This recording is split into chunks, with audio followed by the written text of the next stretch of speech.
Yeah, boy. Yeah.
without any warning. You'll know when it comes. Come.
These hustlers wanna fight. But I got a feeling that something's brewing.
Come on, let me see your hands in the air.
poppin'.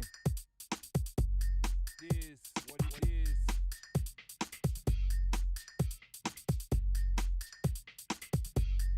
Is what it is.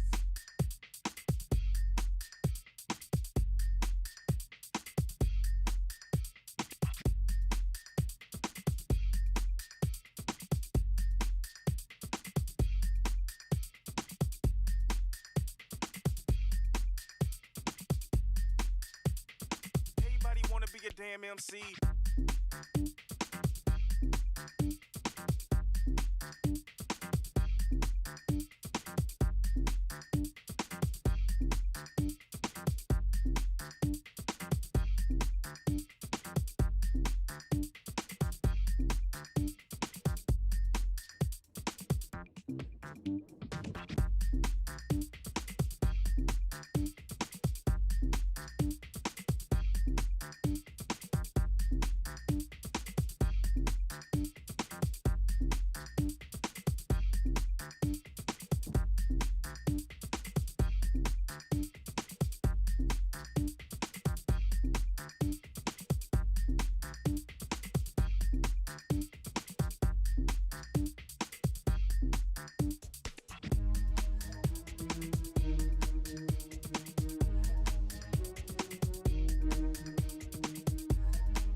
Tell them there's no one here but us space people.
Hello and good evening, everybody. I do hope you are in the boat for some Civilization 6 gaming, because it looks like tonight Komanda going against Let's Sumer Rangers are not going to have an easy time. The Let's Sumer Rangers did manage to close the gap between them, and it looks like we do have quite a few things to talk about when it comes to the CPL Premier League Division 3 over here, with Komanda getting the win a few days ago. We do have them right now on the second spot, right below Unlucky. On the fourth spot, we do have the Let's Sumer Rangers with 8 and 3, and I don't want to put it up on the screen so you can actually see what I see. There we go.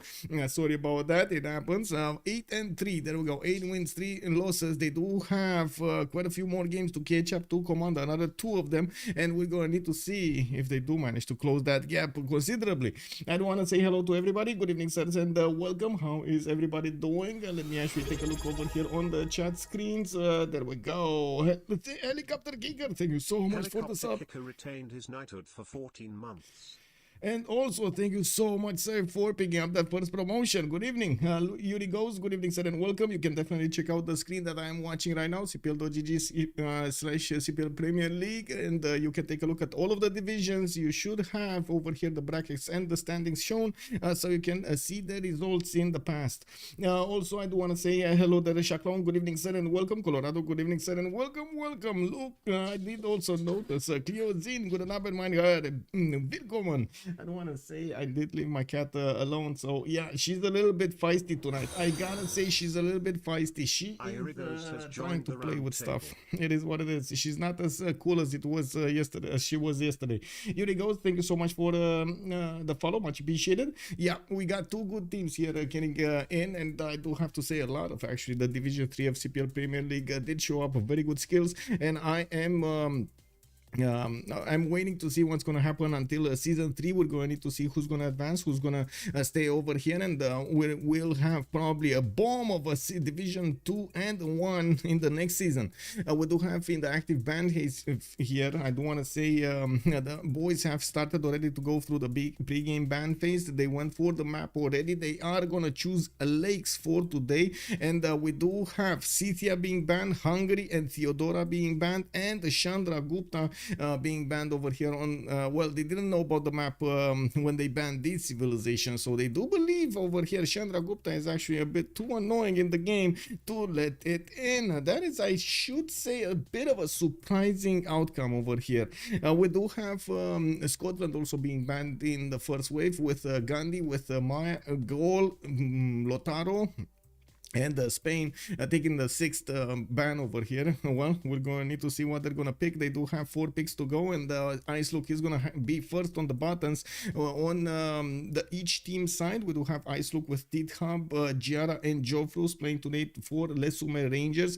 This is a team that we have been following for, I should say, like 2 years now. They have quite a road. They had quite a road in the divisions of the CVFR squadrons. They did actually manage at some point to actually reach Division 1. Some of the players did need to switch with other players and so on. It was a bit of a mess over there. They dropped down to 2, and I'm not sure exactly what has happened since then. They did want to get more experience and join the CPL Premier League, and as you can see over here, they're starting to rise up through the ranks, slowly gathering more wins on them, and of course more experience. We do have on the other side, on Komanda, Xero with Kabachok, with Swatik and Milantovic. I do have to say these are very experienced players that have been playing in other teams since they did have a new team name, and didn't actually play in the same teams before, or not all of them together.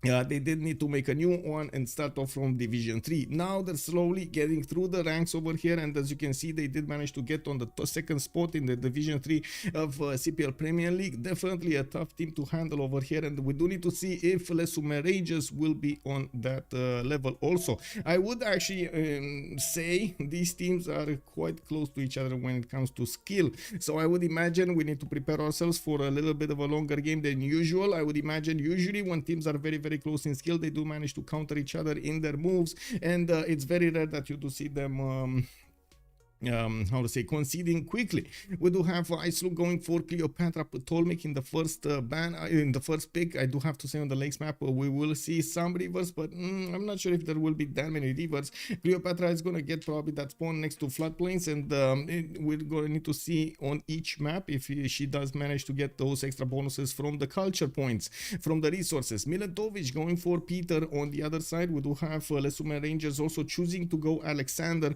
after yesterday's performance of Alexander. And I do have to say, like, specifically say about Alexander, because I don't think it was like that much of a player decision over there. It was what it was. The land was just not favoring him. Even if he was between 3 opponents, they definitely managed to overwhelm him. The land was allowing him to defend a little bit, but not too much. And since he doesn't have any expansion capabilities, well, unfortunately that was a signed deal. It is what it is. We're going to need to see if today Macedon is going to manage to show up in the games and actually show us how the Hetaris are going to stomp their opponents. We do have also Babylon being chosen in the second day in a row over here. It looks like Hammurabi is definitely rising through the preferences of the players slowly but surely. We've seen them being picked up yesterday. It looks like today is being picked up again, and it is going to be played by Tirhab. It does benefit from the Palgum, which is a pretty good watermill replacement, wasn't it? And it does give you that +1 food, if I remember it correctly, on the improved tiles that you have next to fresh water, as in next to rivers. Ooh, that is actually a lot of food. And that is, if I remember correctly. Maybe my memory is a little bit spotty. We're going to need to, I guess we're going to need to wait for the screen to see exactly what his bonuses are there. Kambachok, of course, is going to need to go for the second wave here. He's going to need to get the pick for Komanda, and then we're going to have the 2 picks remaining for the Lesumen Rangers to finish off the draft. Let me actually write on the screen really quickly so you guys know. Anybody that joins us a little bit later will know exactly what map are we gonna play on. This is gonna be the lakes map, and it looks like Athena wanted to get into the picture. It is what it is. Athena, huh. You are not made out of glass. Please, you are not made out of glass. I'm pretty sure we cannot see through you. That would be very awkward. Very awkward. Anyway, 4 more bands have been taken down. It looks like Eleanor, England, is going to be taken down, with Sumeria, Gilgamesh, Genghis Khan, Mongolia, and Cleopatra, Egyptian. It looks like he's going to be taken down. So interesting that they did let Ptolemy in and then banned Cleopatra. It is what it is. We're going to need to see if they're going to manage to get the gold with something else. It's definitely with Kabacho going for Victoria, Age of Steam. He's going to have the ability to get a lot of those Royal Navy dockyards, which will give him a lot of gold and improvements there. Let me actually switch really quickly my screen also. There we go. Here comes the fluffy tail. Yeah, oh my god, this fluffy tail, man, it's unbelievable. Like, her tail is actually as big as her body. If she's like unbelievable. Anyway, hello there, Bob. How are you doing, sir? Buonasera. Let's hope for a better spawn for Alex today. Yes, exactly, better spawn for Alex. Don't you think Babylon a bit underrated, considering how good his tempo is, combined with having anti-cav unit that can prevent getting early killed by min distance warsive? I don't think it is that high rate. Well, I don't think it's that underrated, and I don't think well, in my experience, from what I've seen, it doesn't, that unique unit, it doesn't actually impact the game as much as you would think. It does like look good on paper, but in actual reality, not so much. If a good opponent is gonna prepare an attack on you, and he knows that you're gonna prepare yourself with anti-cav units, he's just gonna get melee units and ranged. So yeah, rock paper scissors still coming in. Sure, you're gonna defend against horses. That is definitely something. Oh my god, she turned off the lights. She actually turned off the lights. Can I actually leave them off, because it's kind of a stretch to get them in? Anyway, we do have them needing to actually ready up. Okay, so Miletovic is gonna go for Victoria, Age of Steam. Looks like Isluk is gonna pick up Gorgo, Greece. Tirhab is gonna go for a goal maker here, Dido, and then we do have Zero actually choosing to play with Alexander. We're going to need to see Cyrus also in the game, being picked up by somebody in the first one. Kabachok, I think that's Kabachok, right? That's the only name that is kind of missing from here. We got Zero, we got Miletovic, we got Swadik, and then Kabachok is missing. Okay. So Gianna put Tolmek on the first slot. He wants to get those priorities when it comes to the wonders, and also when it comes to the commercials. I'm pretty sure he's gonna want to get quite a few domestics over there for some time, and then he's gonna switch to externals. He definitely needs those trade routes and the goal points. Cyrus, multiple times we've seen him doing very well in the games, and we've seen yesterday how JR did manage to go for a 1 versus 2 and won the game on the seas over there. Peter also being picked up by Swatik. We do not have that much Peter in our lives for the last months, I would say, actually. Peter here actually needs to show us that he can still do it, you know, he can still do it, because to be honest, it's been a while, and I still trust of course Russia's ability to actually get going with the face generation and with the culture victory, but it just didn't end up in the preferences of the players anymore. It just didn't get in the game. So I'm getting worried here that, you know, we might not see the same performance on Peter. Joe Frost is going to go for that Hammurabi pick. Minantovic, Victoria, Age of Steam. I'm actually quite curious that he went for Age of Steam instead of Age of Empire. And I'm really sorry. Cat just moving everywhere. You know, like it is what it is. Cats do what cats do. Big man, good evening, sir, and welcome. Cool Whip, also good evening, sir. We do have the Lakes map for tonight. Peter needs a Tundra to really shine. Exactly, right? He needs Tundra to really shine. Let's put up really quickly the remap vote. Okay, turn this off and then go here and start prediction. How many remaps? 0, 1, and 2 as possible answers. Submission period, let's go for 10 minutes because we got a little bit of time. As always, they do have one remap token on each side. If they do choose a 10 to use it, we're going to need to see who's going to use it and if they're going to use it, and possible, of course, 3 maps in total. DBZ, good evening, sir, and welcome. Age of Steam equals production. Yeah, but so does Age of Empire, I gotta say. And if I'm not mistaken, it's a little bit of a better tempo of Age of Empire, but anyway, like a little bit. But anyway, we'll see how this develops here. Also, good evening, sir. Does Raja have similar road to Germany when he offers nothing in Timus aside from win condition because feels like it? You're not that wrong. I guess you can give away writers and so on. You're gonna end up at some point with a limit to your books that you're gonna have to put, right? Anyway, let's actually take a look at all of the spawns one by one and talk about Cedar position over here. Oh, I just realized. Oh, hello there, Urek. Good evening. Also, good evening, YouTube. How are you guys doing? If you are joining and of course you do enjoy the content, please leave a like on the video. It does help me out with the algorithm a lot, and don't forget to actually leave a comment if you are having any thoughts about the games or what's going on. Definitely leave a comment over there and start the discussion. Let's see what's going on here on YouTube. Also, I do need to click on buttons and set up the poll here to see if the opinions are matching. How many remaps are we gonna have? And of course, possible answer 0, 1, 2. Well, it looks like I was speaking a little bit faster than I could actually do the work. There we go. Just a few seconds delay. It is what it is. Okay, so what do we have here? We do have the city of Pella on the left side of the map. On the west side, it does have a scout in 3 turns, and yes, I do see the warrior is starting to discover the coast he has to the west. This is an interesting mode that he has actually, that he's gonna need to figure out how to go around.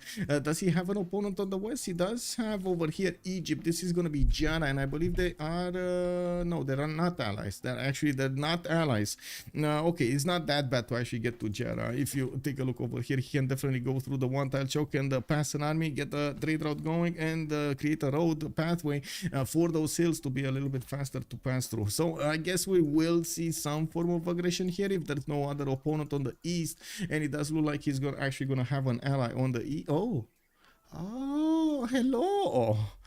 2 nations to Irel. Oh, I think Macedon here is going to be quite happy. Zero is going to have also Babylon to the southeast that he can send units to, and the land is just much better. Yes, a few rivers, but look at that flatness of the land. Well, sometimes, you know, being flat actually is better.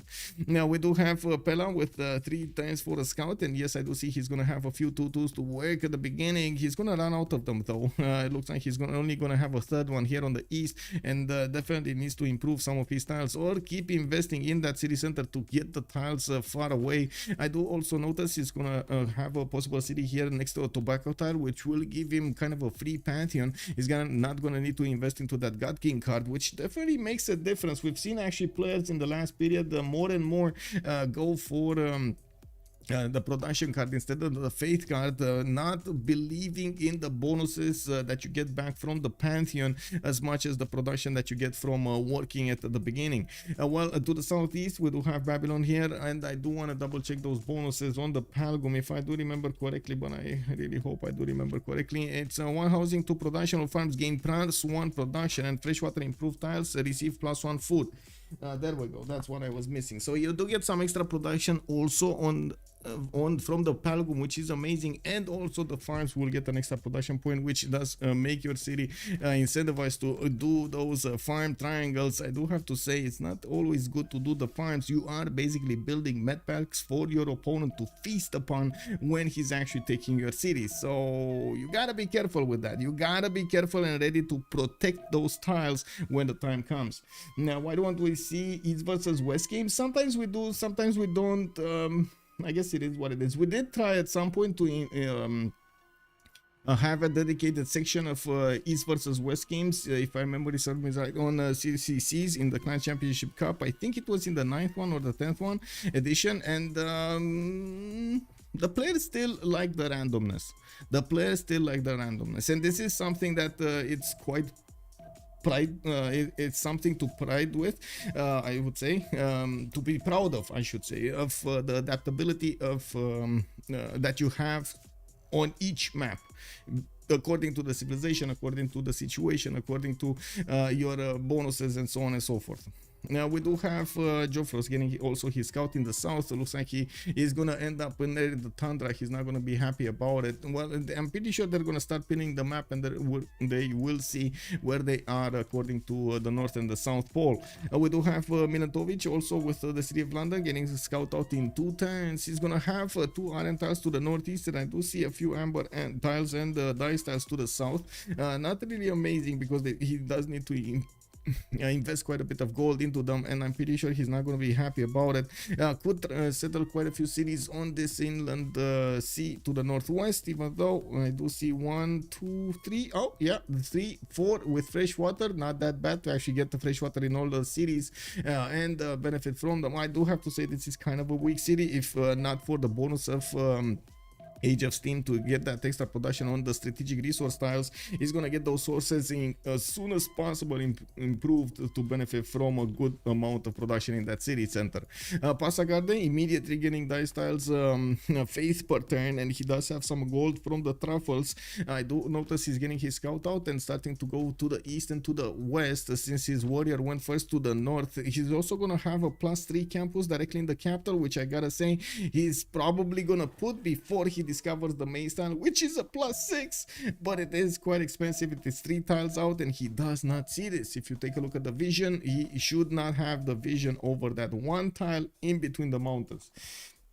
Visa Electra, good evening, sir. Also, East versus West is only fun if you have guaranteed 2 land and 2 naval civs. Also, good evening. Boa noite. Oh, yes, boa noite. Pop Hut Enjoyer. Big. Yeah, well, I mean, this is amazing, right? He's using the 3-2 bananas to grow. He has the 1-3s to also get the production and some extra bonuses from them.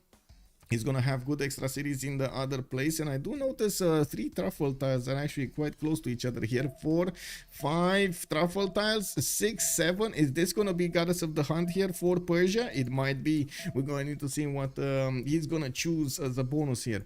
We're turn 8, and it looks like to the northeast of Cyrus we do have Gorgo. He's kind of in between continents here, to be honest. Yeah, there we go. We do have Sparta with a settler pumped out in 3 turns. He's also gonna have his truffle shuffle tiles to get him some extra gold, and we do need to see where he's gonna choose to expand towards. He has the giant causeway to the southeast, but it is across. No, it is across the water, and he's not gonna get an easy time to get to it. We do have him also. If he goes there, he's also gonna get closer to his opponent, to Kobachok. He might not be that happy of going so close to his opponent here. Looking at Sparta though, he does have a good amount of 2-2 tiles, and I do see second city possible with fresh water. No problems for him. Not extremely strong, but definitely can be made to work. Well, let's see the Russian spawn. Swarik is gonna get his 2-1 salt mines. I do see 2 of them, 3 of them are gonna be improved. He also has 1 for DL tiles for the extra production, and of course getting his settlers out. I do notice he's gonna have quite a few deer tiles also. 1, 2, 3, 4 deer tiles over here. Okay, I'm actually very curious what kind of pantheon is he gonna get. He should have it relatively quickly. He's getting that 1 phase per turn. He's already on 8. It's fine, he's getting there. Now I do also notice this land is gonna give him quite a bit of fresh water, but not actually a lot of tundra. Quite a bit of snow. Looking at Dido, he's gonna have his city on the coast with fresh water. 1 for around 6 coastal resources, which is not that good for God of the Sea. We do have him also with fresh water city to the south. Probably the 1-3 is gonna need to be chosen. Yeah, I think the 1-3 is the best one to actually sit your city on. Anyway, he's gonna have a decent amount of cities to place to the southwest, a few more than actually Age of Steam is gonna get throughout this game, and I do believe Tirhap is gonna be happy getting that goal for his teammates. Has some more lakes to the north and to the northwest, but no trading or easy trading capabilities with his allies. We do have also Ptolemy to take a look at, because again, kind of a spawn dependent Civ here. We do, but I mean, it, you know, like 20% of its success is around the spawn. We do have racketed here with a settler in 1 turn, and I do notice he's gonna get those wheat tiles on the east to work. Only 2 resources, not that big on the floodplains. He's not gonna have a lot of floodplains here. But anyway, we do see 1 team, and that will be Komanda that did actually choose this. Let me put up on the screen the team labels also, because I think that will definitely help. On the left we got Komanda. Ce faci, mă? Wow. He just appeared out of nowhere. Oh, both teams go for this remap, and there we go. We got 1 remap again on this map being chosen, on the lakes map. On the right side we do have LSR, that's Les Sumer Rangers. There we go. Bam. Boom, we got LSR Komanda. There we go. Both team labels are up. You can see them. It should be fine. Haideți jos.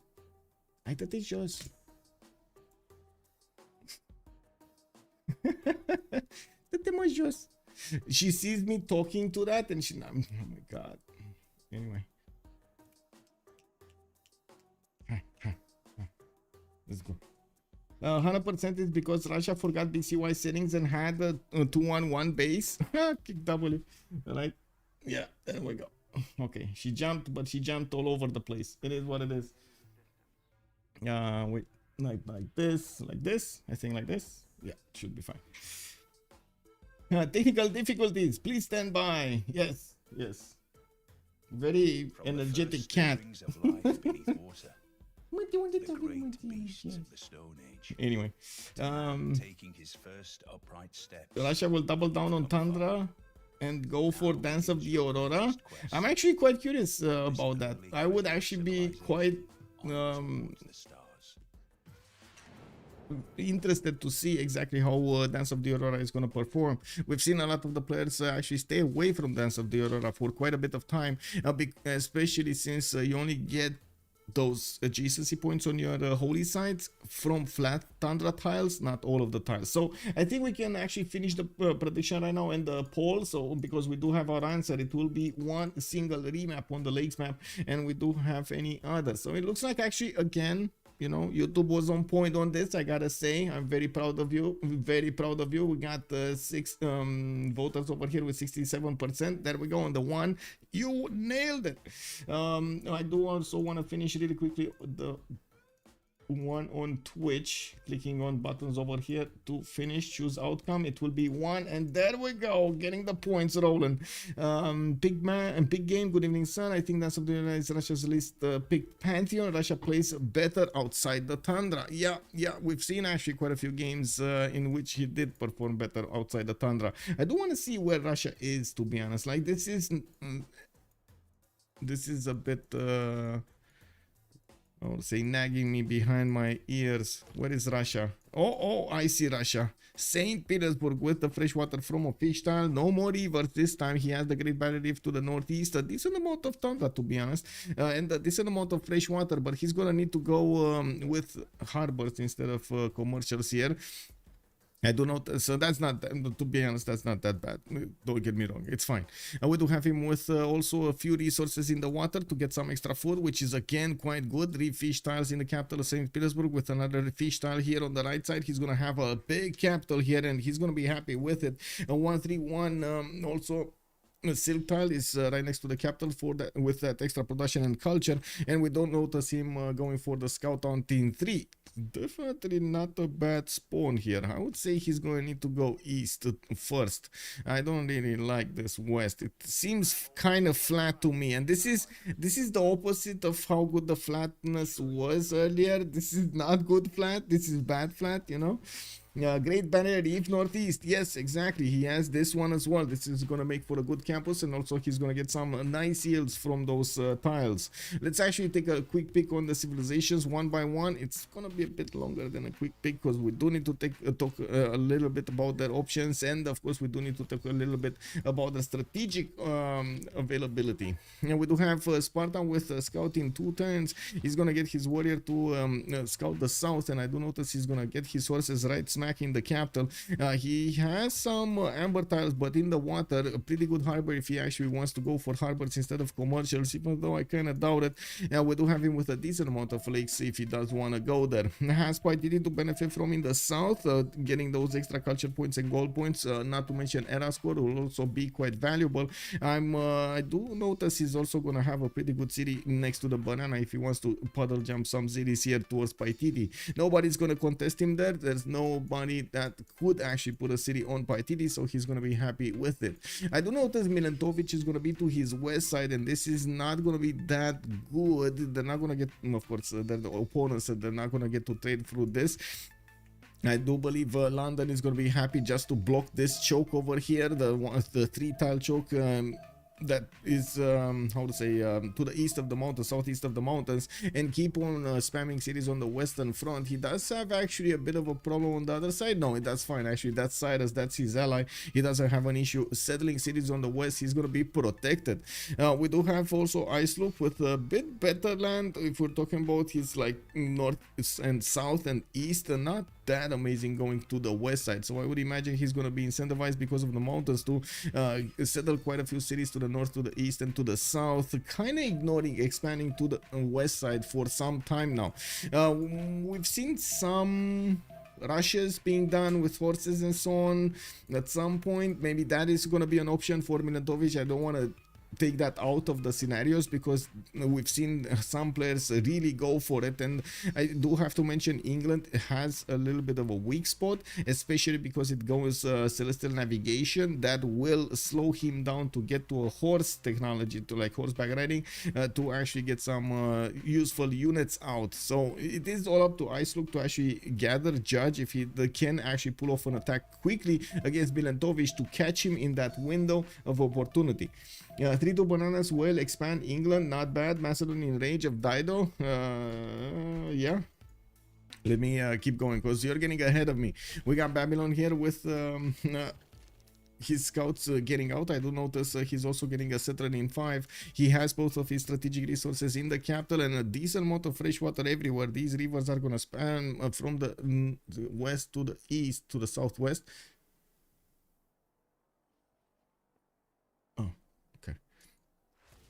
Okay. Sorry about that sound issues. We do have him also with the Sabunkipidon starting to explore the south. He's going to have a decent amount of territory for him to expand. He's also going to be to the northeast of Icelook, and we're probably going to see them try to trade with each other here and benefit from from those trades. Yeah, we do have him.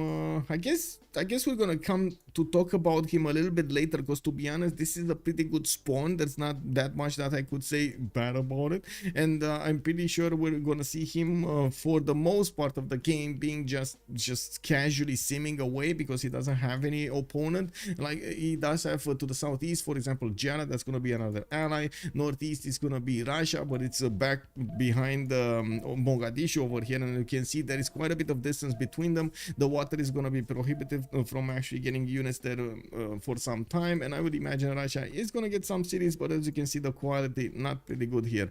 So yeah, we're gonna come back to take a look at Babylon a little bit later. Rakedet did settle on a 411 tile. That's a rice tile that he got the extra food and culture going. You do have a settler in 2 turns, and it looks like the cat found something that's making noise. Oh, the destroyer. Can I call her the destroyer? Anyway, we do have the setter coming up in 2 turns there from Rakedet, and he definitely has a much better spawn than the last time. Not really thinking about his bonuses on the rices and like on the resources that he has on floodplains, but more about the amount of chops, more about what kind of districts he's gonna have adjacency and so on. We do have him also with a lot of plantations that can be improved here. I do notice 1, 2, 3, 4, 5 of these quite easy to improve. Definitely good settle on the cliffs of Dover there next to the mountains with a lot of 2-2s, and getting the extra culture going is going to be valuable. Nobody to contest it, nobody to actually contest him on the seas. Not bad for Jara. Now we do have him also with a decent amount of territory here to expand into. Again, no worries from Russia from the north, no worries in the south. You can see all of these rivers are gonna be good for him to expand into, and I guess he also has another ally on the east side. That's gonna be Phoenicia, and he will try to get something done here. I'm thinking maybe they will try to set up some coastal trade routes here. Not gonna be ideal, there are not that many tiles to pass through, but this is definitely gonna be better. That will also put them in the direct contest with Russia on that ocean, so we do need to see if that's actually gonna be a decision they want to make. I do notice Rakedet does have 2 strategics, his horse tiles on the east side and his iron tile on the east side in the second ring. That's pretty good, not bad, easy peasy to get an upgrade. Looking at the city of Tyre, we do have him with the whale tiles to the northeast. He's gonna get to improve them relatively quickly when he's gonna get that extra builder. He does have considerably more floodplains than Egypt does, and we do have him also with some reef tiles in the water. That's gonna give him the extra adjacency he needs for the campus to be a bit better. We do have him also discovering his first opponent. Zero is going to be on the east side, and that is going to be a bit apocalyptical for him. And Macedon over here is going to be massive and quite aggressive. I would imagine Tirhab is going to need to defend himself against those Hetaris, which Macedon does benefit quite early in the game. We do have the city of Tyre expanding towards the southwest over here. Interesting. He's actually going to go for a lake settle.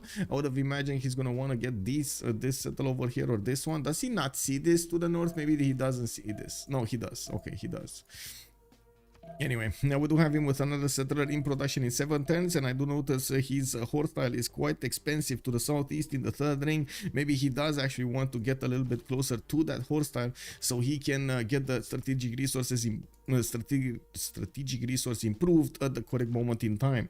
Looking at Macedon, we do have Pella already expanding to the southeast. He might have found a target. It looks like Milentovic. Wait a second, that's his ally. Okay, that's his ally, so he's not for settling anybody. He does have a very good expanse here. Pella to the south on the wine tile, for example, gonna get the other 2-2s to work and the immediate bonus from the extra amenity. We do have Ikil settle also to the east on a 2-2 base, giving him options, more options here. Not bad. He did, I think, snatch a set one of these builders from Lahore, and is bringing him back to improve some of his tiles. That's a 3-charge settler that Lahore was just happily giving away to the city of Pella. It is what it is. Now we got 2 horse tiles also that need to be improved next to the city of Pella, and it does seem like his iron is a bit too far off in the 3rd ring. He's probably gonna put a city over there on the copper tile. It does make sense to actually get that city a little bit in front, right, towards his opponent. He's also slowly getting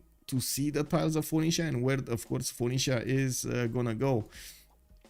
Yeah, we do have in the south also Persia. Persia is going to be an opponent of Tidhab. This is a 2 versus 1 situation for Tidhab, and I don't really believe he's going to be safe in the south. To be honest, we're going to probably see some Persian warriors make their way towards the settlers of Phoenicia. I would imagine horseback riding is going to be quite a priority. I would imagine also we might even see Persia go with his immortals. This is quite an easy land to pass through. Especially with a general, you can move so quickly throughout this land. It takes you like 5-6 turns to actually move an move an army. Let's see, so we start from Passagarde, right? 1, 2, actually 1, 2, 3, 4, 5, 6, and 7. You get to LPQI. So yeah, you get very quickly there. Now, Alexander going to harshly with Tyre. Dido might be dead in this position. Yes, Mad Beats. Yes. Yes. You are calling it, sir. Also, hello, sir. Good evening, sir. Was expecting lots of points from last night's game. I have chosen CPS by mistake. Oh, yeah. I mean, Komanda did manage to pull off a very, very good game. Wait, sorry. Freditos. Didn't they? Oh, my God. Pega. I'm Pega. I was thinking of totally something else.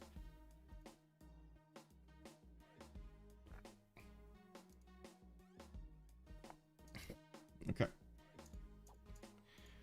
Just getting my my stuff in order here. I think he goes all the way to Stone forward and sends traders back for a big road. Gets closer to the Amber. Dido is dead.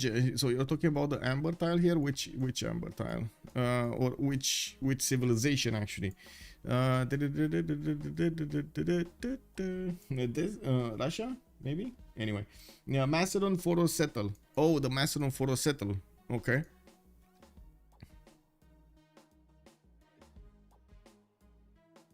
Right, is this one?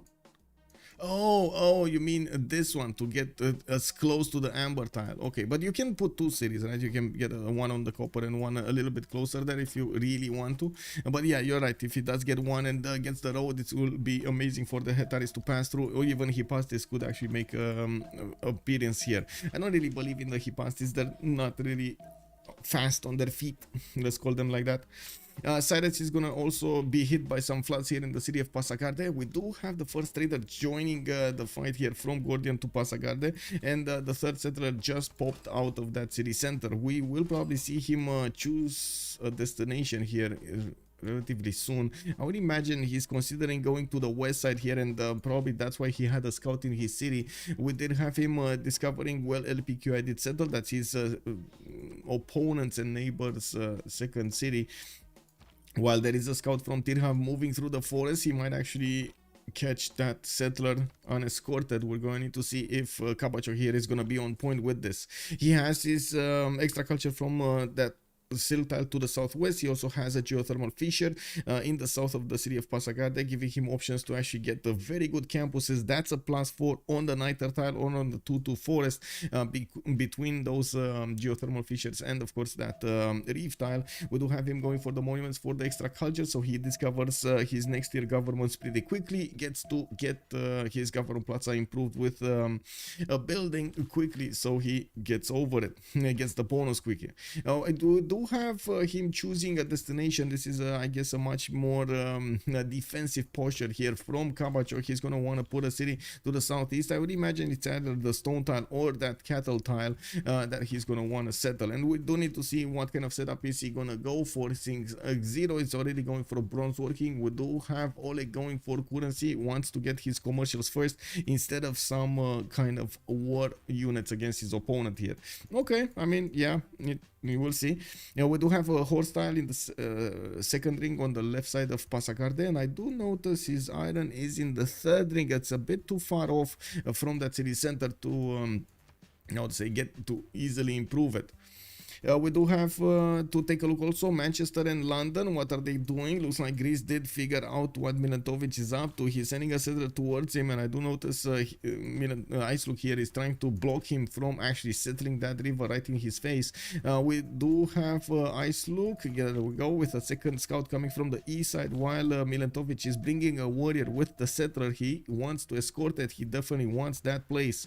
We do have Sparta also with a scout out in 110, and I do notice his settler is actually going to back settle here to the northeast. Mycenae did get placed down on the Paitidi as quickly as possible to benefit from the extra culture and gold, and we do have him improving some of these tiles. I'm actually amazed he's not improving the stone tile there, having two of those 2-2-2-2s. We do notice the scout of England is actually standing on a place that he could settle if he wants to, and we do need to see if that settler is actually gonna choose that location or somewhere else. I'm pretty sure with Ice Look being here, it will be a bit of a problem to actually settle anywhere else. Certain Greece is going to try to block that choice. London is also going to benefit from both strategics. Horses expensive, but I'm pretty sure that next city is going to be closer to them. I would imagine it's going to be in the second ring, so he's not going to get to pay that much. Manchester did get settled on the west of London next to some amber tiles and some bananas, getting the extra population points quickly, and getting the extra culture from the amber is going to be quite nice for England here. Milentovic is right now only on 4 points of science with 3 points of culture. What is going on with Peter, and where is he getting? Oh, he settled the Great Barrier Reef, getting hit by some hurricanes here. So in the city of Tver, we do see him placing his lavras as quickly as possible next to his city center. So we got Earth Goddess being chosen as a pantheon, and he's receiving the extra faith from each of these tiles. I would imagine he's going to put a few mines, and of course that will lower the appeal of this territory. Bronze working Greece. Gorgo has plans. Yes, Gorgo has plans. Gorgo. Where is he gonna want to go though? Because again, he's not really going in the way I was expecting. Anyway, we do have him getting a little bit closer to Babylon, while Babylon did choose to go for the culture from the amber and some of these 2-2s. He's getting the builder to improve that. Getting that extra production is going to be valuable, and you do see him also with a third city pretty soon being put down here to the south of Babylon. Sparta also going for the fourth settler very quickly and choosing to go internally from the capital to a second city, not the other way around. Usually the players do want to help their second city get more production and food, and those trade routes are being sent from that city center to the capital, so of course they do benefit from it. We do have there we go Milentovic here, tactical, severe tactical mistake, actually moved his settler, tried to move his settler through the 2 scouts, and it looks like he's gonna need to move back. That will add quite a few more turns to his journey. So for example, he could have had this settle in 1, 2, 3, 4 and a 5 settle. Now he will do 1, 2, 3, 4, 5, 6, 7 and 8 to settle. 3 turn difference. He just added 3 turns to the journey of that settler. That is a problem that will significantly lower his tempo, and we do need to see if he's gonna actually manage to catch up.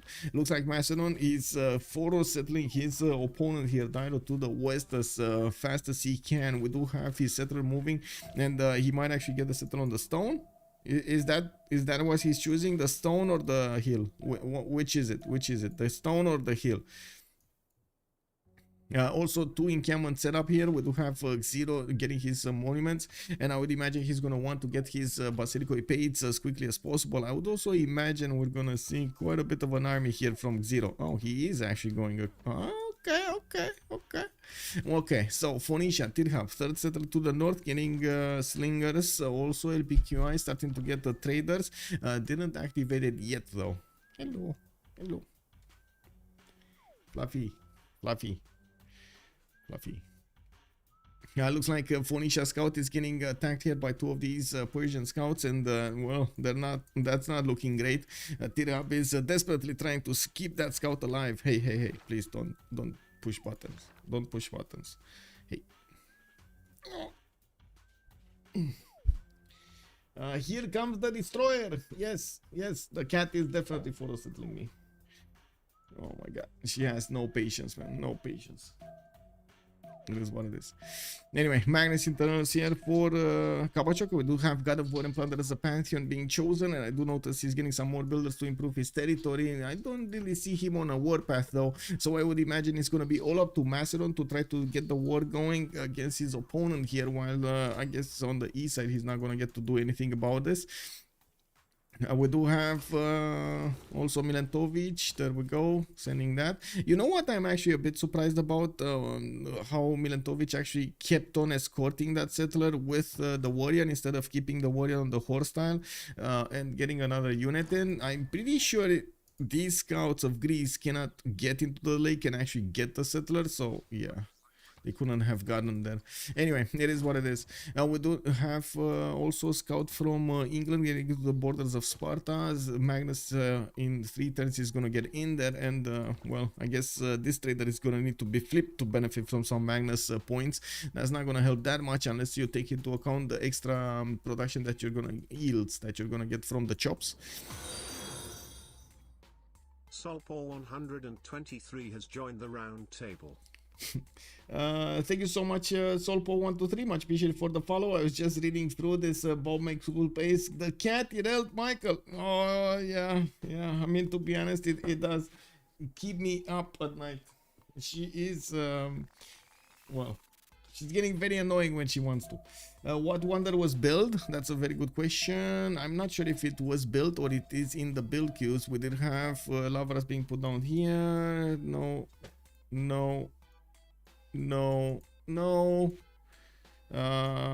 I think we had a first of something actually getting done there, not something else.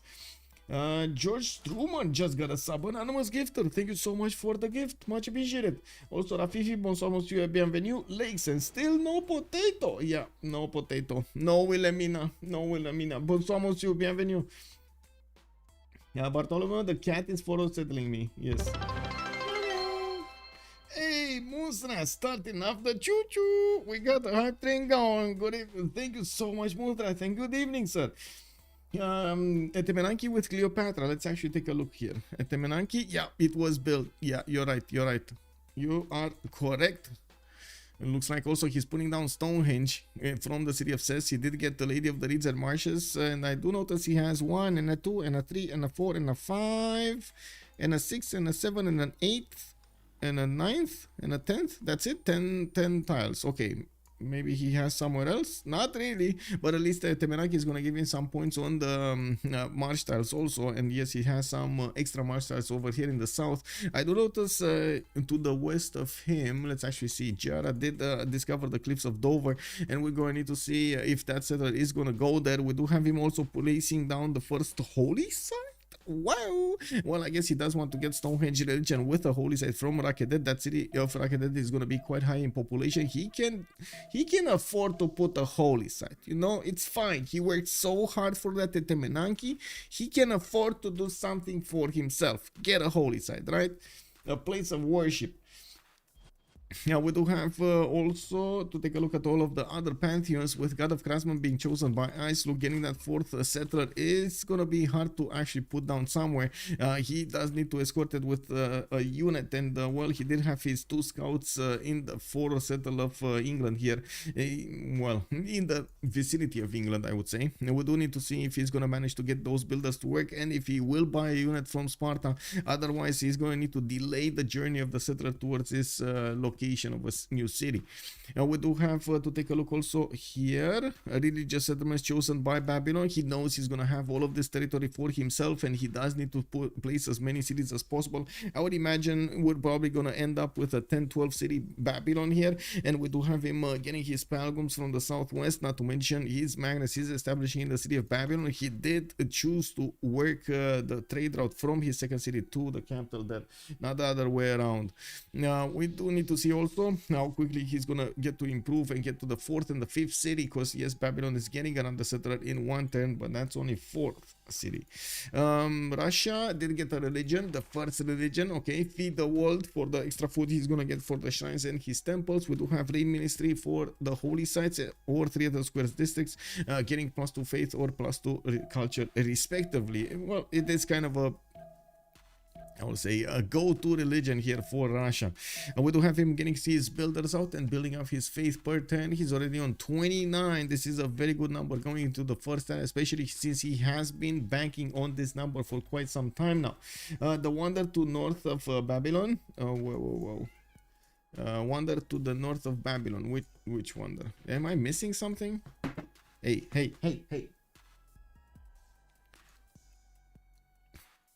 Am I missing something here? Oh, you mean this one? Delicate Arch? I was actually expecting to see something incredible, and you yeah. Did you know that Cleopatra lived closer to today than the construction of the pyramids of Giza? Interesting. That's an interesting bit. No, I did not know that.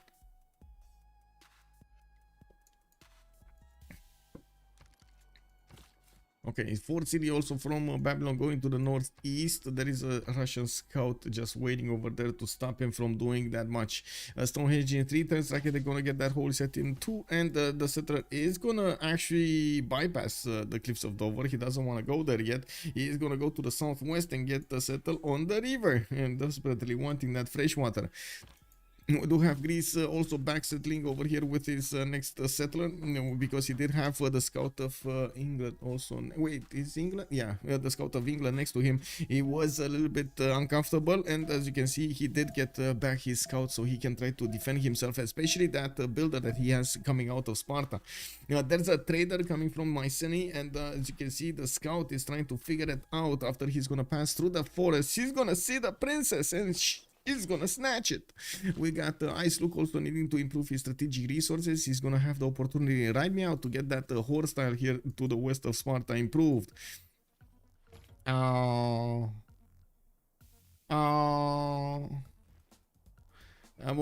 scratch one trade. I mean, you know, that trader had it coming, guys. That trader had it coming.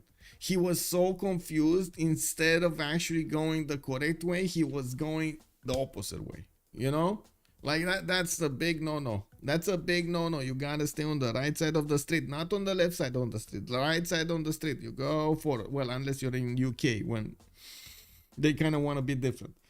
Trader was payback for delaying English settler. Yeah, exactly. Being paid in full. Yeah. No more debts now. We are even. Let's see. So pantheons, right? So God of Craftsmen here on Gorgo. We got the religious settlements on Babylon. Cleopatra, the Leads and Marshes. You already see the bonuses. We got Russia with Earth Goddess. He's getting the faith out of the breathtaking and charming appeal. God of the Sea being chosen by Phoenicia. He does have 3 resources, 4 resources, easy to improve. Extra production on the whale tiles is going to be nice, but he's going to need to prepare an army to defend both sides here, to the northeast and to the southeast. And it does look like at the moment Macedon is creeping closer with cities, scored by riding in 8 state workforce into. That is dangerous. God of the Forge here for Macedon. Yeah, I mean, we know what that means. We definitely know what that means.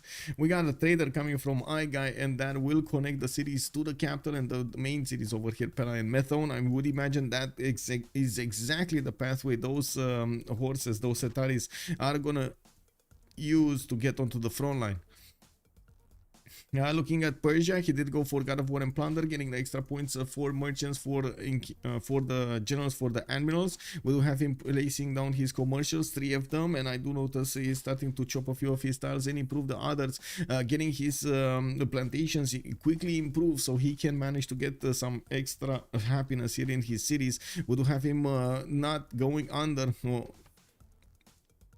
At the moment, he definitely needs some more. He needs to trade that sugar away with one of his teammates and get an extra one. Okay, well, did we miss something? I think we missed England. Goddess of Tides has been chosen by Milantovic.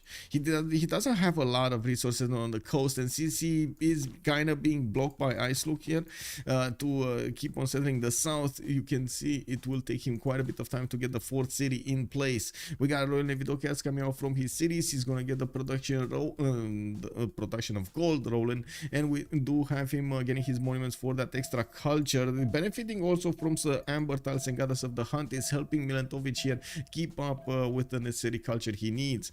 Now, Magnus internals, I do see one trader. Lighthouses need to be built in the Royal Navy dockyard so he can get some more.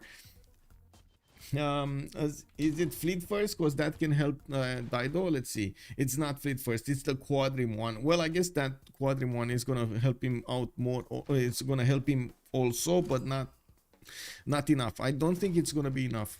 The quadrim just doesn't do enough damage on land units. It chips away, you know, but it doesn't do a lot of damage. We do need to see also if it's gonna be only Macedon trying to be massive against Dido, or is it gonna be also Persia trying to do that.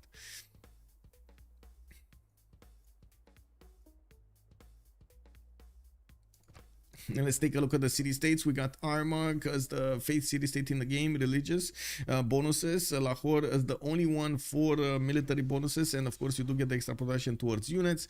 Ayutthaya with Rapa Nui and Antananarivo are in the game here for the culture bonuses. So we do have, of course, Ayutthaya that is being craved by everybody. We're going to need to see who's going to get it.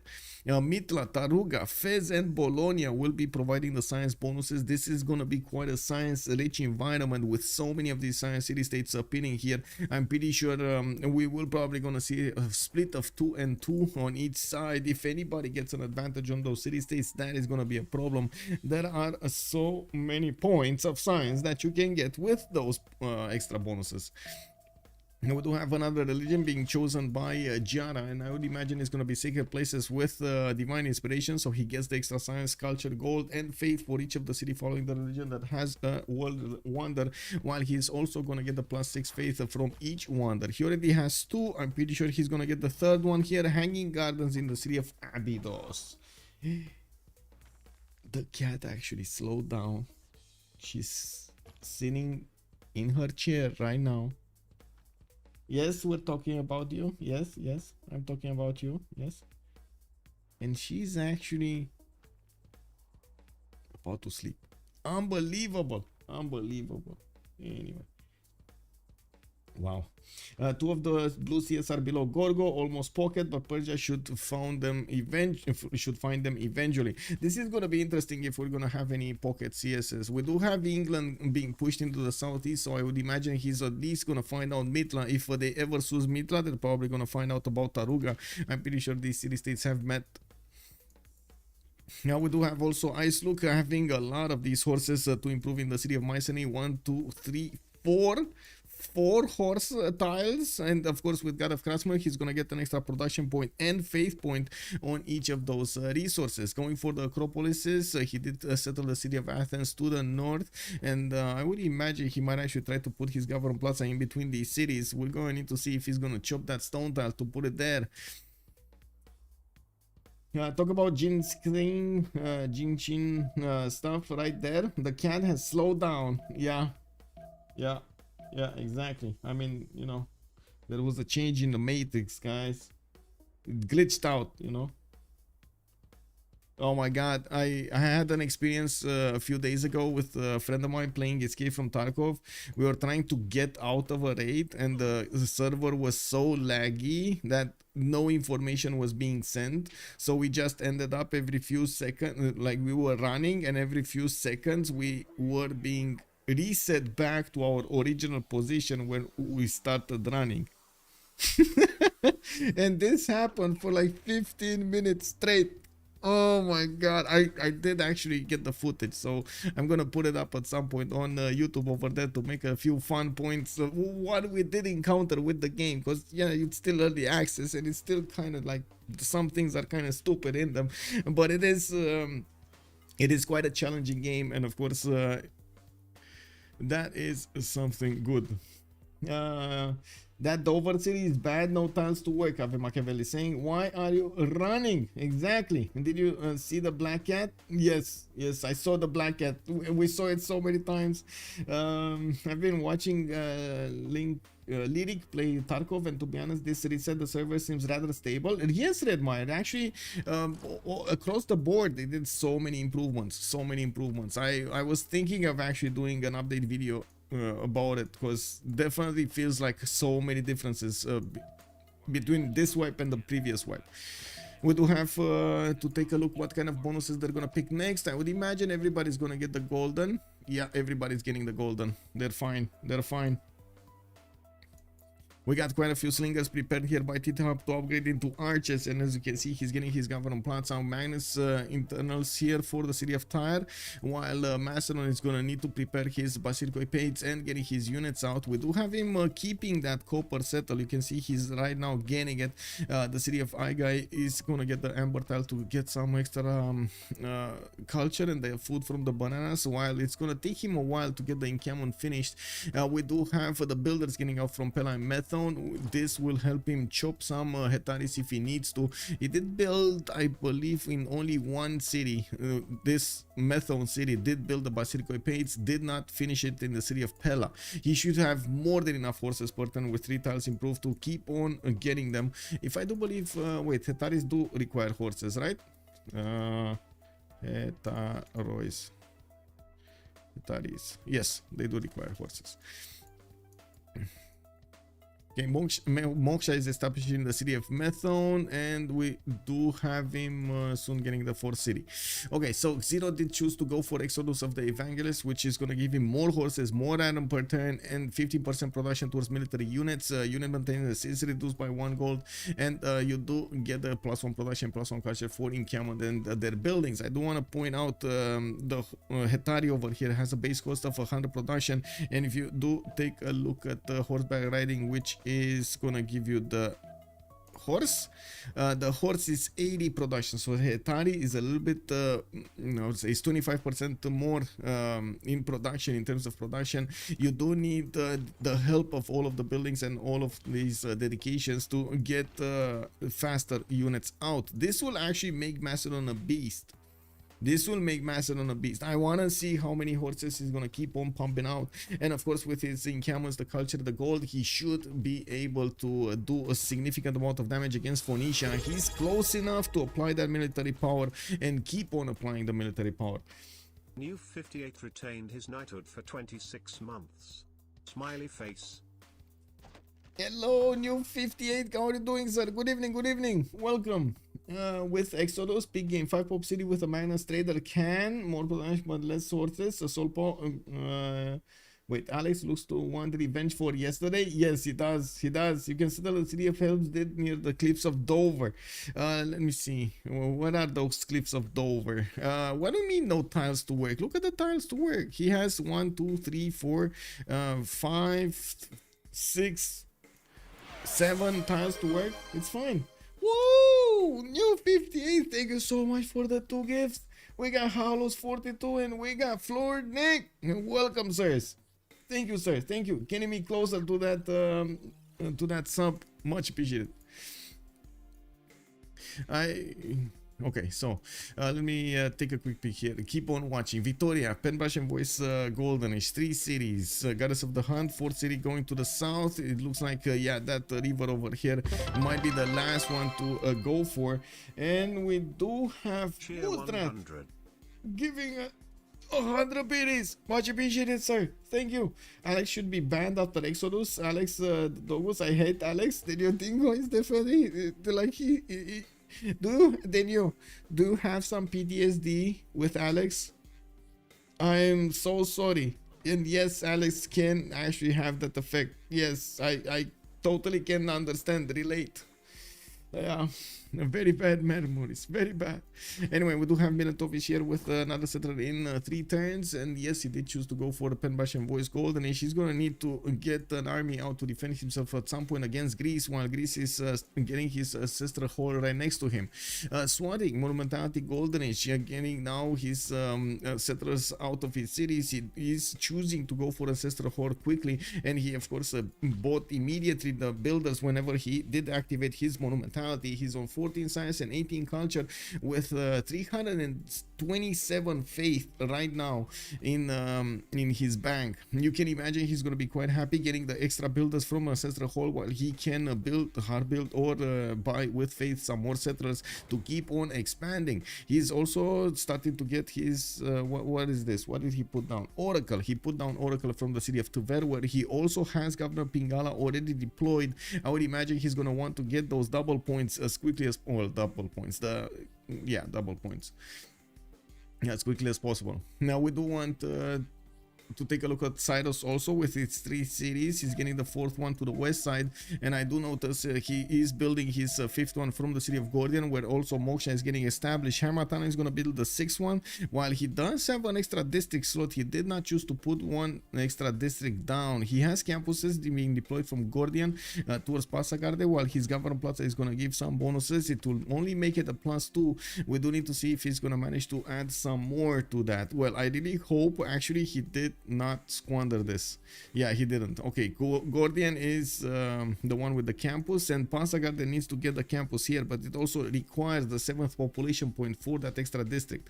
Wait, non-freshwater tushpa on a cotton tile?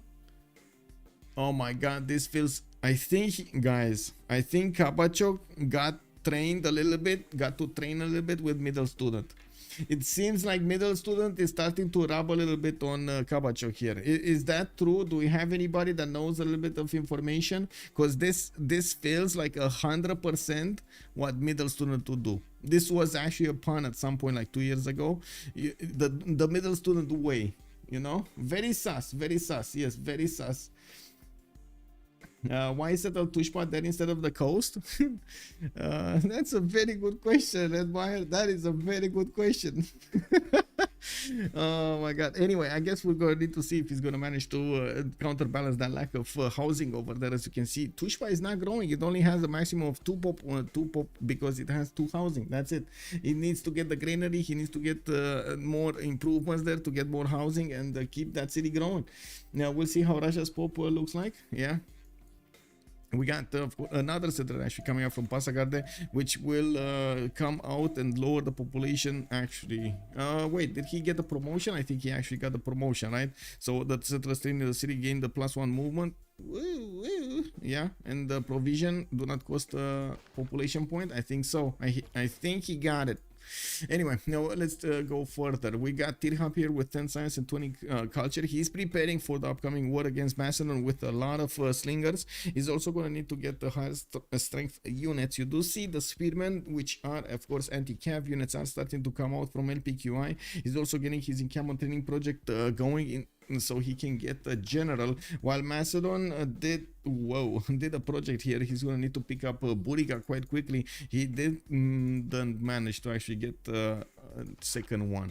Now we do have Tirhab 3 turns away from getting horseback riding. He definitely needs to chop a few horses out, and we're going to need to see if he's gonna have enough of them. I think he's gonna have enough for the initial attack. I'm actually curious how Xero is gonna want to apply his military power here, because it looks like he's not going for a rush. This is a concentrated move from Xero to go against Phoenicia with the full might and power of the Macedonian bonuses. He's getting all of the infrastructure prepared so he can go against his opponent and keep going against his opponent until his opponent is dead.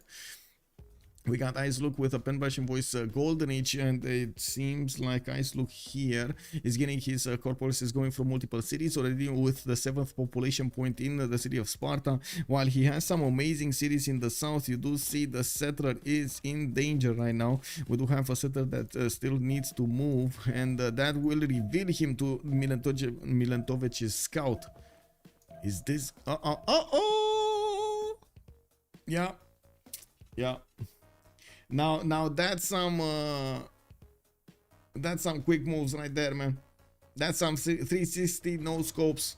He has evasion on. He did the matrixing, man. Look at that. He saw the scout, immediately went back. He was like, no. Have you seen that meme with the kid that comes in and goes out? You know, the meme with the kid? That basically what it looks like. What is it? Oh no. Yeah. This one. Basically, this is how I see what happened over there. You see this one right here.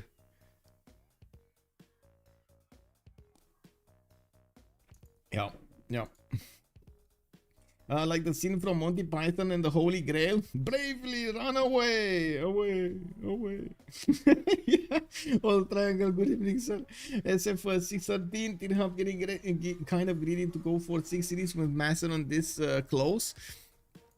Let's see. Yeah, he is going for his. Well, to be honest, he did have horseback riding that still needed to get out of his city. So I guess he did have a bit more time to get these cities out. I would say it's greedy, but at the same time, it's probably his only chance of actually being relevant in the game. So Macedon doesn't derail him completely. We're going to need to see if he's going to manage to keep the technology difference between him and Zero very, very close. Or, well, small. We got Joe Flus also with a pen brush and voice Golden Age on Babylon. 4 cities over here, getting his ancestral hall in 1, and he's trying to build the pyramids in the city of Borsipa. We do have him with religious settlements, giving him the extra production points towards settlers, and he is starting to get his campuses down. Interesting position for the campuses. Would have thought he's gonna make a bit more use out of these geothermals, but anyway, it is what it is. Oh wait, I'm mistaken. I do not see a geothermal here. I think in the last spawn he had the geothermal, and I was remembering that. Anyway, he's gonna get his 5th city to the southwest, the 6th, 7th, and 8th already coming out of his city centers, and you can see, of course, with the pyramids and the feudalism bonus on him pretty soon, we're gonna see a lot of charges being applied on the builders, and that will help him chop everything, improve everything in his territory, increasing the tempo that he's gonna have going into the next part of the game. We do have Giara also with a monumentality. Golden Age, he did choose to use his 31 faith a turn to try to get as big as possible. Having the ability to buy out builders and getting more movement on the builders is going to help him out quite a bit. We do have him already with another 2 settlers getting out of his cities. He's 4 cities right now and has his theater squares coming out. He did not put okay, he did get the hanging gardens in the city of Abydos. 15% growth is pretty good, not to mention the extra housing. Now we do have him on 19 science and 22 culture with minus internals, and the Governor Liang deployed in the city of Ses. Oh, he did go for commercials. He did build one in the city of Ses. He's building one in Shedet. He's building one in Abydos. We're gonna see those extra trade routes pretty soon here. It's just a matter of time. Okay, so conflict points. What do we have here? We do have Hetari starting to get out of Aigai.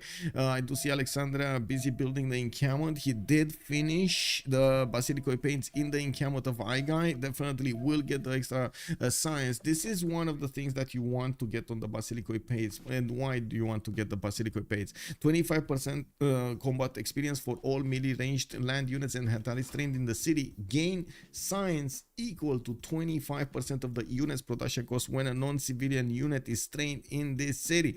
So every time you've seen 100 production is being used to train one of these Hetaris, bam! Well, of course, that's 100%.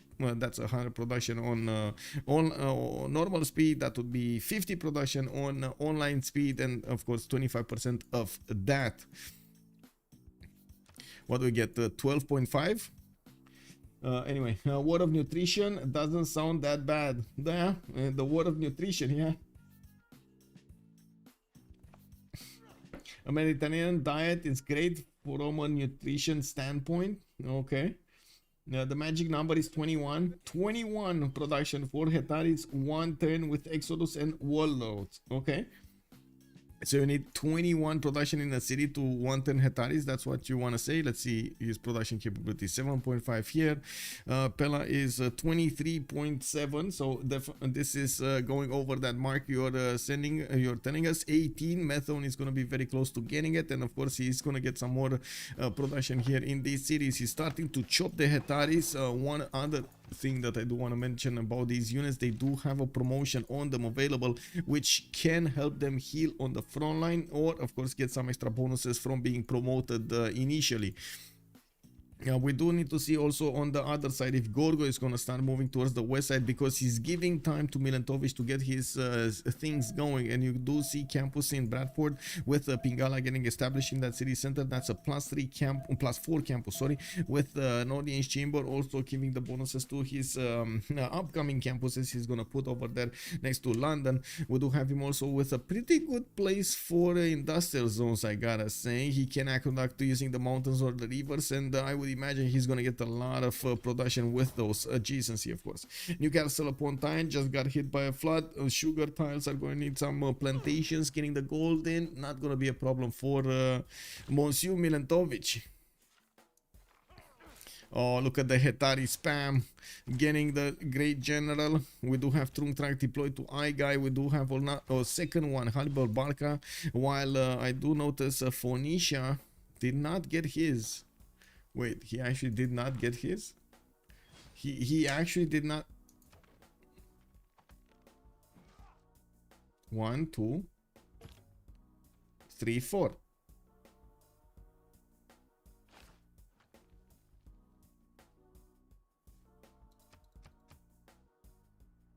Oh wow. I'm actually gonna clip this. I'm gonna clip this because we don't see this often. We don't see this often. Like, it's maybe sometimes we do see something like we're like 2 civilizations working together or 3 civilizations working together to get the generals away from their opponents. Very rarely we see somebody building his army, chopping his all 4 generals at the same time, kick W, and preparing to go against his opponent. I don't know, man. It looks like Zero over here is a bit of a superhero in this game. Let me take a look at the clip. I do notice Phoenicia did not get hit. Have Trung Track deployed to I guy. We do have a second one, Hannibal. Okay. There we go.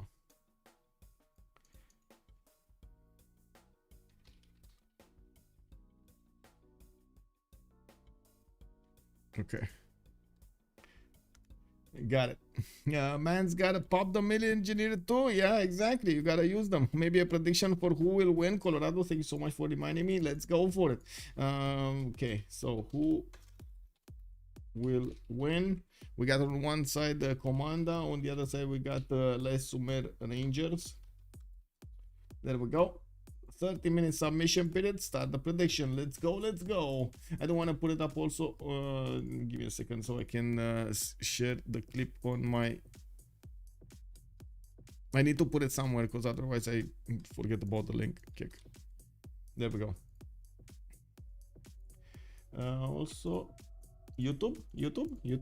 Hello there, Ashwin. Good evening. Good evening, sir. How are you doing? Let me put up also the poll over here on YouTube for who will win. This is a race between Komanda and the Les Sumer Rangers. We already have the tag runs started off from Macedon against their opponents, and we do need to see if Zero is going to manage to punch through the defenders. We do have Swordsman already deployed by Tirham on the east, getting his own Warlords Throne in 2 turns and sending another wave of settlers towards the west. He is on 4 cities right now, going to be on 6 pretty soon, getting a strong economy with the Kothons. That's one thing that Zero is not going to care about. I do want to point out these Hetaris with Warlords Throne, with Exodus, they're just cheap. They're 0 gold per turn. He doesn't need to use the -1 card. He got a general card, he got a Goji and the maneuver at the same time to get to pump these units out. I'm a bit surprised he's using actually a Gogi too, but I guess he did want a few archers on the front line here. We got Swadding in his 25 and 23 science. He did finish the city in the city of Tver Oracle, and I do notice he's getting another campus from Solicams next to that Great Barrier Reef. That's gonna be a very strong campus. I'm actually a bit surprised he did not choose to put Bingala in that city of Solicams, but I guess he did want to get that Oracle earlier. We do have also Russia getting his settler moving somewhere. Looks like it is going to be put down to the southeast of St. Petersburg, where he is also getting a theater square. We don't have harbors or any kind of gold producing districts here in Russia. His economy right now is standing on 12, while he did get quite a few plantations. He's getting the gold out of them. Okay, I guess we'll see if and how long he's going to get to keep his economy up with that. 74 faith a turn definitely speaks volumes on his empire, and we do have Armak right next to him that he can use to increase his faith per turn. I'm doing well. What about I'm doing well. Glad to hear you are doing well also. Just you know, trying to see everything that I need to do during the day by day. It is what it is. New challenge accepted with the cat that is being quite annoying at some point, and there are some how do you say it, some behavior patterns that she managed to develop that need to stop. Especially, so for example, very early in the morning she got used to my grandma coming next to my room, like on the main stairwell, and opening the door so she can actually go downstairs. Well, she starts meowing like an hour before that happens, and she keeps on meowing until the door opens, even though the door would have opened without her meowing in the first place. She just made the connection. Anyway, I'm gonna need to slowly, you know, try to fix that somehow. Oh well, at least she's a little bit, you know, she's a little bit behaving in nowadays. It's fine. It's clearly an improvement over the last few days, last week. Let me put up my screen back. Give me a second so I can put it up in the correct configuration here. It does take quite a few clicks.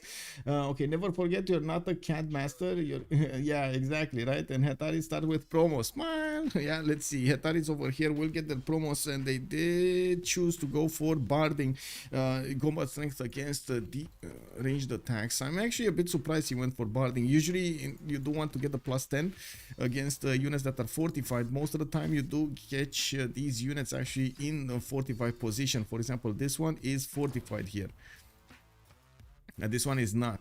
It's very actually no, this is fortified also. Oh my god. So he would have gotten a 10 damage extra on his Hetari if he had his +10 promotion. That would have made him 46 over 45 of the spearman. And of course that's actually more because the general is not in range. So yeah, you would have gotten more. 51. Woo, that's strong. We got the Persia also sending one horse, guys. One horse. He got a pay. That's here getting the extra housing from that unique improvement. Looks like the city of Tushpa is gonna finish the commercial in one turn, and we do have another city being settled to the north of Pasagarde, making the total cities of Persia 2-7 in just one turn. Now we do have 2, 4, 6, yeah, 7. Has joined the round table. Sun Mayor, thank you so much for the follow, sir, and welcome. The small soldiers, also good evening, sir. Ave Machiavelli, here Hetaris will not die, so 20 XP is good. Yes. Also Boreal, good evening, sir. When wife and kids instead of cat daddy, wife and kids, man.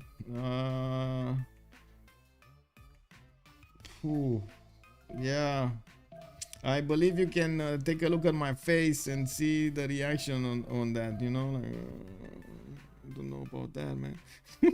Probably when, I don't know, I get to actually get out, okay? I don't know. To be honest, I do want to focus more on my work than anything else. I did try to focus on relationships before my 30s, and it just didn't. It just didn't go well. It's fine. It is what it is. I refuse to do maths when playing a game. The Beasley. Yeah, exactly, Solpo, exactly, right? Yeah. I don't know about that, man. yeah.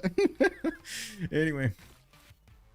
Let's see. More Macedonian units are getting onto the front line here, going towards Phoenicia, and we do have Zero getting his general also in the middle.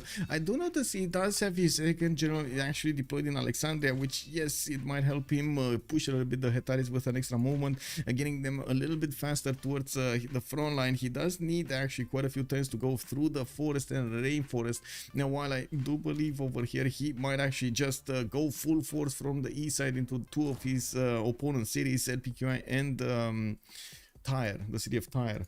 Gorgo, we do have him starting to expand towards the west side. This is what we were expecting. Islook is going to need to prepare himself with the necessary infrastructure and attack forces to go against his next door opponent, Milantovic. And while he does have 25 science with 58 culture, 72 production, he's keeping up ahead of Milantovic's 30 and 31.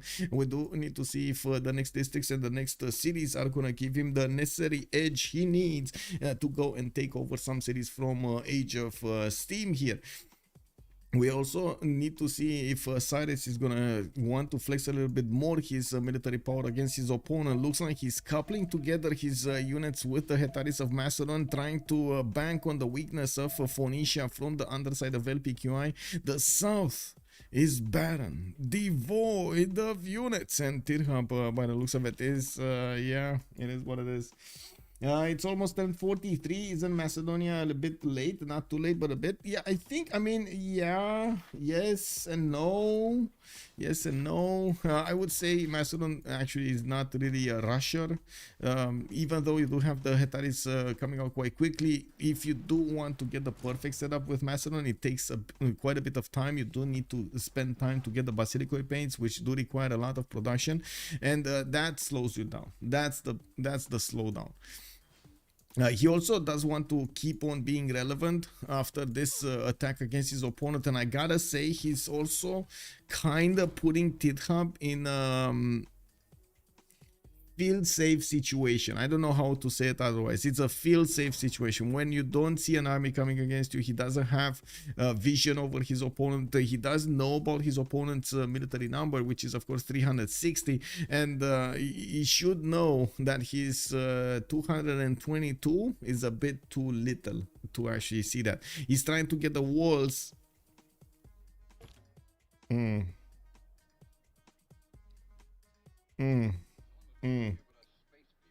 Yeah. A lull in yeah, exactly, lull into a false sense of security. Exactly. I would have imagined we would have seen a lot more archers and a lot more swordsmen deployed between the city of Tyre and LPQI instead of building the ancient walls. I would also imagine that's another 3 swordsmen that he could get out of his cities. Now, while Macedon is crossing the river to the south, it looks like LPQI is putting the archers a little bit there, but Persia scouts, man, I mean, look how Xero is actually getting all of these units. This is basically like pack hunting 101, right? You have a member of the pack trying to go in a different direction from the target, encircling slowly but surely and pushing him into the middle, like herding into the middle. This is basically what he's doing right now. Xero is just sending units everywhere he can against Phoenicia. He might actually just get into Ugarit without any competition, for example, any defender. Okay, we got Greece meeting some English units. We got also Great Bath coming up from Bradford, giving him a decent amount of defense here on that floodplain. Not bad. Getting also Mausoleum at Halicarnassus in the city of London. He's going to require a decent amount of population in that city center to get the districts he needs. So after the Royal Navy Dockyard and the Gavron Plaza, he does need the 7th population to get his campus, probably. And I guess that's a pretty good question, if he's going to go campus here, or is he going to go theater squares in the theater square in the capital. Now, we do have Icelook with a very good tempo when it comes to getting the culture. I'm pretty sure he's going to have nationalism in no time, and while he's building up his economy and his military capabilities, he did not choose to open up with encampments at all. It's not like he had a chance to get a general, did he? Okay, so Hetaris are making their presence felt here in Phoenicia's eastern borders with Hypastis right in front. We do need to see if this is going to be enough. The Hypastis does incredible damage against the Spearmen. It's a 53 versus a 35 unit, while we do have Zero Hetaris doing so much damage against the Swordsman. It's just a matter of time until the general gets in range and more units are passing through the forest to the southwest of Aigai. I would say the biggest problem here is Tidhab does not have vision over what's going on. This is, I believe, the most important thing that he needs here, so he can make an informed choice about his other build queues. So you can, I guess you can approach this in 2 ways. Go through the dark, just see the numbers that Xero is doing, get a feel of how much military he has, and try to always match or almost match the military numbers, or get the vision between you and your opponent, so you can actually match whatever your opponent is sending against you. Having more information about your opponent's unit makeup will help you win the war a little bit easier, or at least prepare for a stalemate. It's a non-oligarchy Hypastis. Wait, really? It's non-oligarchy? Oh, wow. He did not go oligarchy? What the? What? What? Zero? Strategos, autocracy. Oh my god. Oh my god.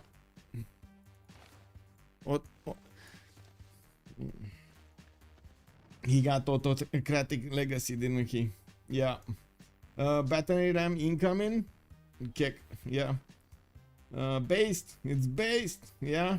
Vision is such an important concept in this game. It's relevant in every battle. Exactly. Umex, good evening, sir.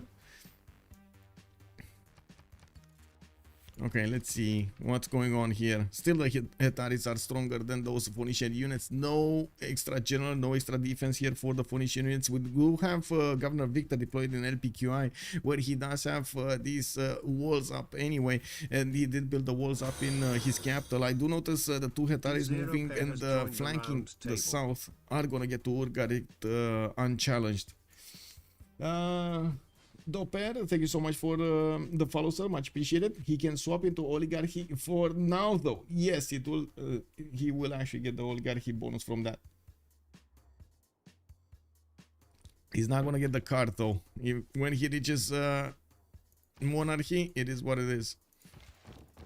Anyway, battling ram incoming. No problem for the walls to be taken down. We just need the Hetaris to get into position to start hitting these swordsmen. They do definitely have the damage. Some of them did get the charge promotion, and of course we will need to see when that will activate.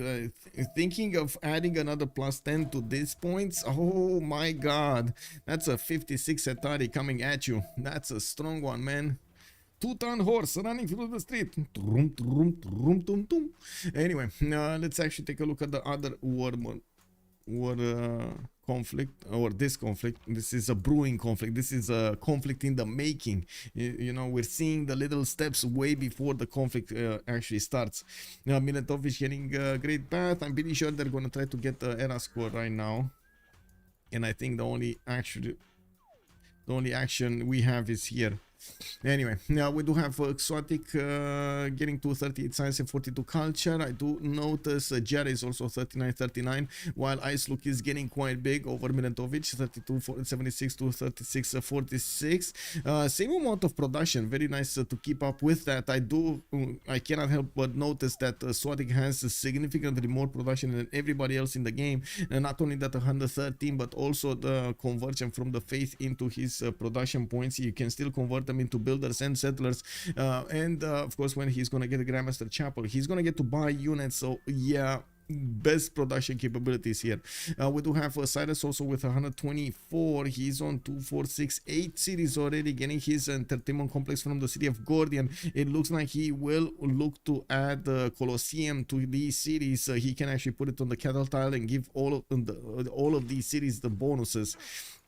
Has a few chops available for him. I do have to say he's actually chopping with Moksha and not with Magnus, which is a little bit out of the norm, but I guess, you know, whatever works. Do we have this? No. Do we have this? No. This. These are not actually put into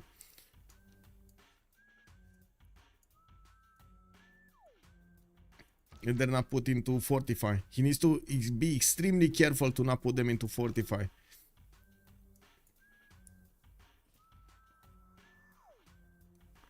Dido making a buy him. It must be a fleet. Does he? Did he? It's Leif Erikson. Wow, they went through these quite fast. Let's see. Artemisia got picked up.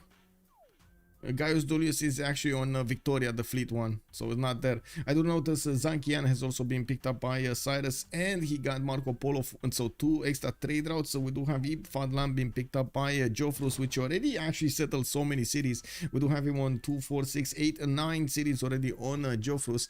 Now we do have him already also on 45 science and 49 culture with 112 production, Pembrush and Voice, Golden Age. We do have horses actually going towards the city of Piruta. How come these units are not coming to the south? Wow, they must have a mission to devour. Anyway, we do have Biden's getting out. Tirhab did get his Biden to send to attack his opponents if he can, and I do notice we got quite a few siege units coming in. A battery ram and catapult. More catapults are getting built, and more Hetaris are also getting promoted and sent to the front line. We do need to see when Zero is actually going to choose to start his attack run, because he is going to need to deploy all of his army at the same time. His first attack will probably be against the city of Ugarit, where he does have 2 Hetaris without a general able to attack that city center from 2 sides, without that much repercussion. I have to say there aren't that many units able to help Ugarit stay alive. And we might actually need to see a build, a buy here. We might need to see a horse buy, a swordsman buy in the city of Ugarit, so he gets that city's defense high enough, so the Hetaris don't just take the city.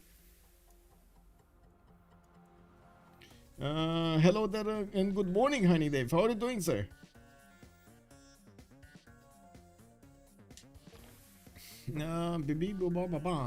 Duper asking us how long do these games usually take, just like Go Time did answer you. By the way, hello there, sir. Go Time, we do have them between 3 hours and 6 hours. Sometimes they take less, sometimes they do take a little bit longer. It does depend.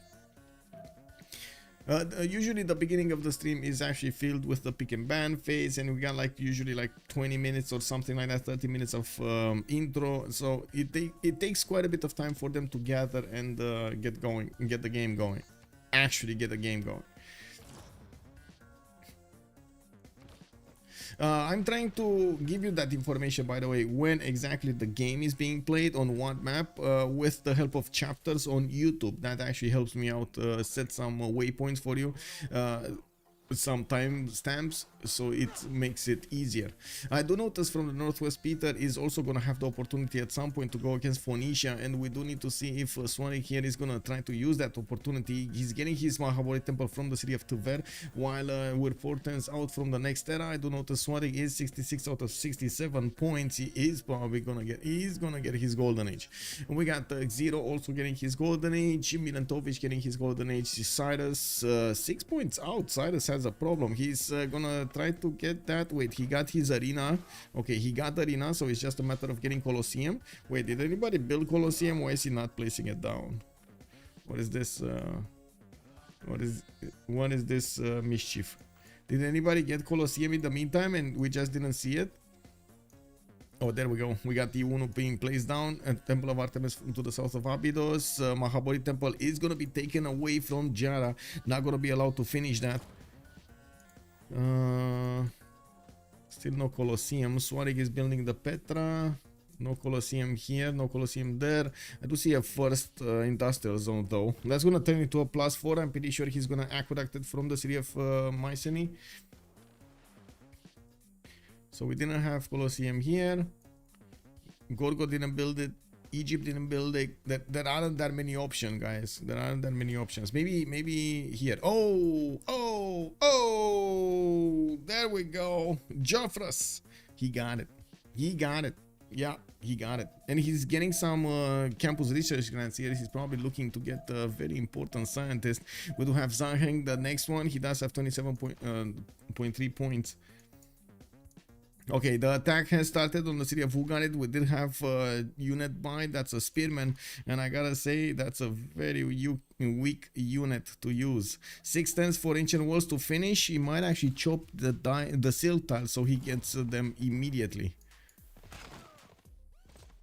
Ooh, quick switcheroo over here. Zero is actually crossing the river and moving towards LPQI with his Hetaris. One of them might actually die right now, while we do have the Eastern Army starting to get towards that city center. That is the bastion of his opponent empire. And we do have Tirhab deploying one of the horses in the city center, so he beefs up that city's defense. And we do need to see if Tirhab did actually get his bastions in for the +6 extra defense on the city's strength, and yeah, he did.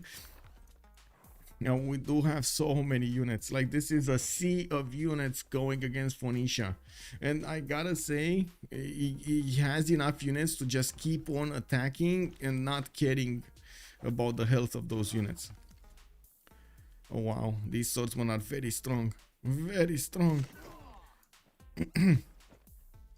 Yeah, Hetari did die. Oh well.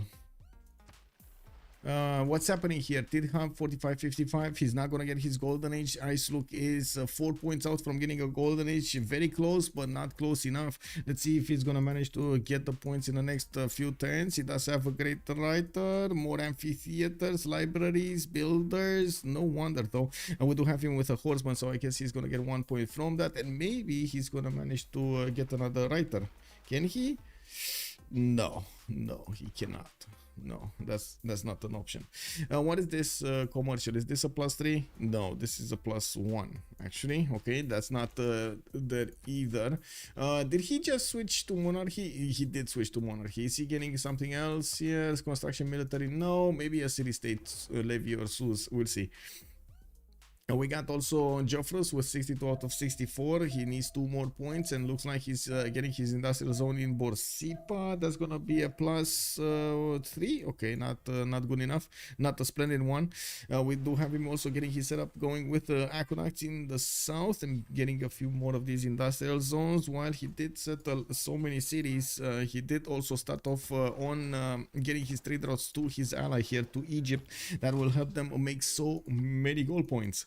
Let's see the initial attacks here. It is quite important to see how Zero is gonna get this attack going against Phoenicia. Could definitely take out one of the archers at the price for one of his Setaris. Actually, he might take down. No, he doesn't have enough movement for this. And the generals, man, even if yes, we do have quite a few generals, it takes a little bit of time for the second one to get into the front line. Onto the front line, I mean.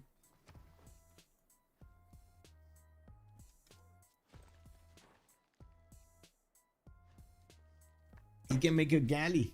Yeah, he can make a galley. That's a good point. Yeah, he's fine. He's fine. I think he's fine too. Let's see. Let's keep the era score screen here. Still 3 turns out. Still 3 turns out. Okay, I do see Tirhab did manage to get 18 science with 37 culture or 77 production. He's a little bit lower than Zero's 81, 23 and 39, while we do have him on 48 gold versus Xerox 17. Well, we do have Macedon here not really needing the gold for his upgrades, but he does need to keep on punching through his opponent's defenses so he can break them. We do need to see if he's actually gonna manage to get in. Why is he not trading this? Well, that's too late. That's too late. That could have been a kill, but instead it's a useless Hetari that is just moving around with very low HP. Headless, you know. Headless Nick. This is basically Headless Nick, you know. Doesn't do anything, just go through walls and goes for the Pikachu surprises, you know. Macedon printing aware. Yes. Yes. The Macedon's tsunami is about to flood Phoenicia. Yeah. Yeah, and look at the spamming. Look at the spamming happening over here. 2 more Hetaris coming in, more catapults. He's just making units. He's just making units. There's nothing else there. He was building a project here for the Great Generals, which is a bit surprising, but I guess he does want to deny everything he can from Phoenicia. I would imagine Phoenicia shouldn't be that far away from getting his military tactics. He's 4 turns out, and we do see Macedon pushing in. First thing he did. Yeah, he did manage to significantly damage quite a few units here, and he is taking down one of the archers. Another one is taking a lot of damage, and we do have him needing to push through that middle and try to cut off LPQI from any kind of reinforcement. Since we do have Ugarit also getting some spearmen from the west, he's gonna get to attack back these Hetaris. More Hipastis are also starting to do the damage against the Phoenician units. We do need to see if they're going to be successful in not only taking down the swordsmen, but also doing the damage against the city walls with that extra defense on it. We are 1052, and we do have Ice Look 1 point out, Tidhab 7 points out. That's a bit too far off. Doesn't look like he's gonna make it to a golden age. Joffrus he did make it. Jara did make it. We do have everybody else on Komanda making it, and there we go. Ice Look just got it. He pieced the city state and he got it.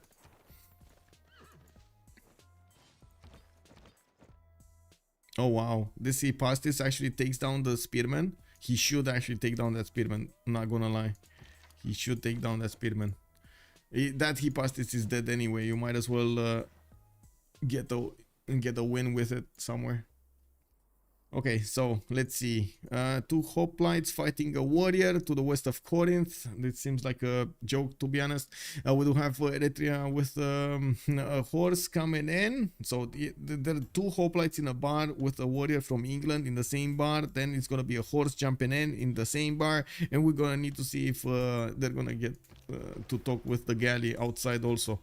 Anyway, we got foreign ministry in the city of Sparta. I do see builders coming from Athens and a lot of amphitheaters in his acropolises to get those extra culture point slots for the for the books. We do have Icelook with 48 science and 102 culture. He is keeping up with the science necessary to keep up with Minatovic on 55. I just got myself into a bit of an awkward position over there with the wording, unfortunately. I do try at some point to not say the same thing over and over again, like the same expression, and sometimes it is so weird because I get into situations which I don't find the synonym very quickly, and it's just weird. It's just a mental blockage for a few seconds. Anyway, we got campuses from CES, campus from Memphis. I do notice we got workshops also coming up from Jara. Jara 173 production is picking up that flag of most productive civilization in the game. We do have Cyrus also not far behind on 162. And yes, we do have more settlers coming in. Cyrus here did actually get, did want to get Colosseum, but Colosseum got snatched away from him. It looks like Macedon is slowly breaking the defenses of his opponent, at least until pikemen show up on the battlefield. While Tirham is one turn out, he's also going to get mercenaries, and there still are quite a few of these spearmen able to upgrade, not to mention his swordsman. I am actually very curious why Zero is not immediately attacking, like keeps on attacking into the swordsman. He should know that his opponent is going to get men at arms, and the second he does that and upgrades full strength swordsman to or full health, I should say, swordsman to men at arms, these Ataris just won't have any bone to chew on. Gorgo hit golden, yes, yeah.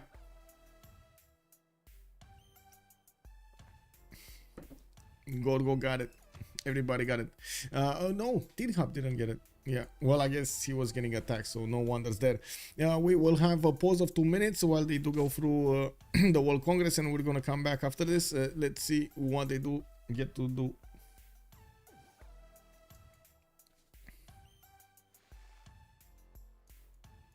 Still no attack here. Okay, there we go. Finally, he's pushing through. That's men at arms being taken down. This one can attack as well.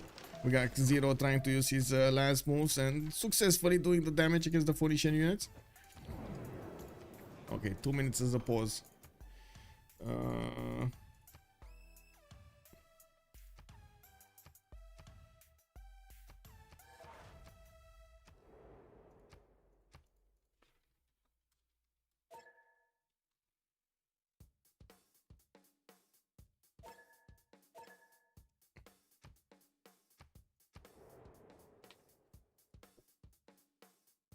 Two minutes and we're coming back.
Oh my, that went fast.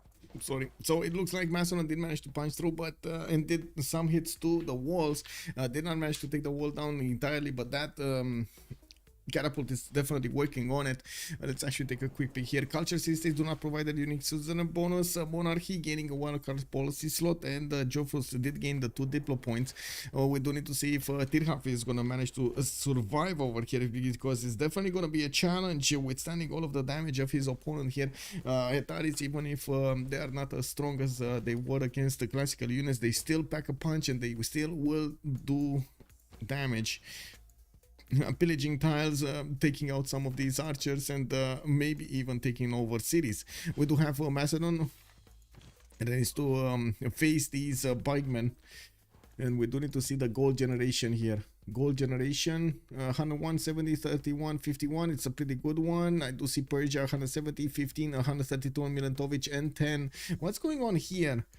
Oh, they got this. They got this. I do notice Kabachok with the Milantovic did couple their economy, which will help them so much gather the gold for their teammates. Zero with a second Exodus of the Evangelist era. We do have him still pushing into his opponent's territory. And we're going to need to see if he's going to manage to punch through. Milantovic, free inquiry golden, switched to free inquiry after the first pen brush and voice.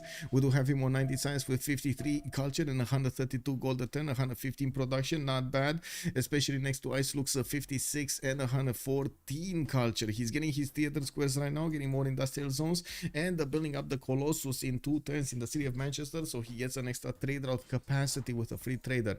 We got also Swatik, 61 science with 95 culture. We gotta see this. This is very important, guys. Very important. We gotta see what's going on here. How fast Zero can do the damage, and if he can actually do the damage against his opponent. This Hetari actually survived. We do have the horse being taken down. The Hetaris, as you can see, are just fodder right here. Zero is just sending them to their deaths, trying to get as many of these units of Phoenicia away from him.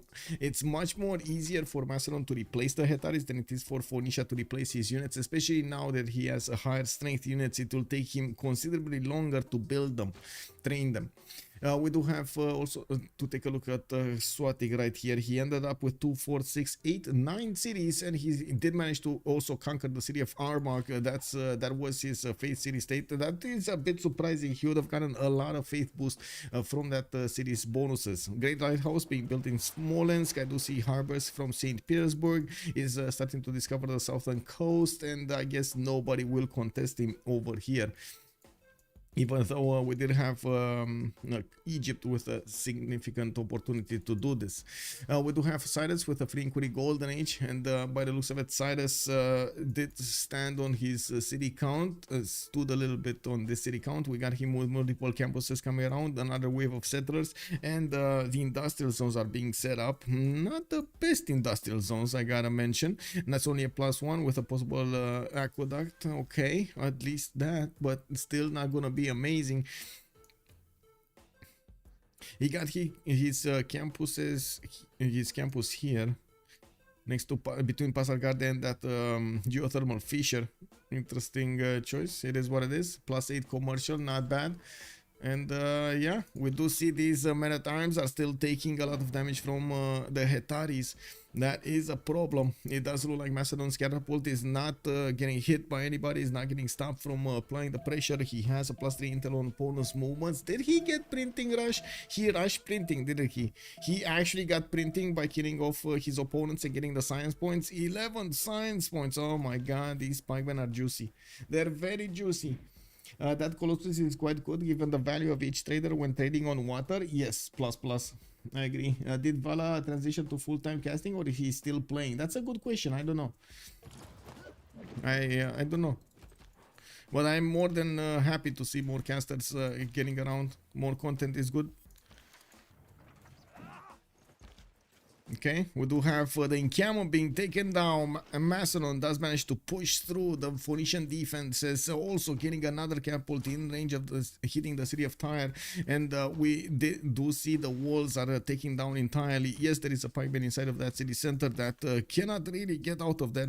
We do have Macedon getting hit from the city of LPQI as well, while we do see he stopped building units for a while. Now the train has started again, and we do have all of the Hetaris getting onto the front line. He did actually get, as you can see, a trade route here, which is kind of weird, going towards his ally, towards Persia in the south. Then he kept on building with the military engineer the roads he needs for the units to get onto the front line as quickly as possible through the forest. That's the problem. The forest is the problem, and of course the hills are the problem.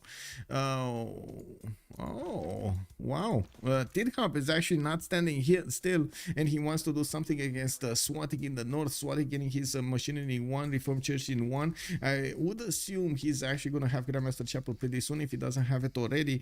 We do have him in Fortens building up that Grandmaster Chapel, and gonna get to buy units with faith towards the south. If he does want to upgrade these into coursers, it will certainly be a stronger unit than Tirhab has at the moment with just horses. The same can be said about Tirhab. He might get enough science to get to castle technology and upgrade his horses into coursers that will help him out significantly. Okay, pikemen definitely making a splash here. Hetaris just not strong enough against the pikemen. 7 turns pike in Biruta. Yeah, it takes an incredible amount of time. But to be honest, this city is not that good. 222s. Okay, I mean, he does have a decent amount of production on it. That's a very low production output though. Okay, Hetari has been hit. We do have first crossbow also coming in onto the front line. This will help him deal the damage against the pikemen, and since he doesn't need to worry about the encampment hitting him or the walls inside of the city of Tyre, this is going to help him quite a bit keep his units.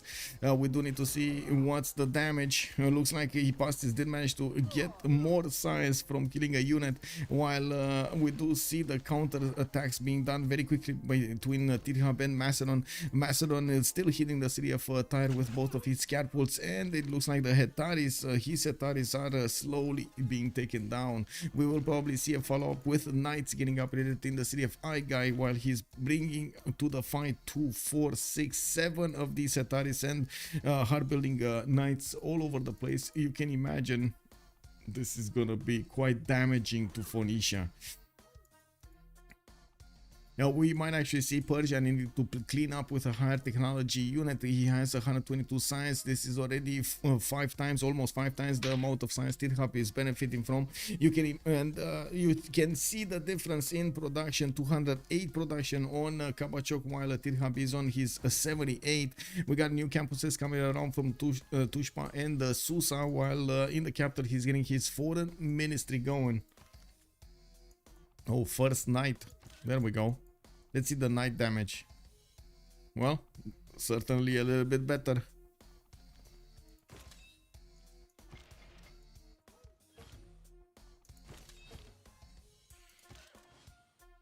Oh wait, these Hetaris? Yeah, it's fine. Okay. So many knights, so many units. When is Russia gonna get his units though upgraded? Is he ever gonna get these units upgraded, or are these just there for the fun of it? I do notice as the game progresses here, we do have a certain difference in the outputs of the empires, with Macedon keeping himself in an real position. He's doing the damage on Tirhab, and of course keeping Tirhab from making an economy, not to mention getting his stats up. We do have them very close to each other when it comes to the stats numbers. Ice look here is 63 science with 150 culture. We do have him with the most culture in his team, and he does have a significant amount of cities. He did not choose to go on the offense early against Milentovic, which of course we're going to need to see if that's actually going to turn out to be a good thing or a bad thing. You know, we do have him only with a skeleton army being deployed between him and England, while he's getting all of the bonuses going in his empire, trying to build more districts and trying to get more stats. Yeah, looks like also Tirhab did manage to get back the tiles in front of the city of Tyre, and it does seem like he's starting to lose a few more pikemen. These are units that he has a very hard time to replace. Very hard time to replace. They're definitely not as easy to build as Macedon is just one turning his units everywhere. One turning, two turning his units. Cossacks at this size is like turn 67, so that's like what, 9 turns to go? That shouldn't be that far away, to be honest. So yeah, we're gonna need to see if Swarik is gonna choose to go for Cossacks. This will the Cossacks will definitely break Phoenicia. There's no way he's gonna defend Cossacks. Also, with the amount of culture that Swatik is benefiting from, he's gonna have probably the core ability pretty soon. Also, humanism in 1. Okay. I did want to mention that we do have over here a significant amount of production on the 3 members that are relevant to the game: Irantovic, Swadik, and Kabachok from one side, and on the other side we do have Iceluk, Jofrus, and Jara. We do have Jara and Jofrus, for example, over 200 production, while on the other side only Kabachok is on over 200 production. Next up is Peter with 171, where you need to add also that extra faith that he's making, 178. Now we do have him also with multiple universities and more theater squares getting out, while his Grandmaster Chapel did get delayed 1 turn. He's still building it in 4, and we do need to see if he's gonna get more faith per turn so he can keep on buying units and sending them towards the southeast. I would imagine even if Phoenicia is gonna want to get some units in his borders, he's probably not gonna be successful in taking cities. Macedonian night attack will start off next turn. We do have also crossbows getting into position to do the initial damage, and we do need to see how fast Zero will click the buttons. It's definitely going to be a hell of a fight over here, and because Phoenicia has the interest of not letting any unit getting next to that city, which is low HP, and at the same time we do have Macedon really wanting those tiles, Interesting. Warlords plus Exodus, yes.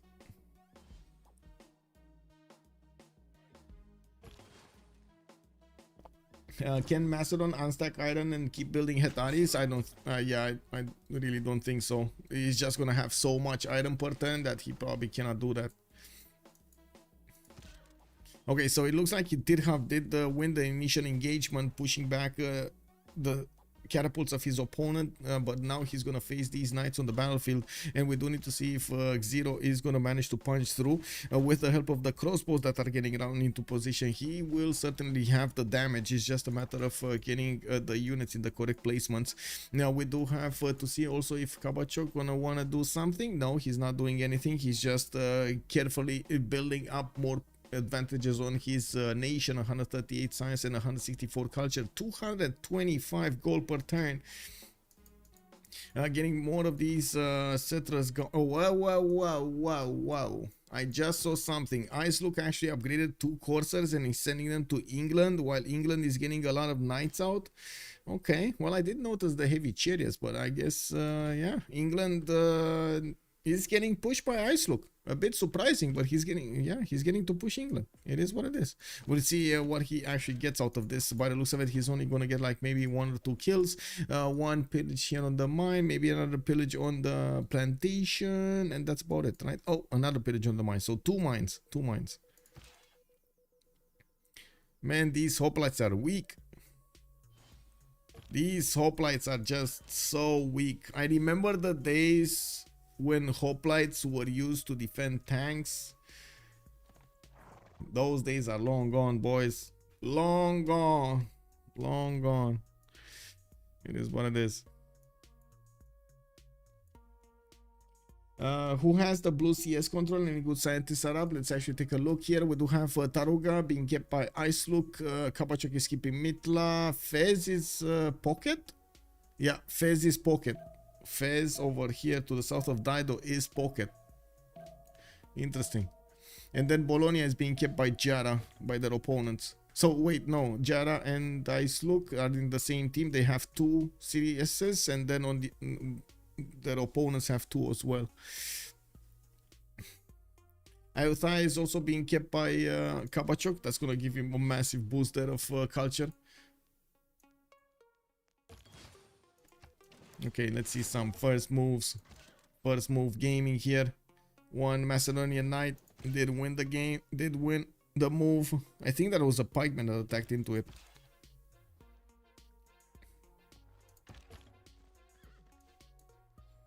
With the new crossbows also getting into range, I would imagine these Maritimes are just a few hits away from being taken down. Russia moving from the north with a little bit closer with the horses. He's also trying to get that Petra, but in the meantime getting the temple.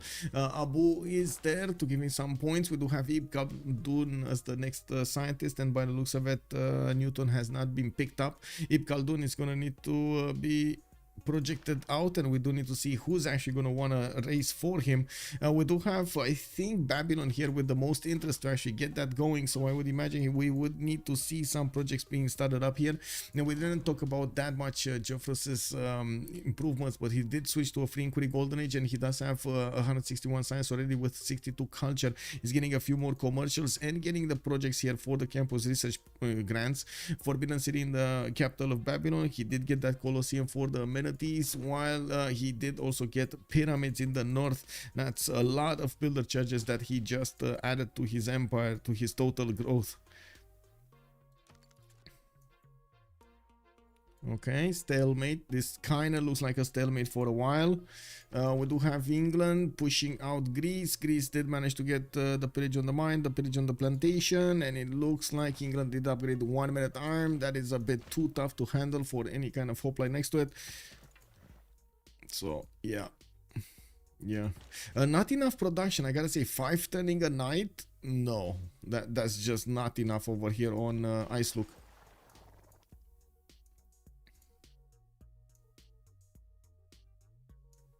Intelligence agency coming up from the city of Pella. We do need to see when Tirhab is gonna manage to match printing over his opponent. He is he's getting spied upon. Well, spied upon. His opponent is benefiting from an extra +3 against him. Who is he hard building knights when his team has fine GPD? I don't know, Marius. Why is he? I don't know. Does the LSR have a win condition even with Dido dead? I would imagine they will try to get Gorgo and Babylon shining. Not to mention they do have Cleopatra, a good economy, not really based on Tirhab's economy or survival, and of course we do see so much production on all 3 members. So yeah, I think they do have a chance. I'm not sure exactly what kind of victory condition they will want to go. Didn't they manage to get 2 diplo points in the first one? They did on Ptolemaic? No, on Geoffrus, on Hammurabi. They got 2 over there on Geoffrus. Interesting choice over here to give him the points, but anyway, we do have what we have. Later on in the game, he's actually going to be required to clean the map, and we will probably see Peter getting attacked at some point by him. We do need to see if Peter is going to get prepared, and I do see him actually getting prepared in coming up from Smolensk, Grandmaster Chapel, also finishing up in his capital. It is quite important for us to know who's going to lose a military alliance, and of course for them to have that military alliance bonus.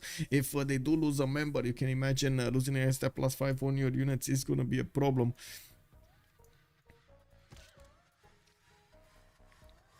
Okay, crossbows, the new crossbows got in.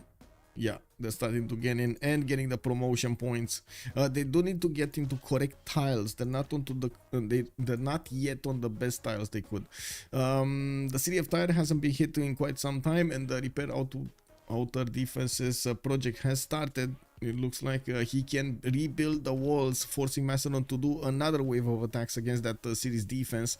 I guess that's not that big of a problem, especially since he does have 2 catapults, 3 catapults deployed here.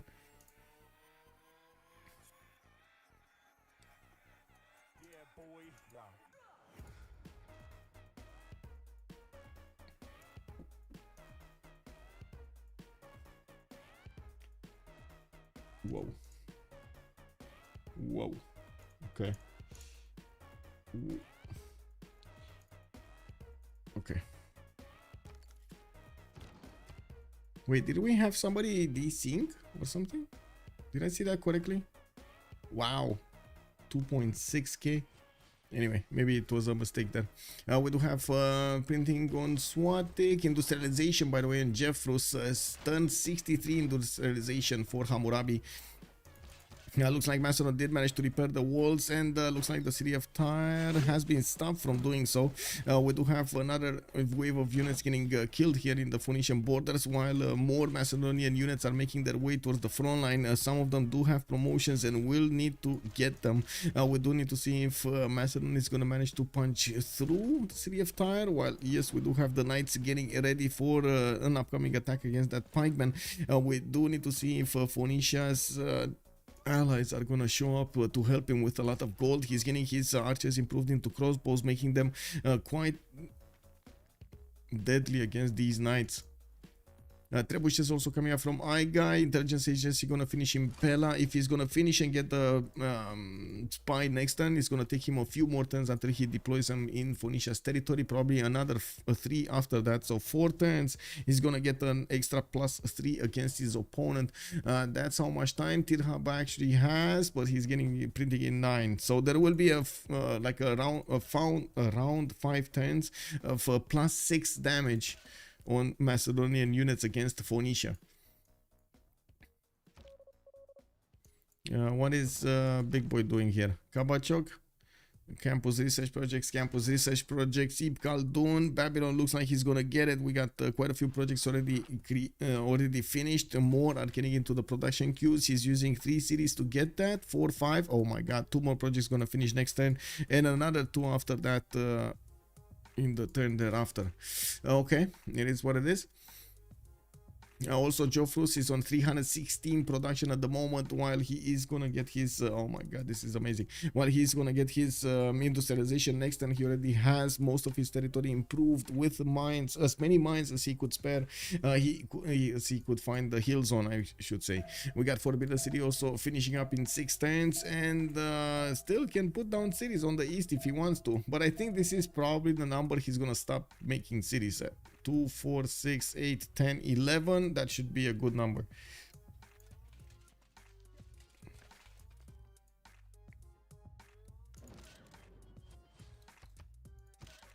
Okay, some first moves that need to come out here next to Phoenicia.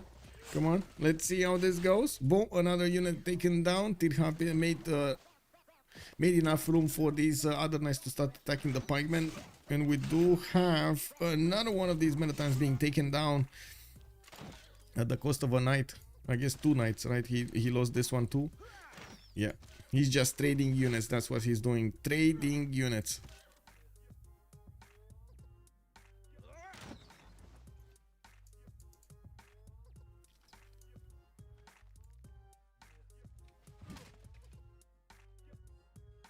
Ooh, lost another 2 units here to the south.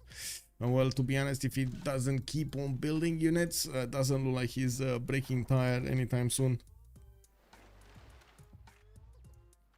He has been trying to keep a balance out between building units and getting some improvements in his territory. Anyway, how soon do we have Russia getting to Cossacks? Looks like siege tactics in 3 turns. It will take some time. Entertainment complex coming up from Tver. When we take a look at the points here in the Great Writer screen, we do have Egypt on 3, Macedon on 2, Russia is on 10 Great Writer points a turn, Greece is on 12 already, and of course Russia does benefit from Oracle and from probably Pingala double. That seems 2 little points for what he has right here. There must be something that he didn't do, like Pingala double, for example. Anyway, now we do have also industrialization finish up on Jofrus. He's on 366 production. Giara 250 gonna get his own industrialization, and did manage to place a few more cities, getting to prepare a few heavy chariots to actually help out his ally. This is what I was asking, if he is gonna get some support help from his next door neighbor. We do have Giara with a need to go towards Cuirassiers if he actually wants to push back Macedon, and of course do some damage against him, with not to mention help out Phoenicia stay alive. I'm a bit surprised Giara is keeping these heavy chariots. I guess he's gonna move them in the borders of Dido, where he is also gonna get to improve them into the next tier unit. He's a what enjoyer? Ah, okay.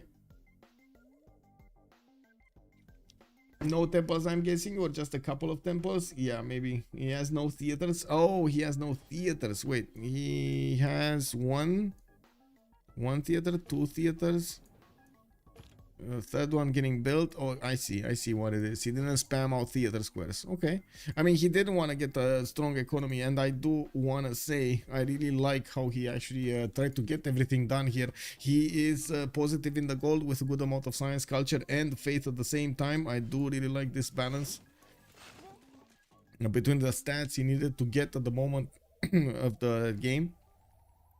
We do have Icelook actually struggling to get the science numbers up over 180 science with 187 culture. We do have him also 225 production, and he is getting pushed by England, getting pushed back by England because he was the one first pushing. It looks like Milatovic did get that line in the sand, to draw that line in the sand to the southeast of Bradford until he hits the seas, while we do have Knights in Corinth coming out very, very slowly, getting trained in. He's gonna finish here more campuses, and soon he's gonna have a lot more science. Now we do need to see if Milatovic, when he's going to get out of his free inquiry golden age, which is not that far away from now. In 9/10 this era is going to finish, and he's not going to get those extra science points. He is working hard to get the libraries, get more campuses, get more universities to help out counterbalance that lack of science points from harbors in the next era. We also need to see if Kabachok is gonna get okay, he's getting in camels. That definitely means later on in the game he's gonna be interested in starting to build an army, and we do need to see how fast he's gonna try to get that. Of course, this could also mean he wants a military engineer. It can happen that he is not interested in war at all. Now I do notice another strong unit has been taken down from the Phoenician borders, from the Phoenician defenders, giving the catapults a way in towards the city of Tver.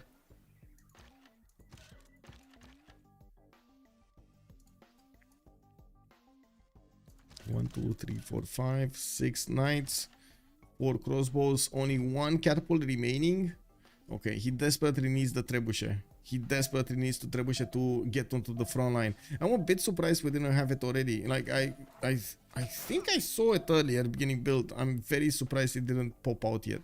But anyway, with the road, with the military engineer creating the road directly towards the city of Tyre from his empire, he's not gonna have a hard time getting everything he needs where he needs it. Czech scientist, tech lead, yes. So we did have, let's see, Egypt over here with Isaac Newton picking up. Also Babylon did manage to get Ibn Khaldun, so they secured both on the same team on Les Sumer Rangers. Babylon also did manage to acquire Isodor of Miletus, and we do need to see what is he gonna use it on. It looks like he's gonna get to use it on Forbidden City over here to the northwest of Babylon. He didn't finish it yet. It's just one single tap away from finishing. He's also getting his factories getting built, and he just popped to 400 production, doubling the amount of production that, for example, Russia is making. Swadek. Okay, the city of Tyre is actually about to go down. Looks like Tirhab is going to lose his crown jewel, his capital city, while we do have Zero bringing more military equipment to the front line. He needs to keep on going and take over all of the cities of Phoenicia, break his opponent's defenses in half. We do have Tirhab trying to get a safety settler towards the west side, and Gianna is getting ready to keep his opponent from getting into his tiles.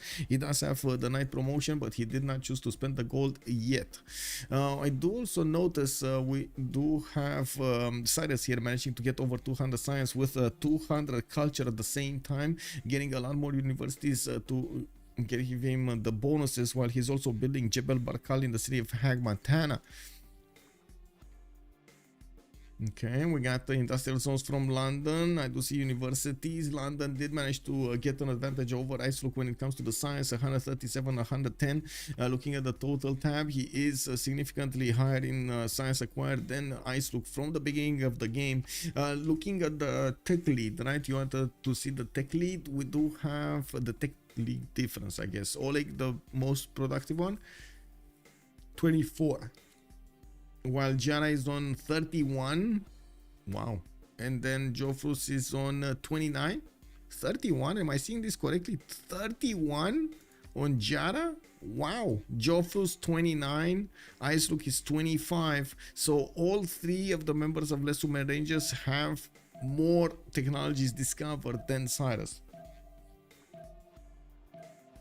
Okay, this looks like Cyrus is directly going for something extremely specific.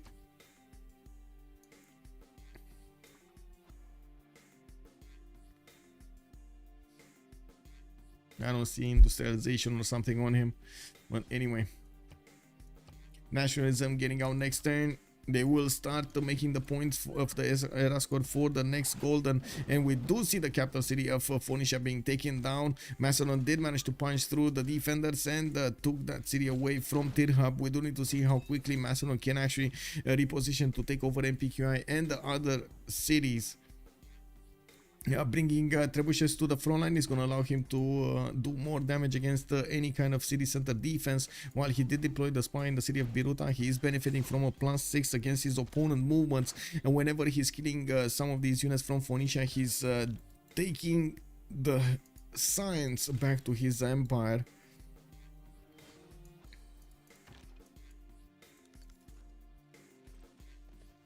Yeah, look at that resupply chain. 5 more units coming in. I really hope that Methone is not going to keep on building those units, but I don't see him choosing otherwise. Anyway, now we do need to see if Jara, there we go, he's repositioning all of his heavy chariots on the road so they can actually go towards the eastern side of Tirhab. He might actually choose to keep his opponent alive. In line over here to the north of Ugarit. I don't really see how though. This is very bad land to fight in all around, like very bad land for defense, very bad land for attack. Oh well, we'll see how he's gonna approach this. We do have coal power plant started up from Joffre, so with the Forbidden City finish, he's getting an extra wildcard policy slot to use, and by the looks of it, he is in a Republican legacy with natural philosophy, town churches, serfdom, trade confederation, Wisselbank, and craftsmanship, and retainers for the extra amenity in his cities. I don't actually see him benefiting from retainers. I guess that's just it there. He only has like 2 bonuses here, the city of Durkuri, Galzu, and Borsipa benefiting from that, and that's it.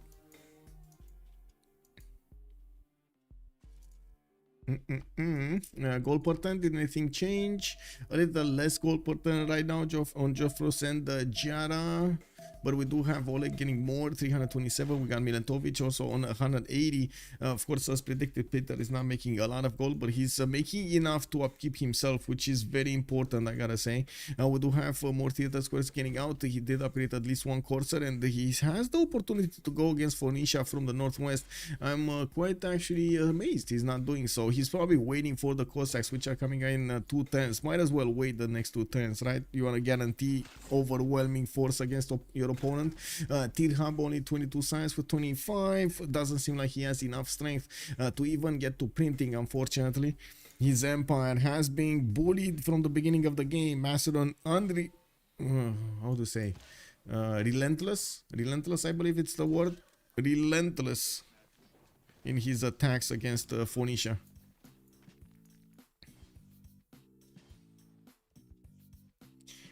Defender Russia. Wait, he actually got defender?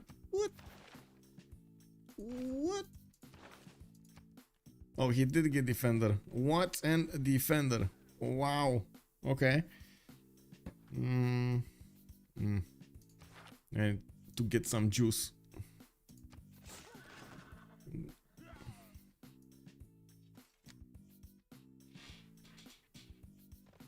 Oh, I do have some juice. Orange juice. Defender for the plains. Dash Green, good evening, sir.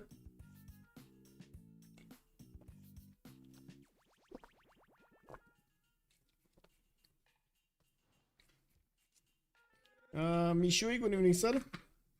Irel Kaba, big game. Really? Yeah, put plus in if you want Irel Kaba. Yeah, it looks like Dido has 2 escape settlers. I think these are actually just cities that he's gonna keep on settling here, to be honest. By the looks of it, these cities, right? Tutica and Ainuk just got settled here. I was expecting him to go further on, but he just kept this here. They're probably talking to each other, and Jera did say that he is capable of keeping away his opponent, so we'll see. Total tap, by the way, Alexander. Wait, this number is wrong. This number is 100% wrong. He's on 819. I'm pretty sure this is way lower than his actual numbers in science. Mastodon has been acquiring a lot of science from killing units here. I would actually go as far to say that he acquired like 300-400 points from just killing units.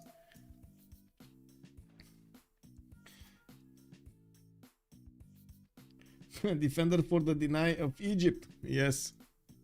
Yes. Also, I'm not sure what the point spread was, Mishui. I'm not even sure if I can take a look at that on manage prediction summary. Did we have something? Okay, no, this is on something else. I don't know if I have a history of predictions, by the way, that I can take a look at. Anyway.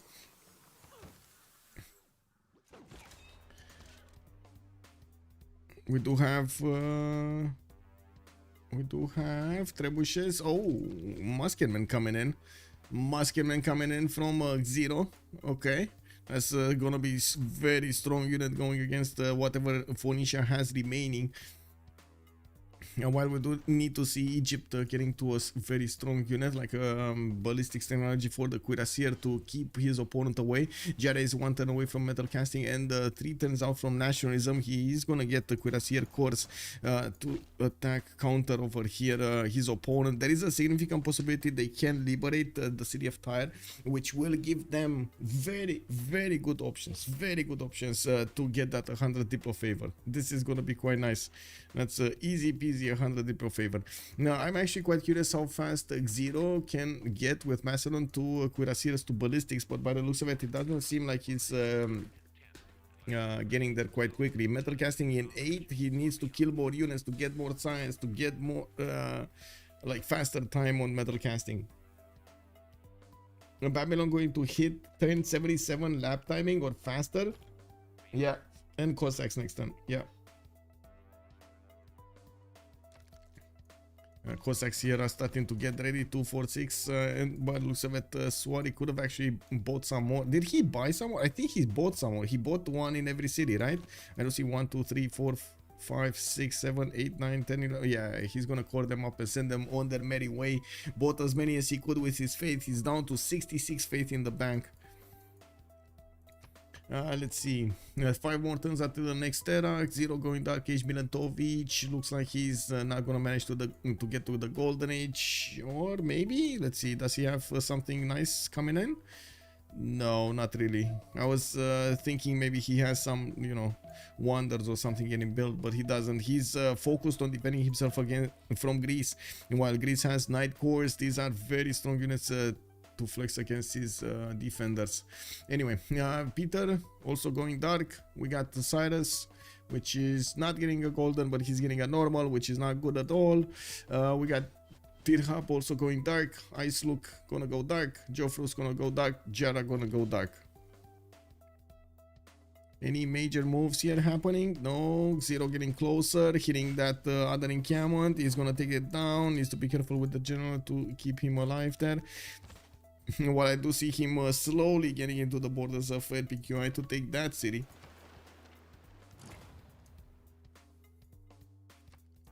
Okay, Cossacks. Cossack timing. The cooperative sacks are coming in.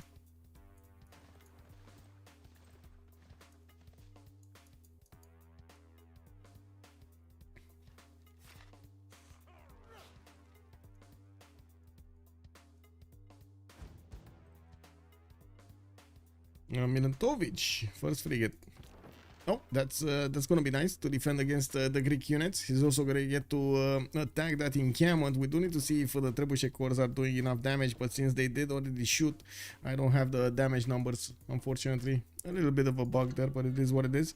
First grade musician also got picked up by Ice Look. We do have him with a significantly more science number right here, 157 and 202. Remember his pen brush and voice, he will have more science than Minatovic, since Minatovic is still in a free inquiry golden age. And it looks like Minatovic did finish his libraries, didn't get universities here in his cities. That might be a problem, or at least not all of them. He only has like one in the city of Bradford, and that's it. I do also notice, I was wondering at the beginning if London is going to get a campus or a theater square. It looks like he chose at the 7th population to go for a theater square, not a campus. He could have had a great campus over here, but he did not. And now the city of London is just waiting for that extra. Oh wait, he placed one down here. Okay, kick. He did place one down, but it's under construction. It will take some time. Rupert Fed, good evening, sir. You are seeing production here. You are seeing actually the production. Fusion, good evening, sir. How are you doing? Let's see. Did he upgrade the Cossacks, by the way? No. No. Wait. Next turn? Weren't they this turn? I do believe they were this turn, right? He's going cartography. Oh my god. He has the upgrade button and he's not. No, he's not. He doesn't have the upgrade button. He has only coursers. He did not finish. Okay.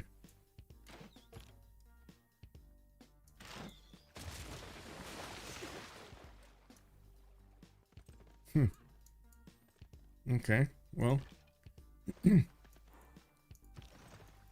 Jara here is getting his ballistics next turn, and of course nationalism also coming in 1. He's gonna get to stop the bleed and also have a chance to take back Tyre. We do need to see if Zero is gonna be on point with his unit upgrades, so he can withstand the next attacks. We also have a line of more muskets and more knights coming in. Zero is 3 turns out from metal casting, and it looks like since he is still killing off some of the Phoenician units, he's acquiring the science points from those. We do have Persia getting another entertainment complex in the east of his empire, so he can actually get the other cities with enough amenities. He's getting more barracks on the west. 2 of these encampments have been built. He's going to require the next population level on the other cities to keep building them, and we do need to see Kilvakisivani in Pasakarde. He's going to finish in 4 turns, finishing up more aqueducts here. I do have to say he didn't really min-max his production capabilities, didn't really add as much production as he could to as much adjacency as he could to these industrial zones, and that actually might come back to haunt him. Yes, we do have Macedon here just getting more and more units against his opponent. He's gonna get them stronger and stronger. We do have to the north also Russia, but I think at the moment Jara is in a much better position. Jara, and I really like how how Babylon actually got his setup going.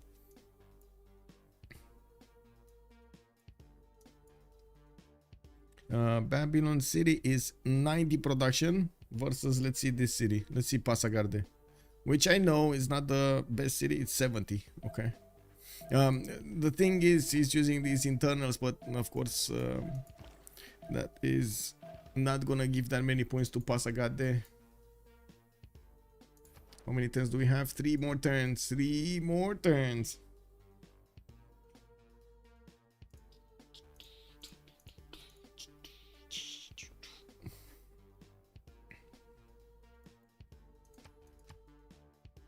Wow.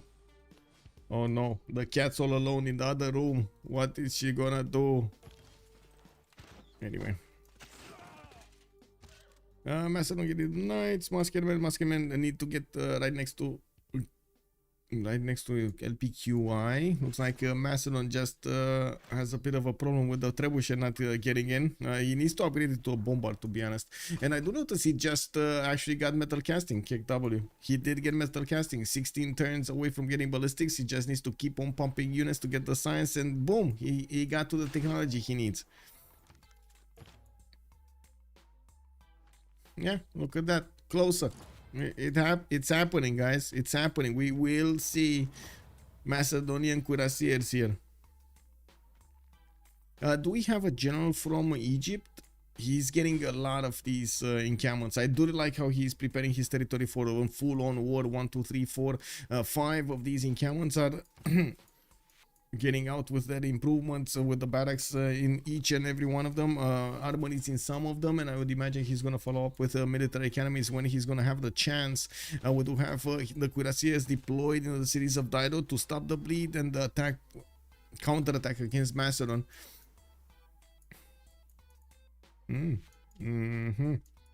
Okay, what's going on here?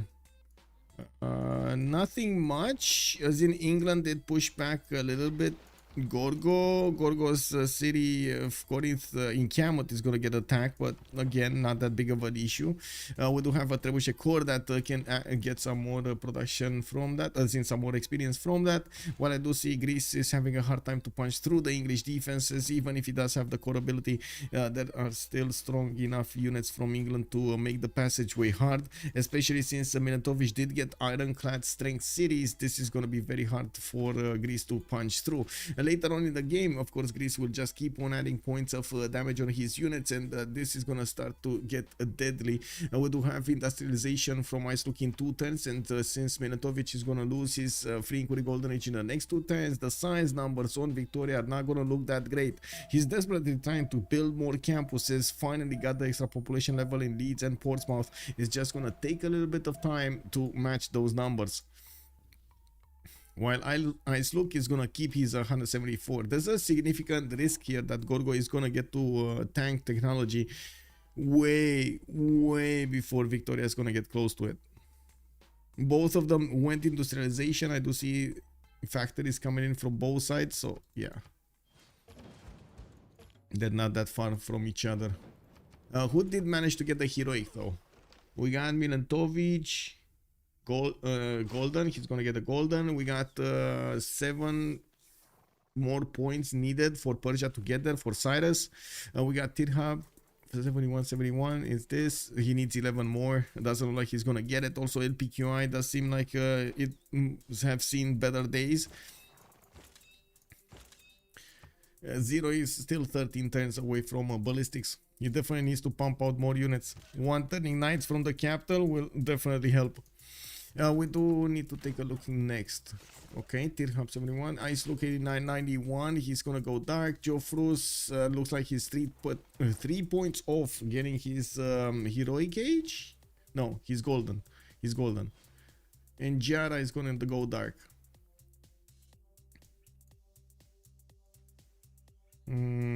Oxford University in Babylon. That's a bit too far off to get the points from. I think the only way is to actually peace city states or levy them to get the points in right now for Jofrus. City of Tyre is also going to get the ancient walls in 2 turns, making it a bit harder for these Egyptian units to punch through. He needs to defend his crossbows because these are going to be the weakest units he has on the battlefield, while Egypt can field these units. It doesn't seem like he's following up with more. Only 2, 4, 6 have been deployed and upgraded, and they are meant to save Phoenicia and take back the city of Tyre from Macedon. Now, I guess it's all about the moment in time when Macedon actually discovers ballistics. That's gonna be a major change in the war.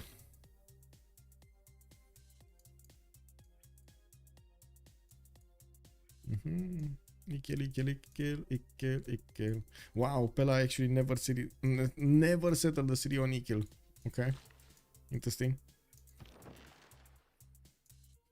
Gorgo's Empire, Sparta. We do have campus research projects here. It looks like Babylon. Oh, he got the points. He got it. 106 out of 106. He got his golden. Miletovic got his golden. Cyrus got his golden. Swarig needed 9 more points. Did not get it.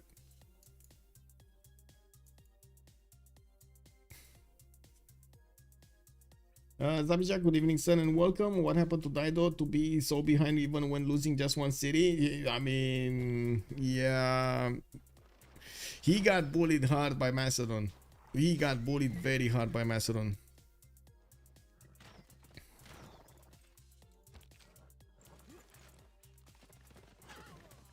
Well, looks like that's a lot of science points gathered from the Egyptian units, by the way, that shaved off at least 110 away from Alexander getting his ballistics. The city of LPQI walls are also about to go down. The trebuchet needs to make a choice if he's gonna keep on shooting on or promote so he can get the health back. We got new trebuchets getting in, and I do believe he has the upgrade button to bombards, but he just didn't use it. New knights, new knights, new knights. So many new knights also getting out. Industrialization in 2 turns from Swarik. We will have a pause for the Congress soon. He's doing the garbage tax now to boost. Yeah, going to be like 6 techs ahead.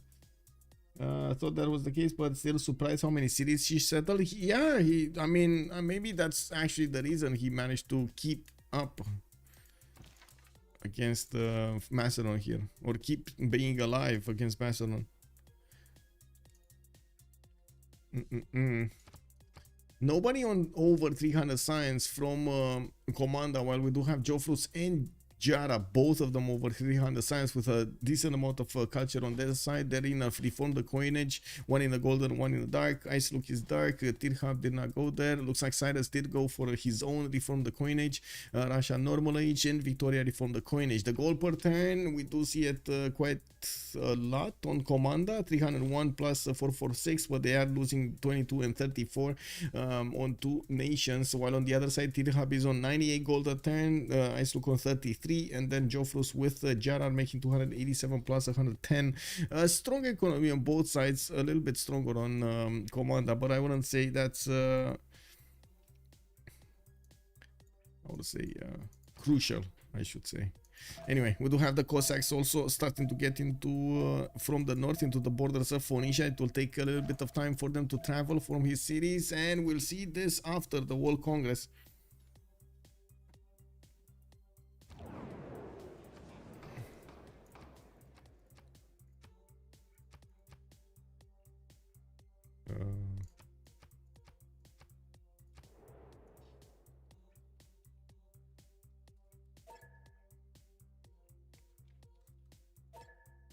Okay, 2 minutes and we're coming back.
Okay, so let's see the follow-up attacks going on here.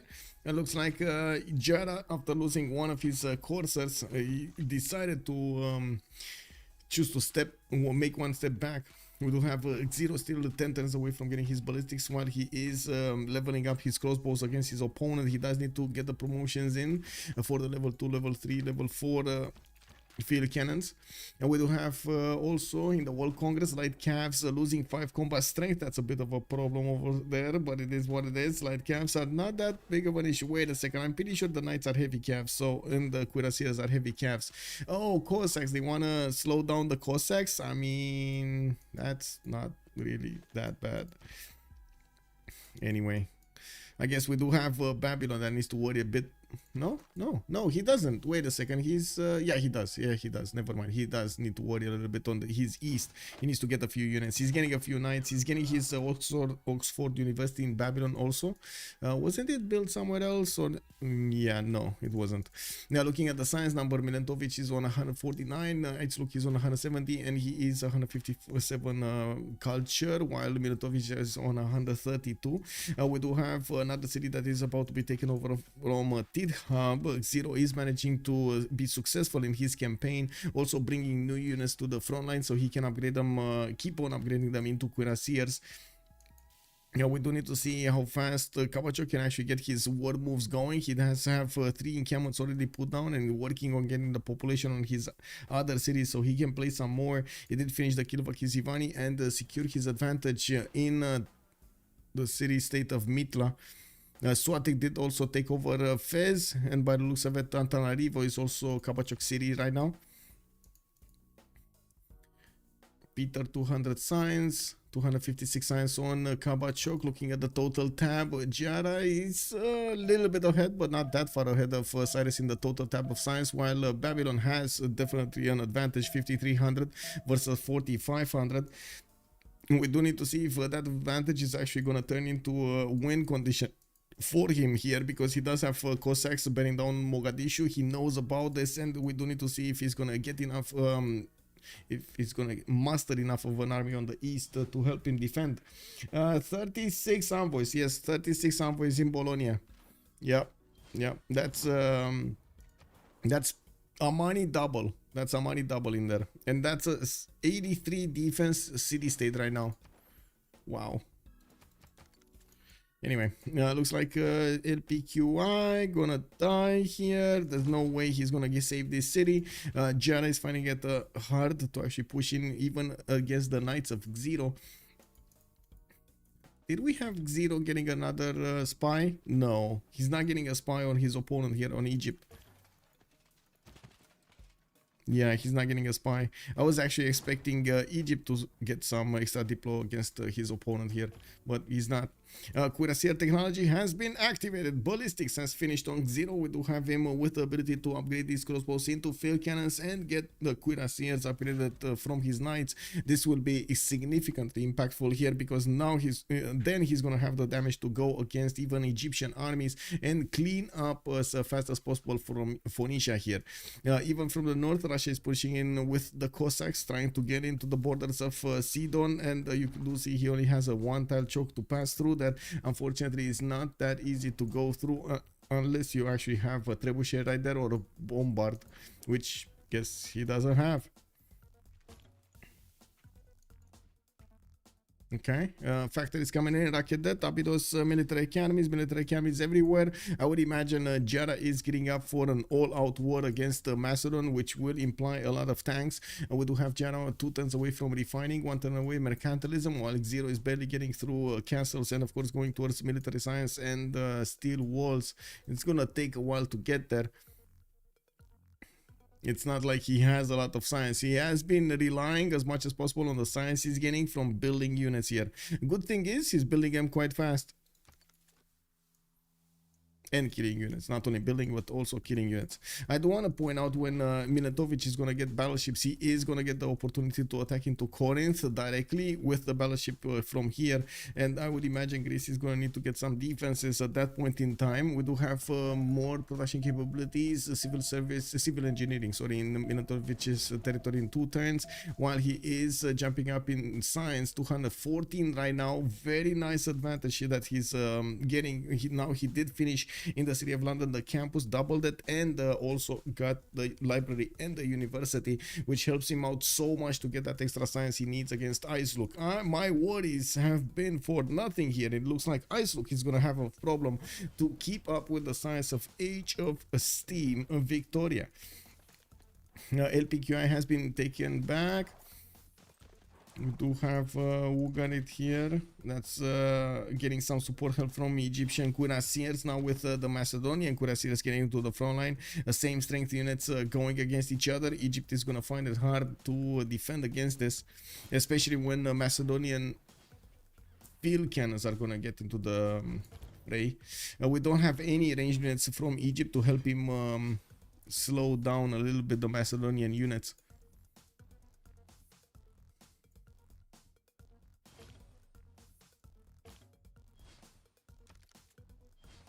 Hello there, sir. Solo. Good evening, sir. With much pleasure. Kapachok champion. Woohoo! Let's see if Kapachok is gonna be the champion. Kapachok needs to step up his game here because he's lagging behind. 274 science, 307 culture, 423 production. Jofrus is already 660, and we do have him with more science. Not that much culture though. I would imagine Cyrus is gonna get to his fascism way before Cleopatra is gonna get there, and he will have the tank armies to show for. We're gonna need to see him starting to build up his there we go, his count, and we do have already military academies getting in for the extra oil port, and he's gonna need refining next turn. He's gonna need steel, and he's gonna get his combustion right after. Hamatana gonna build the aqueduct there, and I do see him preparing for another industrial zone here. Okay, Macedon just upgraded most of his units. If you take a look at the economy here, it looks like on both sides we do have a okay-ish economy. There's not that much of a difference between them. While we do have England keeping away Greece from his territory. Greece at the moment is trying to industrialize his nation as well to get those extra production points working for him. He's quite far behind in the production screen, 338 points versus Miletovic's 468. Looking at the culture, 7 tourists already got acquired by Swadik, 7 out of 69, and we do have probably the defender. Give me a second here. It's Jara. Jara also got, wait, it's not Jara. So it's Icelook on one side, it's Gorgo on one side, and on the other side it's Cyrus. Okay. Yep. Okay. Jara also did manage to get 7 out of 81. Wait a second, where is Jara? So Swarik is on 120, that's not that big, and Jara is 58. I'm pretty sure he's not really wanting this. Yeah, pretty sure he's not really wanting a cultured victory. We do have also the shipyards showing up in the borders of Miletovic. His harbors are allowing him to get these going, which is amazing. If you do manage to couple the industrial zones with those shipyards, you do get a lot of very good production cities. Looking at Macedon, he's slowly moving towards his opponent, ignoring the 2 cities in the north. Looks like Russia made a big mistake of putting those Cossacks in the water. Unfortunately, the Cossacks actually are getting hit by the walls of Phoenicia, and they're drowning in the water of Sidon and Ziz. Wow, I cannot believe what I'm watching here. This is the total demise of the Russian Cossacks.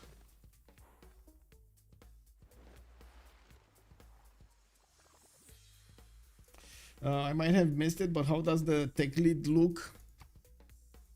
I mean, by the looks of it, it's not like we can judge anything from the technologies. We got 37 technologies on Cyrus. Jara is 40, for example. Jofrus is 43. He did have more science from quite an early stage. There is a 1,000-point difference between Jofrus and Cyrus and Kapachuk. Yeah. Kick. Macedonia suffering from loyalty issues over here. Slowly, he's getting them. He's how to say? He's getting to settle down the citizens there. It's fine. I'm pretty sure he's gonna keep on taking cities here, especially since these field cannons are gonna be good against walls, while Egypt totally retreated in his own borders. We do have Egypt getting his terracotta army and switching to oil power plants. Looks like he's not that comfortable with the amount of coal he's getting, so he cannot power everything he needs, especially those factories. I think there will be a problem here. Oh, there we go. Nationalism. I was wondering when nationalism is going to appear here on Alexander. He definitely needs to keep bringing more cuirassiers to the front line and core them up right here in the face of his opponent and keep pushing. That is the key to success here. Keep pushing. We got cuirassiers, a lot of cuirassiers coming up from Persia, getting ready to get his armies upgraded into tanks. We do have Cyrus getting steel walls right now and going for combustion next. That's gonna put him 3 turns or a few more turns away from getting his tanks.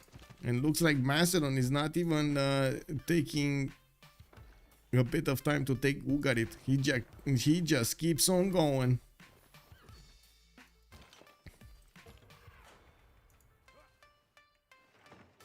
Yeah, he keeps on going. He's gonna get the cities anyway, but he wants to push Egypt as hard as possible and as quickly as possible, not giving him any time to get new units out. Cuirassier corps coming up from Abydos. I do notice that Terracotta Army is gonna give him next turn a lot of promotions here. I don't know if he has a spy in the cities. Yeah, he does have a spy in the city of Pella, but he never activated it, which is a problem. He's not getting those extra +3 points against his opponent's movements, and Macedon is gonna get at some point those. And we do have the cuirassiers with the +5 melee strength from the card. Macedon is using the Dark Age card, while I don't think, oh, Jara has it also. Okay, Jara, but Jara didn't use it. Jara is not using it. Uh-oh. Yeah, he's not using it. He has it, but he's not using it.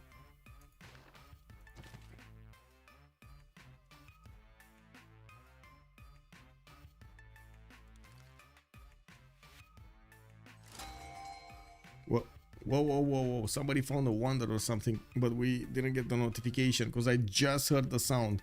It's either that or somebody just popped a relic. Pop it like it's hot. Anyway, cuirassiers coming in. We got Zero still building up his infrastructure here, getting some commercial hubs. I do notice field cannon technology for Milentovic. That means also his own cuirassiers if he wants to. Still needs to get his frigates upgraded into battleships. Scientific theory coming up from Milentovic. Next time looks like he's gridding out research labs. Is he actually going for research labs? While Icelook is going for the bottom 3 siege tactics. Well, that might be a problem. That's a very good question if he has the time to go there. One of the things that I do want to mention, usually at this time of the game, you would see Gorgo with a lot more encampments than we see right now. It looks like he's not gonna have the power that he needs to attack England. He would have needed like at least 6 encampments. Doesn't have them. For the oil part and for the production capability of pumping out units, direct armies and so on. All of those are actually time savers and the resource savers. So yeah, you do need them. Enoch, by the looks of it, is going to be taken down this turn. Yeah, he should have enough power with the last one. There we go. He got it. And now he's going to keep on attacking Egypt units and in a direct confrontation right on Egyptian borders. You can imagine Egypt is not going to be happy about this. There are a few more cities settled to the south, but it looks like Zero is not caring of cleaning up Phoenicia as much as he's caring of slowing down Jara. Combustion in 22 turns from Jara. Wait a second. Did he not get the upgrade button? Did he not get the memo? Oh, 2 turns, not 22 turns. Wow, my eyes, man. Just double the 2. It is what it is. Combustion in 2 turns from Cyrus, and I do see him getting his armies out, also moving his military engineers, making them create the pathways towards the west, so he can follow up the attack right behind Macedonian army against his opponent. He's getting his military academies from most of his encampments, and he's right now on 4 encampments. Yeah, 4 encampments.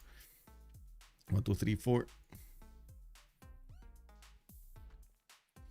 Good evening, Fabius. Good evening, sir. Had to work. How is the game progressing? Who is a favorite right now? Actually, let's see which are your favorites. Let's see. Do we have in the votes who will win? 58% of the chat said Komanda will win, while Resume Rangers is getting 42% of the votes.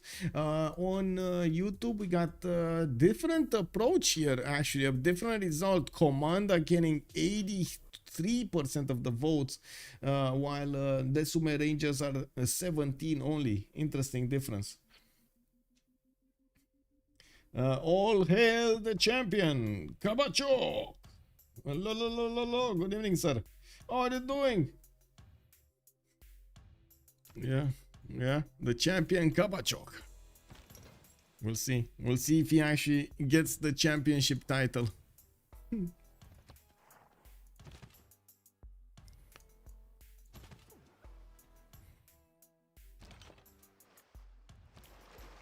Okay, Macedon actually getting galleys. Is he wanting to get cartography to punch through Phoenician cities? I guess so. Russia was forced to retreat his Cossacks and let them heal a little bit. While I do see he did manage to take over Cahokia entirely, dealing a little bit of a blow in the economy of his opponents, but not really making that much of a dent. We do have Russia here that can keep on pushing against Babylon, but Babylon will have his own cuirassiers to fend off these Cossacks. By the looks of it, Swatik did not keep on buying or build new units, so it looks like it's taking him quite a bit of time to get them on the front line. If doesn't seem like he wants to push. We do have Egypt also getting attacked right now by Macedon, while Zero is getting all of his field cannons slowly into range of those cuirassiers. We do also have Egypt coding up his units, making those units stronger to fend off attacks. We do need to see how quickly we will see Persia get into the fight here.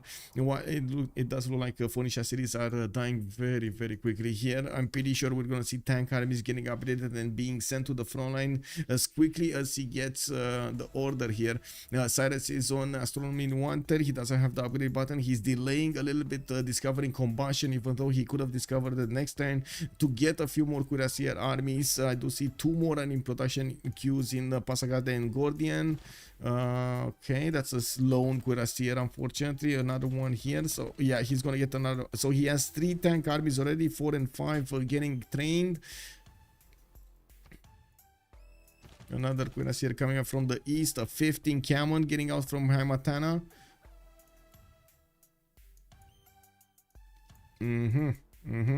Yeah. Okay, so definitely a good amount of gold being generated by him and Milantovic. And looking at the score screen here, they do have more than 1,000 gold right now. I would imagine they do have the funds they need to upgrade units if it comes to that.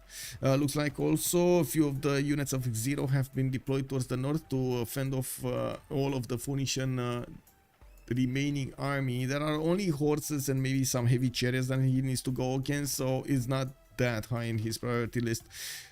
I'm pretty sure slowing down Gianna is much more valuable for them. And we do need to see if Hammurabi is going to manage to get a win condition here. He's getting his resource labs, which will help him boost his science significantly. He is also quite far behind Cleopatra, so only Russia can actually effectively get into his cities, which does mean he has a significant amount of time to keep on simming and let his allies do the work for him, for the defense. That will mean he's going to get a lot of production capabilities. As you can see, 718. He's also gonna get a lot of science, and maybe he's gonna have a chance to go for space.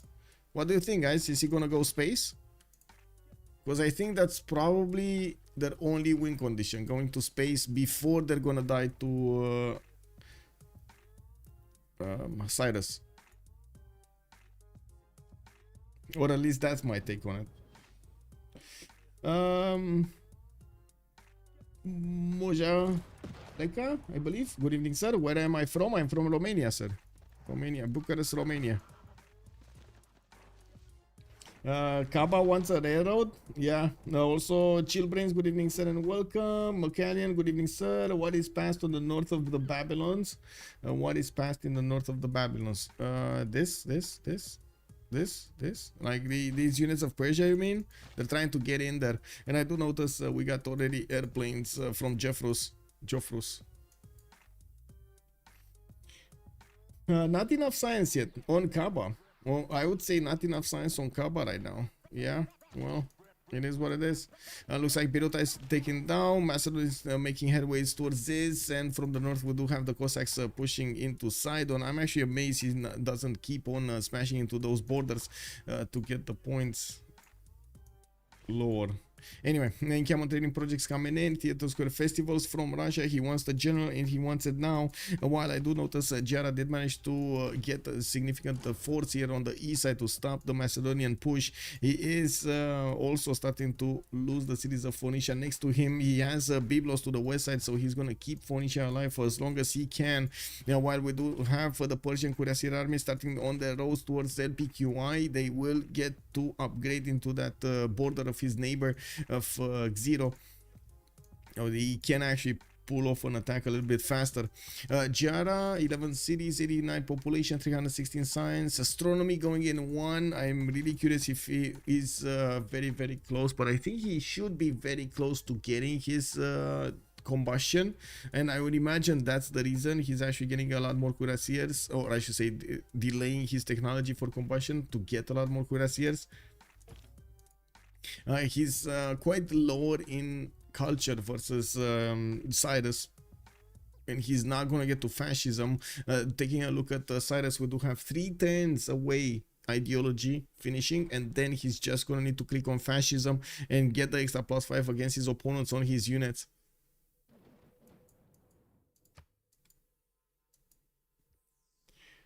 I doubt Kaba can do much here. Let's see. What do you mean? LSR's gonna win, boy? Yeah, it might be, but I think it is my job to sow a little bit of doubt over there and try to get some conversation going against who's gonna win.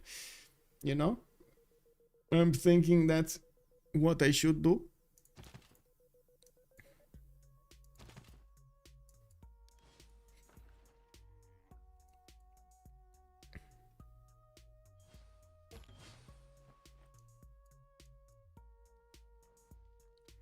Okay, probably another city is gonna fall, Biruta, and by the looks of it, Phoenicia is not gonna have enough strength to upgrade these units. At least he did get that safety settle on the west side. Looks like Macedon is also having a bit of a trouble to push through the Egyptian line of defense. He definitely needs the support help of Persia, which is getting his combustion next turn. He's gonna get to move all of these Cuirassier armies there on the front line, and he has 1, 2, 3, 4, 5. That's it.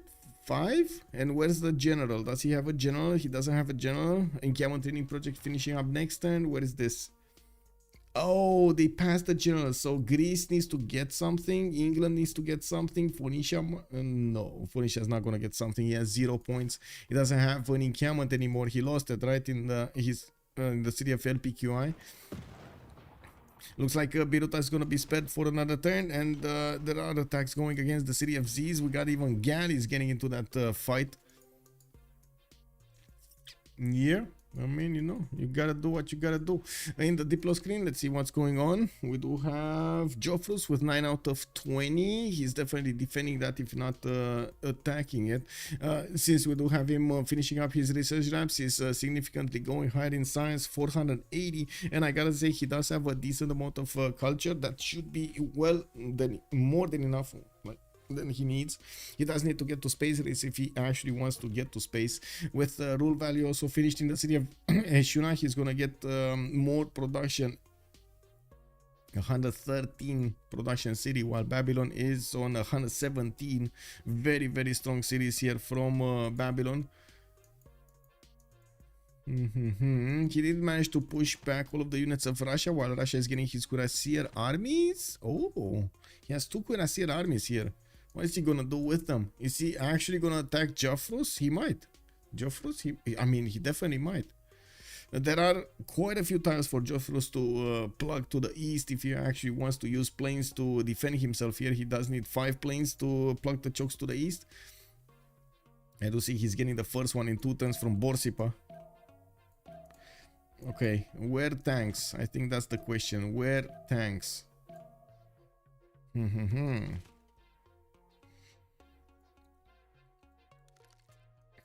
Oh my god, these Cuirassier corps of Jara are just not strong enough, and Jara keeps on going for scientific theory.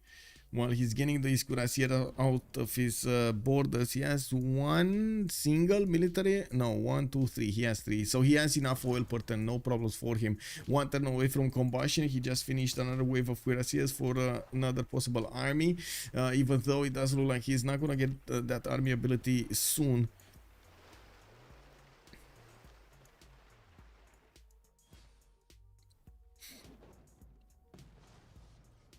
Persia will have fascism tanks. Yes, does look like Persia is gonna have fascism tanks, and it does look like he's gonna hit so hard Jara here. He gonna hit him so hard. We got the tanks also getting ready on the road. You can see the direct pathway for these tanks to get the one tap on these cuirassiers. I think if they would have had the extra +5 from fascism, they should have been able to one-shot these units. Whoa, that's big. That is so big. We got chicken insane 510s coming up from Zranka. Looks like there aren't that many units coming up from the cities of Persia. He wants to get another round of simming done, and I do see Great Zimbabwe getting built in Susa while he's finishing up a single archaeological museum. He's gonna get an art museum in Gordian.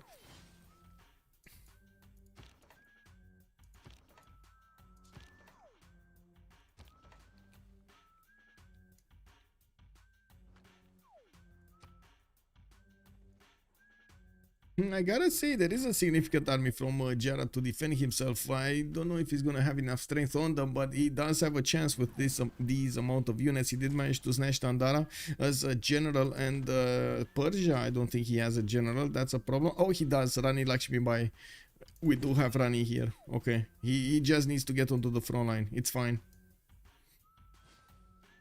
Okay, so I see some tanks are gonna get deployed to the south. Macedon did take out another Didonian city while he's working on the ones to the north. Biruta and Ziz are gonna be probably taken down quite quickly, while Sidon is also taking quite a few hits. I'm still amazed Russia again doesn't keep on attacking into the city of Sidon to take down those walls.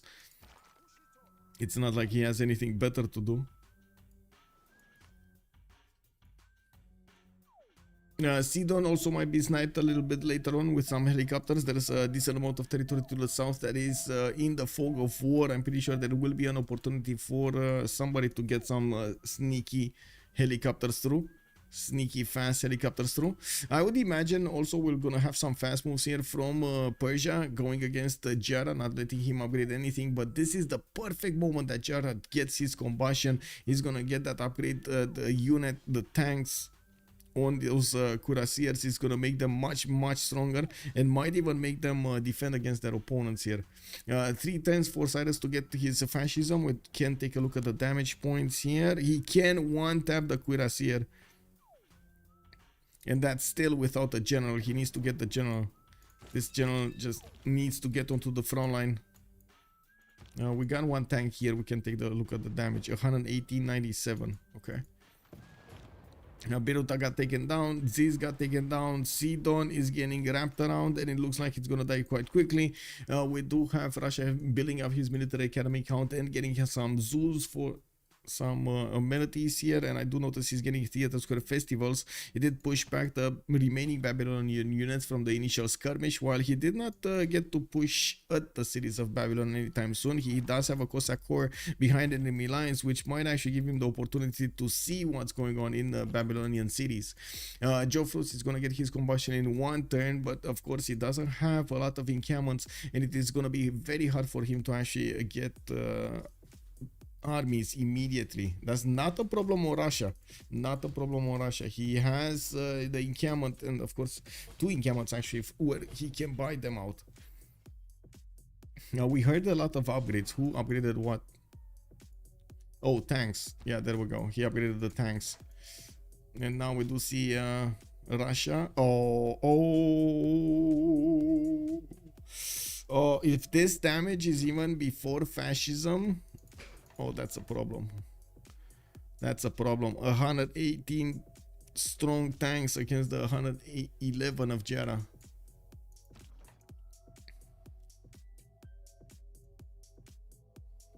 Persia will have fascism tanks. Yes. Do they have the gold? The busy for the upgrades? They do. They do. They have more than enough gold for the upgrades, and from what I've seen, Cyrus will hard build as many as he can anyway. He's 5 turning them in the city of Passagarda and Gordian.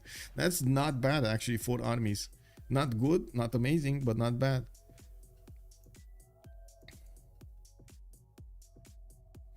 No battleships yet.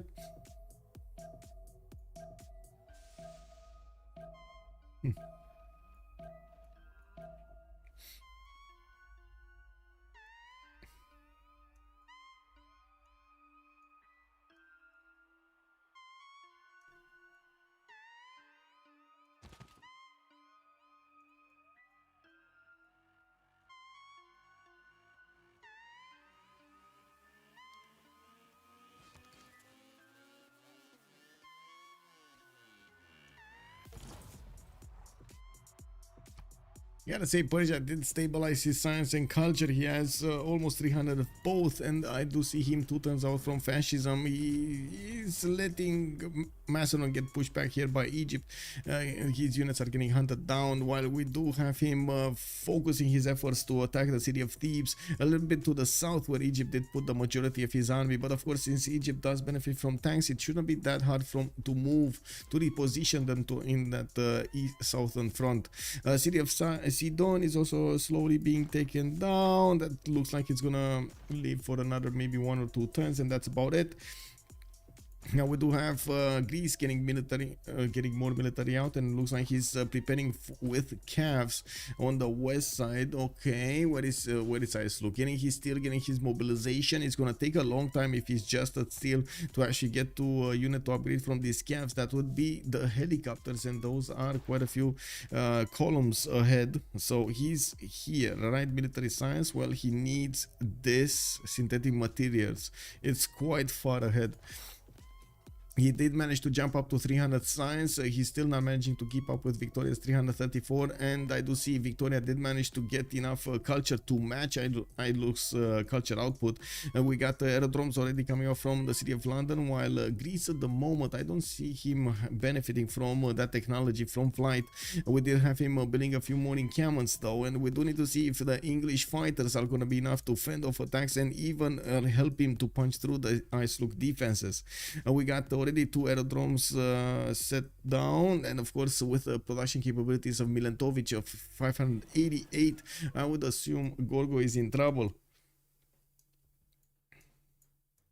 Okay, tanky tanks did get revealed. We do have Egypt clumping up his units in the south now, and we do need to see if Persia is going to have enough strength to triple tap these units. The general will need to be used here, and we do need to see when fascism is going to activate. Is he going to wait for the next 2 turns? Is he going to wait? Because, you know, Kabachok might actually do that, wanting to get all of the bonuses in, because why not?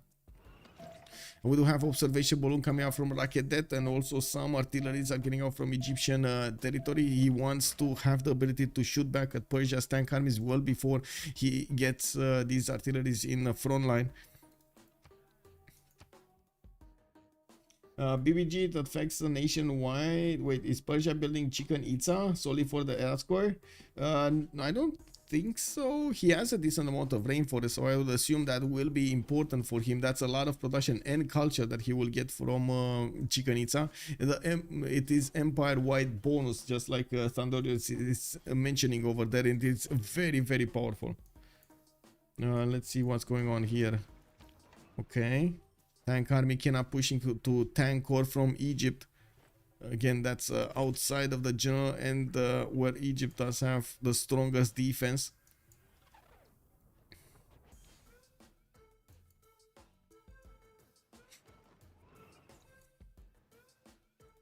Okay, new tank army is coming in. Soon they're preparing. Yeah, I think Persia is gonna wait for fascism next turn. He's just setting up his units. He's setting up his logistics so he can get very quickly on the front line with the railroad, and then he's gonna keep on punching through.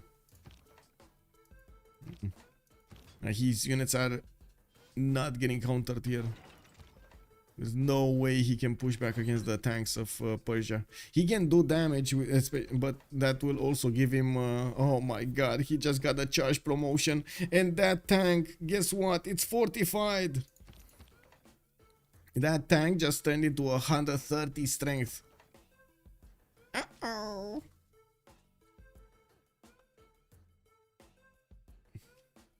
A couple biplanes and stop the push. Yeah. I mean, I guess we're gonna need to see what's gonna happen here. Also, we got fighters already coming up from Jofrus and getting deployed to the east. We do have Russia also building up his own tank army here to the west of St. Petersburg, also getting some in-camera training projects, so he secures a general for them. I do see the next one is John Monash, and oh my god, they rolled through all of them. I don't think he got one. Let me see. Did he? Oh, he did get one. Jose de San Martin. What is Jose? Jose. Oh, there we go. It's here. It's fine. He's getting there.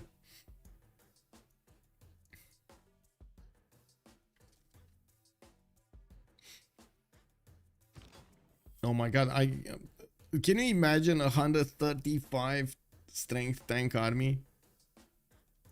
Oh wow. Yeah, well, that's a strong unit. That is a very strong tank.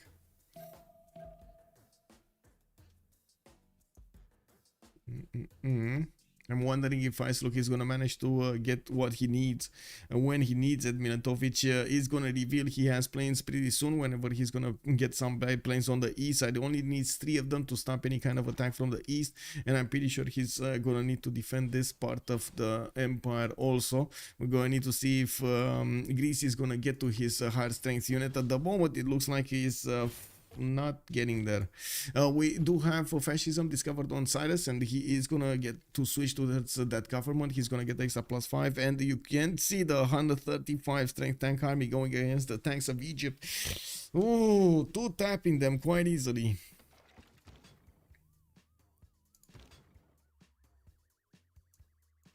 Oh, this is gonna be an issue. I mean, whenever the first punch is gonna be thrown, Jara's gonna get the wake-up call.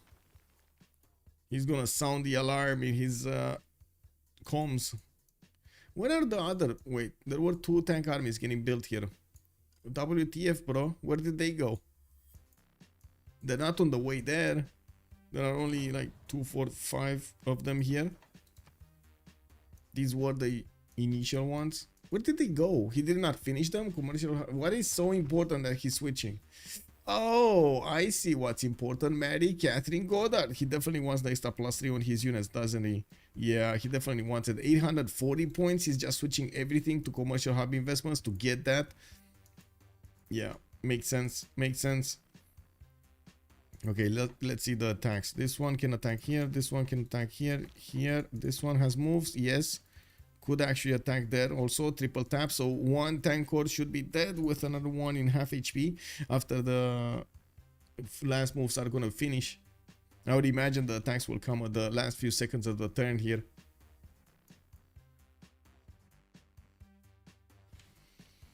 Yeah, 5 tank armies is not enough. Yeah. Yeah, I don't think it's enough, but to be honest, I totally understand why he's going for the intel. That is a very important part. An extra +3 on these tanks, which are already getting massive bonuses against his opponents, is just going to help him use these 5 armies much more efficiently. Oh no. Tank core lost 45. It's much easier right now for Persia to just tap that tank. Okay, come on. Now we're getting to that moment. Bam, bam, bam. 1 tank is dead. Another one tapped. Another one tapped. Down to half HP. We do have Persia also probably started. Will start on his war department, so he can get heals back after he kills units, just like Scythia.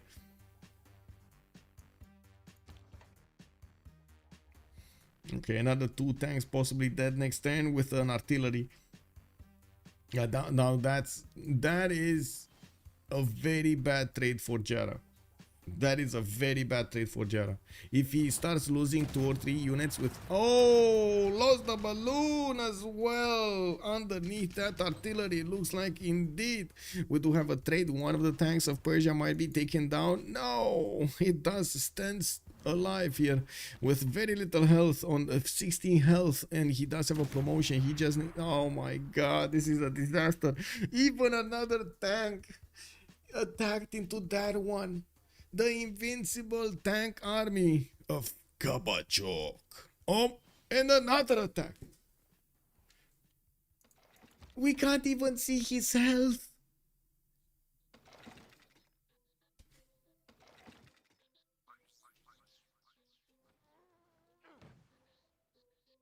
Elephant guy, good evening, sir.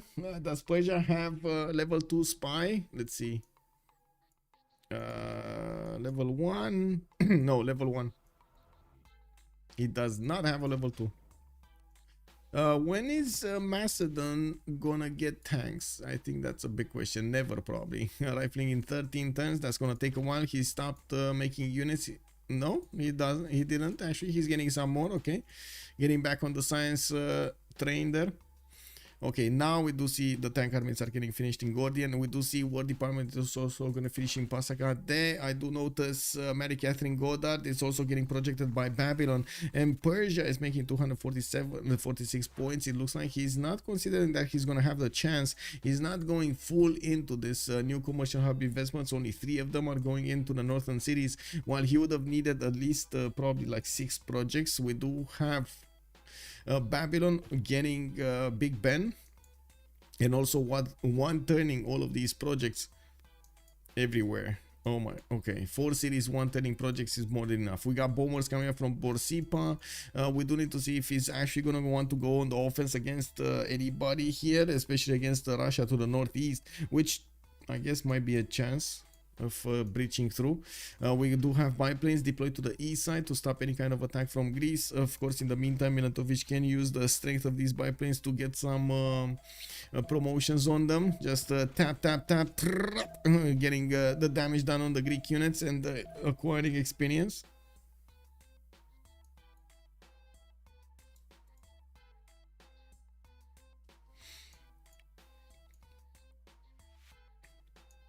Okay, let's see how this goes. Is this invincible tank army gonna survive the next few moments? Wait, does Kabachok have first moves? Egypt, fix your spy? Yes. Plus.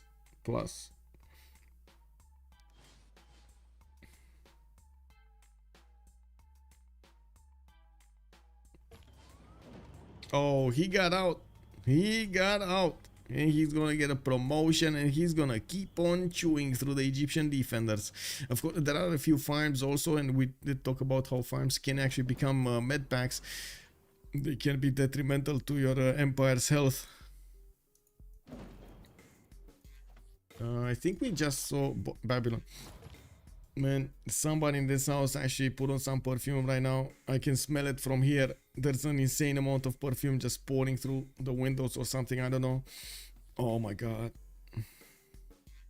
John Rockefeller, okay, great merchant. Next one. So Mary Catherine Goddard did get projected out by by Babylon, by Joffrus. A very good game, by the way. Joffrus put out such a good game. 722 science, 200 culture. He has 400 gold per turn and 855 production. Definitely shining in this aspect of the game. Victoria on the other side does have 704, but not nearly even close to the number of science points that Hammurabi is making.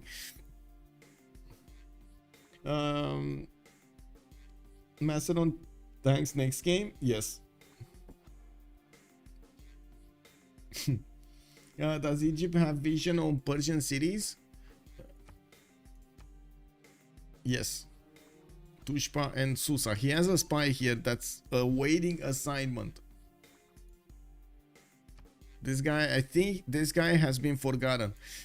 You know that scene from Star Trek when they find Scotty somewhere like on a planet deserted? He was like forgotten over there. This is basically that spy. That Scotty is that spy. Top Civ, show culture victory. Let's see. 17 out of 106 for Swatik. We do have 10 out of 126 for Jara.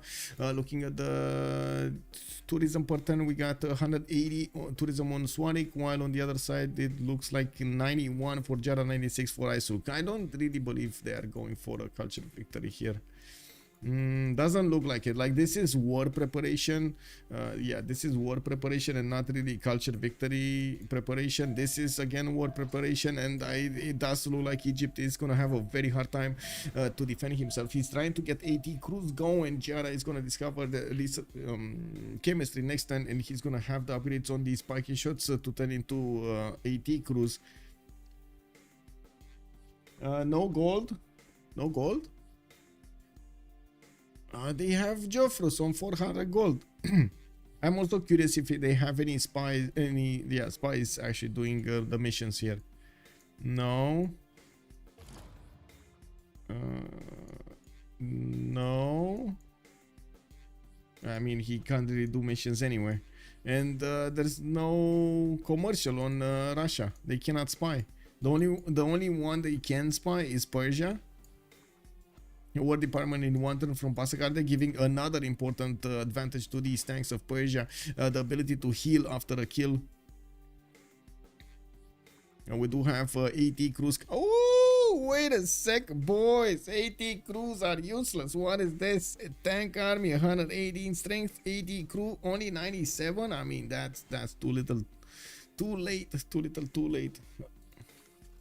At least they're not gonna get one tapped like the piking shots will.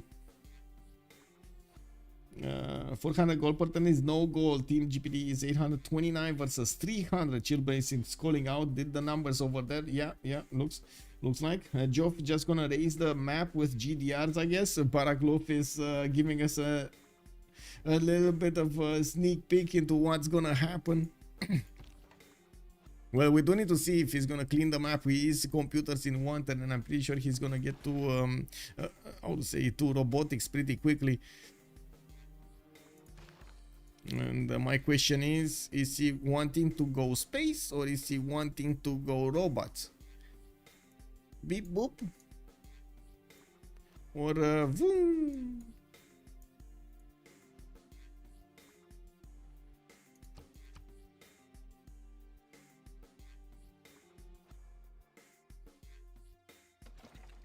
Barack, we badly need them to win. Okay. This Electra is calling out the robots. Okay, space robots. We don't know, man. We don't know. Zorlut asking us about how much uranium. That's a pretty good question. Let's see the okay, we got a few more seconds for the last moves. You've seen Kabachok, extremely last mover, man. Last move enjoyer here. Uranium, one at least. One tile at least. And they probably have more on the other side. I don't know where it is. Let's see the last moves. Last moves. Come on. Yeah. No. Bam. 1, 2.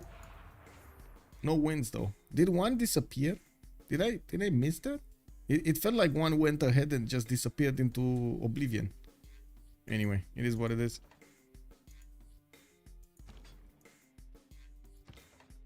We do have this level 2 that was left hanging over here on the stone tile.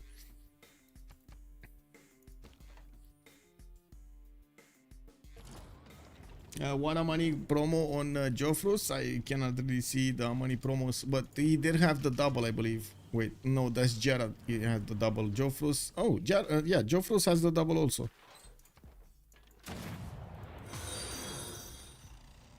Timo0RD44 has joined the round table. Timelord44, thank you so much for the follow, sir. Much appreciated. Also, does he have influence? So you're saying there is a chance? I do believe there is a chance. Basically, what I am saying, asking right side promo. Right side promo. We don't know. We don't know if he has it or not.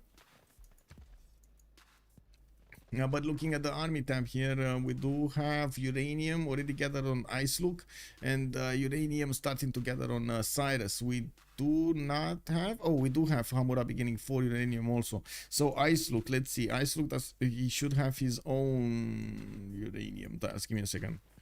How many does he have though?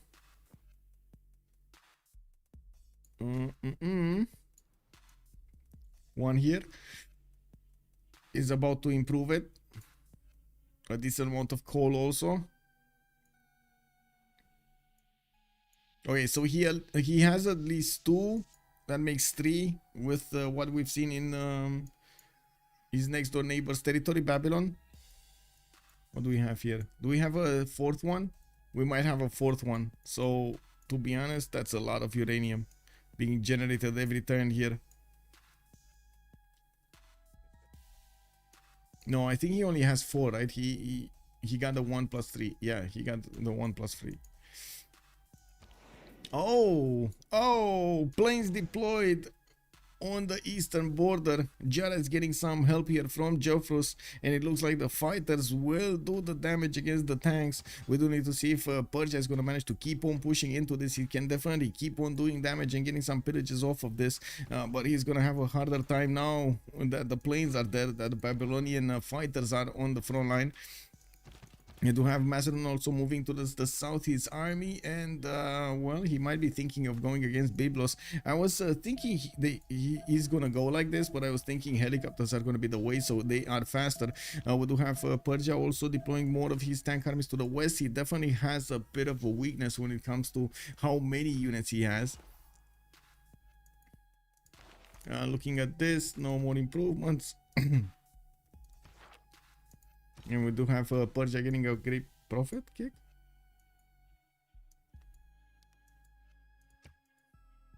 Cartography in 2 turns from Tidhab. Icelook 2 turns. Icelook is 2 turns helicopters.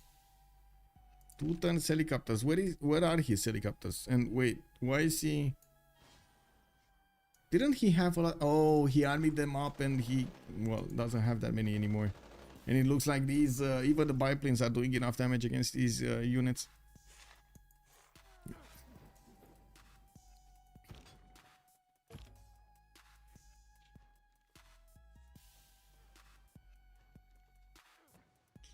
Check amenities on Rex. On Rex? Who's Rex?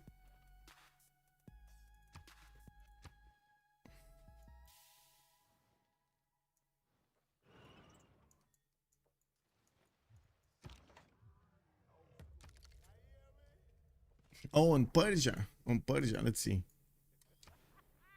He's on +3. He's on happy level. In all of his cities, I believe. Yeah.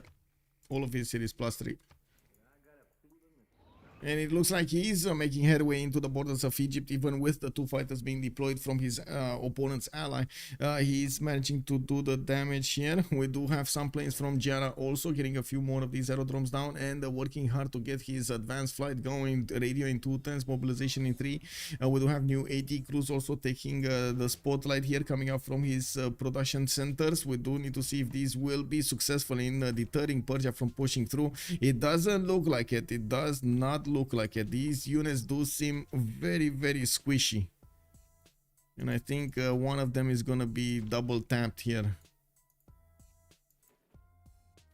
I think he lost a tank though. I think he actually lost a tank. I'm pretty sure there were 5 tanks here and he lost 1. I think he lost the one that was without the match, like the one that was just a tank and not a core or army.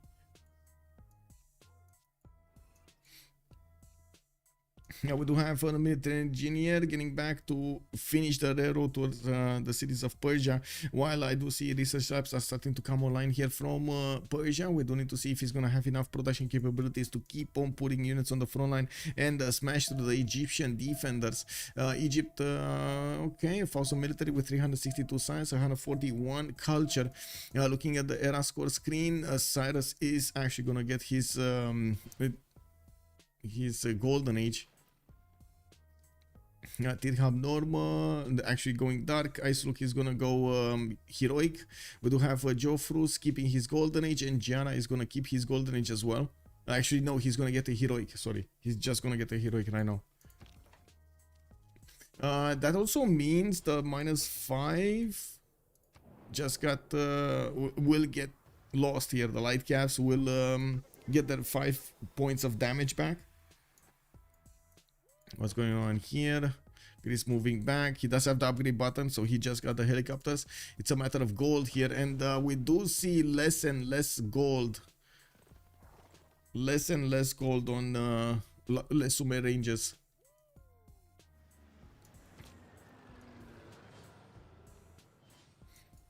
Okay, what is going on here? We got Persia getting more tanks in. Okay, getting an artillery, very good, so he can actually keep the damage on his opponent.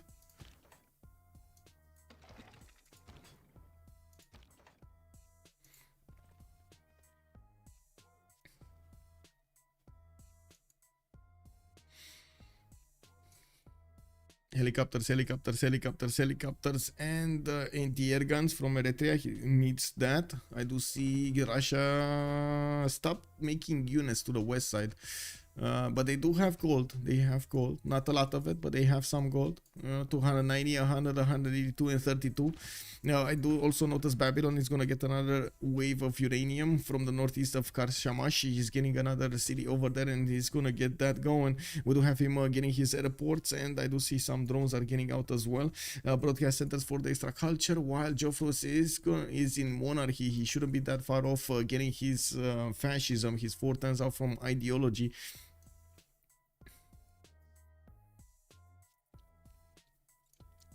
Okay, what's going on? Oh, we're also gonna have a pause of 2 minutes, and I do want to say, if you do like the content, please give it a like on YouTube over there. It does help me a lot with that YouTube algorithm. Thank you. We're gonna come back immediately after the World Congress is finished, so we can see what kind of options they did go, and of course how these wars are gonna finish. We do have Persia trying to clean the map. Egypt is holding strong while he's trying to buy as much time for Babylon to get his GDRs going, or at least that's what chat is saying. Jofrus does seem like he's gonna get the robots to beep boop their opponents.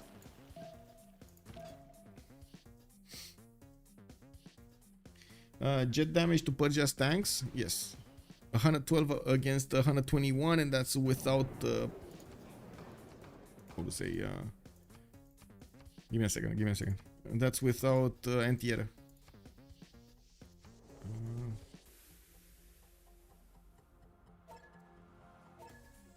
Okay, so 2 minutes and we're coming back.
Ooh, was that the military engineer or was that the general? That's a hard hit over here on the army of Persia. He just lost the tank army and his general got pushed back. Let's actually take a look. Yeah, it was the general. Look at that. It's very, very far away in Tushpa. That's a problem. And we do have also artillery armies coming in, and we do need to see if they're gonna get in time, because another tank army has been taken down. Looks like Persia is taking quite a few hits, even if he did manage to get right next to the city of Sheret. We do have Hammurabi not growing via culture. Looks like campus no buildings can be created, but they probably already got them. This will slow down the ones that did not manage to get the research labs online. Hammurabi also lost 2 diplo points. It looks like also Jofrus, let's see him. He did settle the uranium, directly settled on the uranium. Oh, that's a weird city. We do have monuments coming out of the other ones, a lot more bombers also. He already built 2 or 3 of them, and we'll probably go for jet bombers pretty soon. We do have Jofrus 1 turn away from Sandals, and 3 turns out ideology, taking out Mexico City in the south, which, well, will... I guess the big question is, what will Greece gonna do? Greece is getting his helicopter armies to move a little bit to the north here, and it looks like he will get a few prickings of the English army. Also might get in to feast on his tiles here. We're going to need to see if these fighters are going to be enough to deter the helicopter armies. Where battleships though? Where battleship? No battleship. And no anti-air from Persia either. He was getting 1 though. I did notice 1 was getting built, but I didn't see where it is. Where did it go? I think he was building 1 in Gordian, but he's not building it anymore. It was a SAM, a mobile SAM. Anyway, I guess we're going to need to see. Okay, Egypt might actually lose another one of his observation balloons. That's the second one in this fight, and I do see the tanks of Persia are getting to reposition here around the city of Thebes. There are still a few mines that he could pillage and get to feast on those gold points, while Jara did manage to increase his gold port, and we do see him right now on 180 with the Jofrus on 279. They are stabilizing their economy. Not a lot of gold per turn, so he can straight up buy GDRs, and I do see him going for spaceports right now. Jofrus is gonna go for a victory condition here. You're not gonna just blindly stomp the map. He's gonna rely on Jara as much as possible to keep out Persia from his territory and just get the space victory. It's gonna be all up to Russia here to try to slow down his opponent. Unfortunately, Russia is was slow to get all of his points going, and by the looks of it, he's trying to get electricity into with Cold War in 4. I'm a bit surprised he didn't go for nukes till now. Nukes and tanks. Yeah, he doesn't have either. Steam power in 110 from Mr. Cyrus. I did also notice he's 2 turns away from nuclear fission, so he can start off from his Manhattan project, but he did not yet. Yeah, jet fighters. I do believe he actually needs a lot more aircraft carriers if he wants to save his ally there. Anyway, we'll see if Jofrus is gonna want to deploy a bit more military there, and also if Jara is gonna request it, because again, Jara put up a very good fight here against extremely strong units from Persia. And Macedon, he fended off Macedon, and that's another thing that's happening here. X0 doesn't seem like it's getting on the same level. We're probably gonna see him upgrade some tanks here, probably. I don't know. He's 2 turns away from steel. He needs refining, and then does he have refining? Oh, he has refining. Okay, so he needs combustion afterwards. He might get there, man. He might get to tanks. Macedon with 62 science and 80 culture might actually get to tanks. Aerodromes coming out from Persia. He's gonna need to get his own jet fighters in the air, even though he doesn't really have the infrastructure to deploy them in the lands of Egypt, and we do need to see if he's gonna get some airstrips in the meantime. He does have the military engineers that could definitely help him out with this.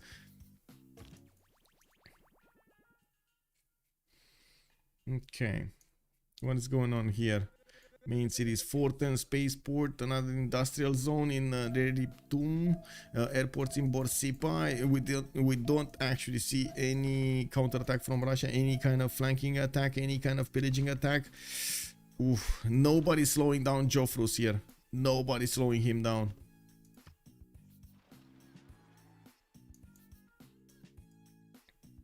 I also want to say that Persia doesn't seem like he has the production capabilities to actually clean the map. With 566, he's fighting Jera on 601, and even if though he did manage to get fascism first, it does look like Jera's putting up a very, very good fight against Persia. And who's gonna be next? It's gonna be Milentovic. That's gonna try to get something done here, while he's gonna need to fight Greece. Greece already has his helicopters, and he's gonna try to start deploying them against his opponent pretty soon. We do have 3 planes from England deployed to the north to try to fend off any kind of attack, with 2 planes deployed to the east of Newcastle upon Tyne to keep off any kind of Greek advancements. Yeah, this seems like nothing's gonna happen for quite some time here. Icelook is still gonna try to get in, but he has a slim chance to keep up with the Victorian production. I would say we are needing to wait for that nuke to come in. Where's the nuke? While we do see Joffrus is 2 turns away from robotics, he doesn't have the goal to actually straight up buy those GDRs, and we're gonna need to see if he's gonna hard build them. Oh, he did finish. Okay. 8, 9, 9, 8. Okay, he did finish them. So 8 turns to build the first robot. No, 6 turns to build the first robot. He's just spamming them out from everywhere. Look at this. 1, 2, 3, 4, 5, 6, 7 robots are getting built, and I'm pretty sure he's gonna use his capital after he finishes spaceport to get another one from there also. The robots are definitely gonna make quick work of Russia, for example. That's not gonna be even a challenge.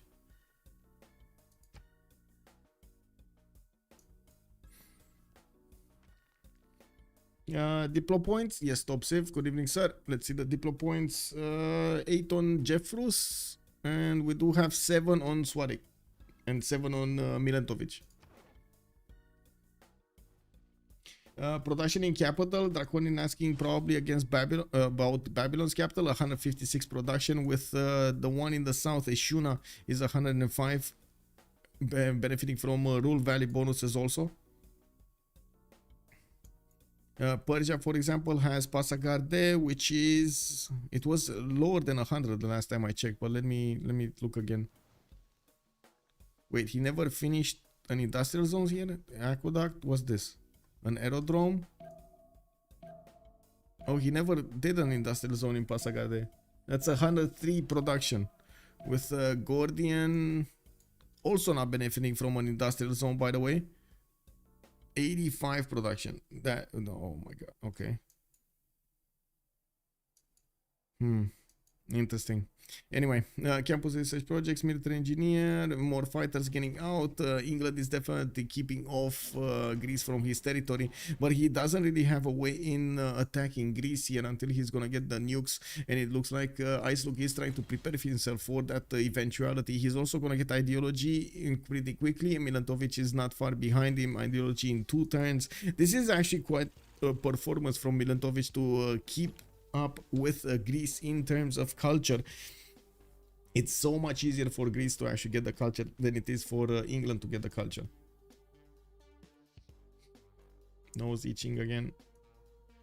Industrial zone RP2, spaceporting 3. We're just gonna need to wait for the robots to get out. We do have Perjas trying to get the pillages off of the mines, and I do see he's gonna get some traders here. Maybe that's no, that's a reform the coinage protected trader. He cannot take it. Where is his artillery? There we go. Artillery. The artillery needs to get in there. The artillery is extremely important to get in there to shoot the city of Thebes. He's also getting the airstrip finally in between his cities and his opponent's cities. He needs to get bombers and fighters at the same time. I do see 3 biplanes are getting right now trained and built in the city of Charikumis, Pasagarde, and Susa. We're going to need to see him get his advanced flight pretty soon. He's 2 turns out from advanced flight. Zero, by the way, 5 turns away from combustion with Milentovic on refining and ideology in 2 turns. He's gonna get his own tanks. Suarez going for computers in 2 and Cold War. He might be trying to pressure a little bit on the culture, even though I doubt he's actually gonna go as far as the win here. 25 out of 143, and I do notice Russia is jumping up to 276 tourism. When he's gonna get computers, another 50% will be added to his empire in terms of tourism, and he's gonna get environmentalism afterwards for another 50%. It's just a Cold War right now.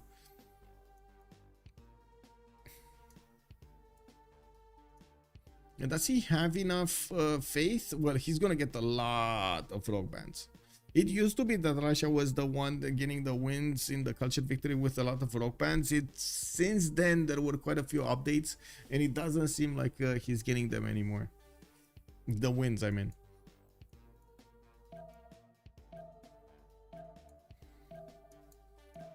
Very surprising that we didn't have actually Persia going for the industrial zones. I'm very surprised about this. Was expecting a lot more, or at least one, like at least one in between all of these cities. He has one here that's giving bonuses to Gordians, Ranka, and Sharikumis, and that's about it.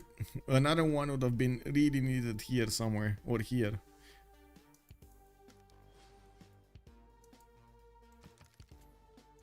Okay, finally the artillery got in range to shoot the city of thieves, and you can see how much massive damage he does. He just managed to take the first city of his opponent, the city of thieves.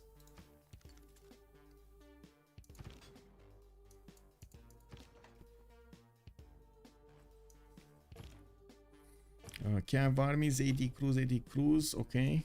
Doesn't have a lot of those. Anyway, I'm actually quite curious if he's gonna keep thieves or send it to the grave here. I think he's gonna keep it. He's deploying Victor. He's getting his great prophet, KW. Anyway, more artillery are on the way. Biplanes are getting deployed. They're gonna need to fly off on the airstrips and move from there, get deployed from there. Not to mention, we'll probably need some form of a bomber here in the city of thieves. Okay, Stanford Raffles, Babylon, gonna get a free city, not bad. Spaceport in 2 turns from Babylon, and his GDRs are not that far away from being... Oh, wait, did I heard something. Oh no, I think it was a tank moving. Okay. I also notice Russia is trying to figure out what's going on. He sees Babylonian Cavs getting prepared in Shadupum. I also noticed Babylon is getting his military engineers to build airstrips and also connect the pathways towards his opponent, towards Russia, with a railroad. So those GDRs just move very, very quickly through his empire and towards his opponent's borders. As you've seen, Persia use the same strategy over here for his logistics.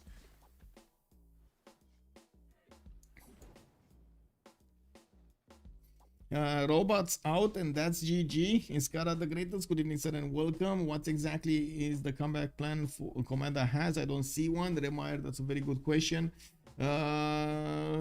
Nukes, I think nukes would have been the only way, probably, but they didn't focus on them, and unfortunately, because they didn't focus on them, as in nuking, for example, Greece in early time or something like that, to force Babylon to put more importance on the west as well as the east. But yeah, very hard.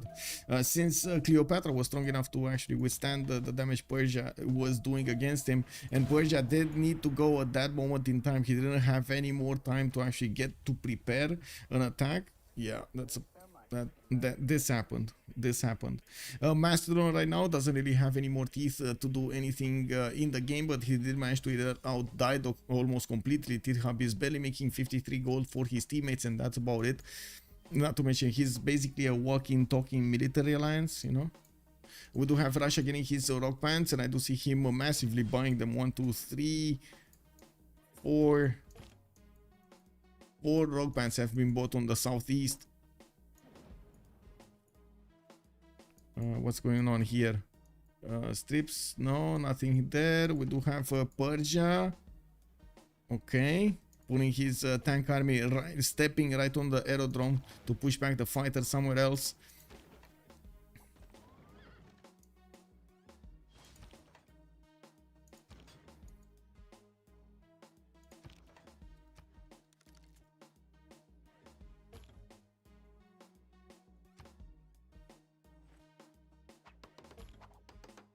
Very low science.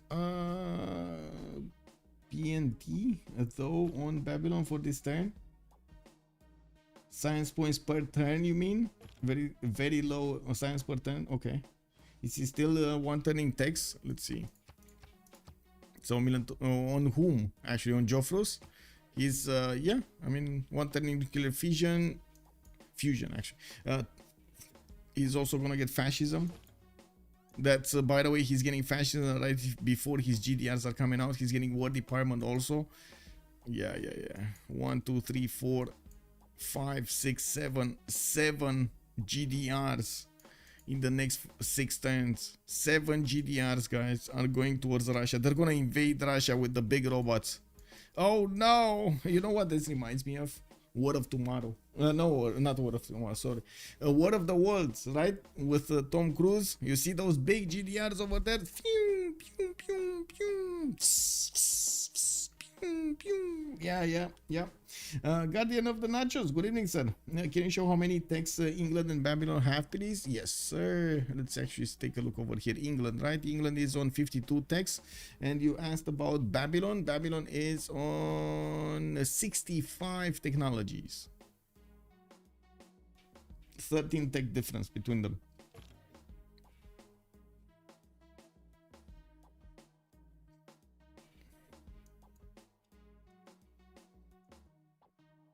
Oh, you think it would have been better for him to build Royal Society? I'm not that convinced he actually wants to do this, to be honest. As in, I'm not that convinced he wants to go to space. I think he just wants to clean up the map with GDRs, like Barak was saying earlier. I think Barak was right on spot over there. It looks like it matches exactly what it's happening here. Joffros is just gonna want to clean the map.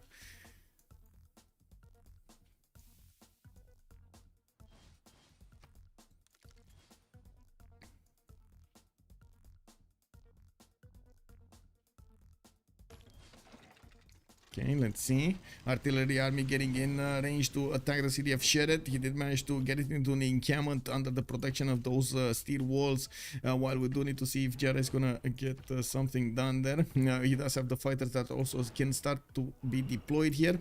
And I do notice Persia is gonna get some more of these pillages going. It's still an advantage getting those. It looks like also fighters have been deployed here from Persia to the west, but did not get moved in his airstrips. He does have a very banged up tank army defending that tile. Not really the best way to defend it, but I guess you know, he doesn't have any other choice. Cyrus is also going to open up nuclear fission. We do need to see how quickly he can actually get the nukes, but I gotta say, Manhattan Project on 100 production is going to be quite a problem. Wait, what are we hearing? Is this?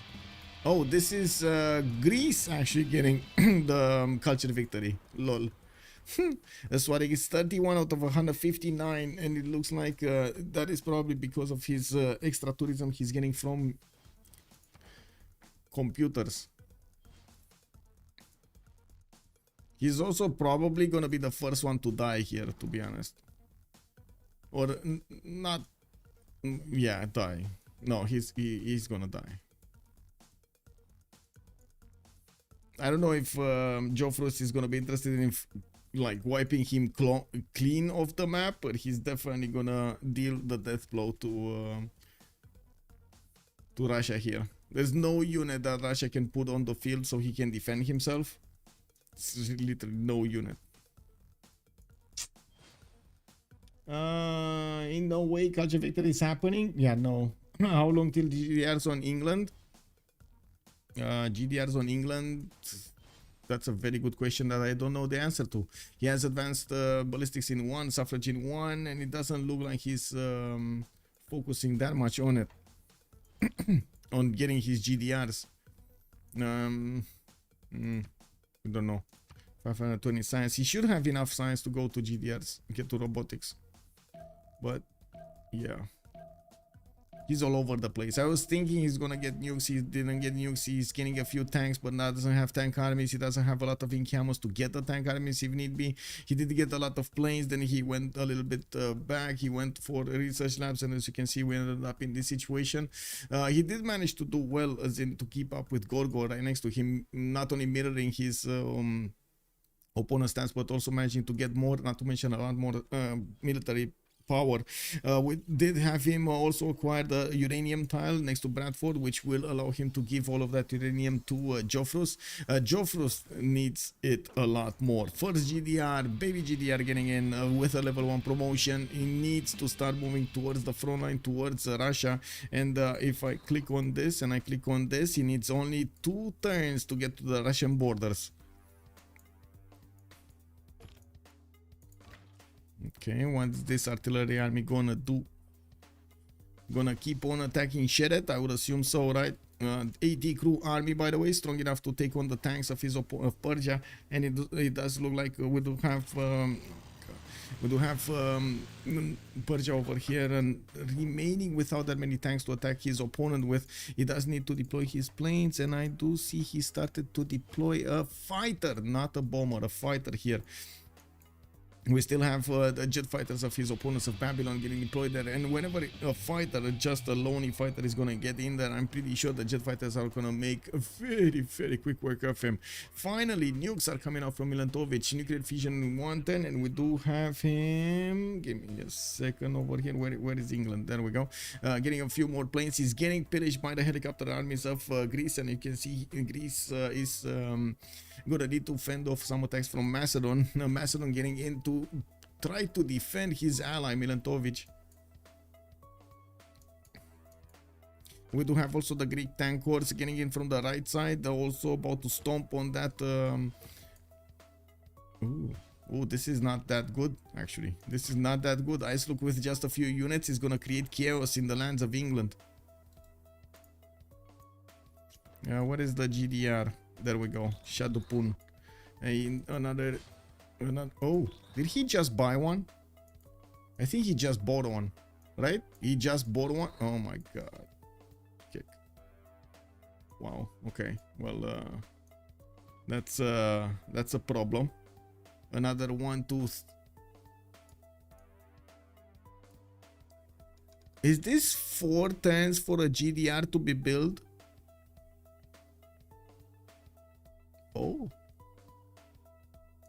Oh, I think that's a few too many GDRs than Russia can handle.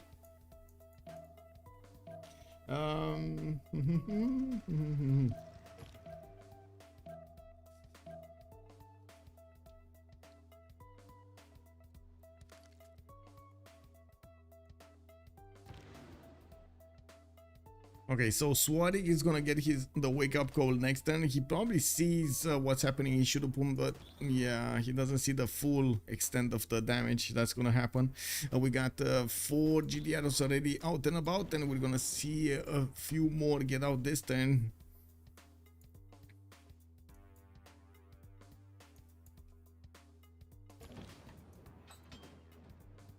Okay, the city of Sheret is actually taking considerable damage from the artillery army, but it's only one that can attack, and it doesn't look like the tanks can actually punch through. The AT crew armies now defending the city of Sheret with the fighters right next to them. We do have the first GDR doing the damage against SQ, and it does seem like the next GDRs are right over there, just needing to take the initiative here.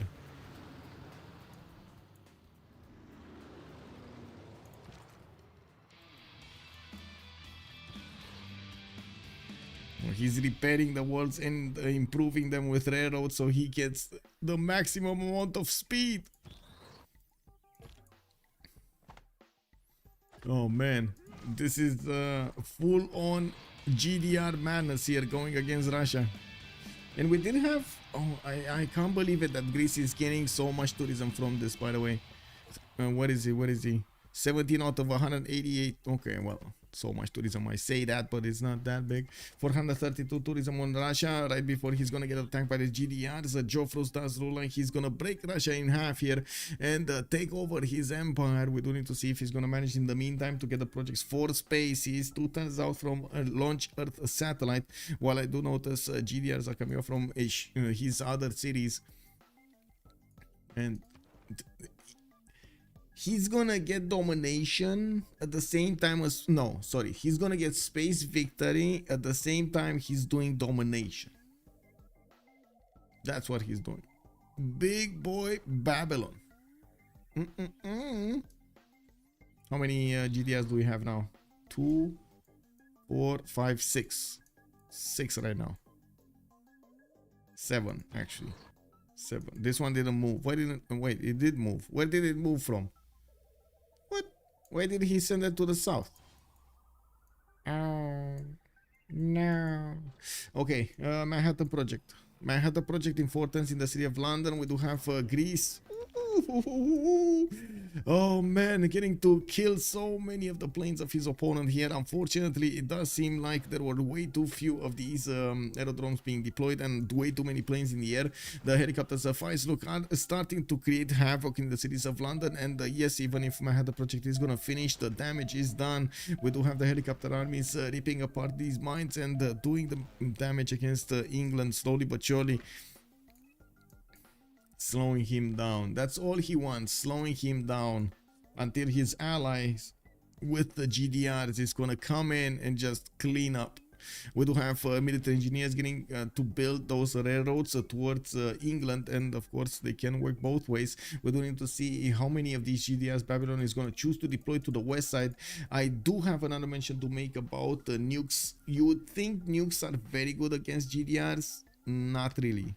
You find it extremely unlikely that you're gonna punch through the anti-air gun defense of a GDR with a nuke. So usually only thermal nukes can be used against GDRs because they are stronger and they have a much wider radius.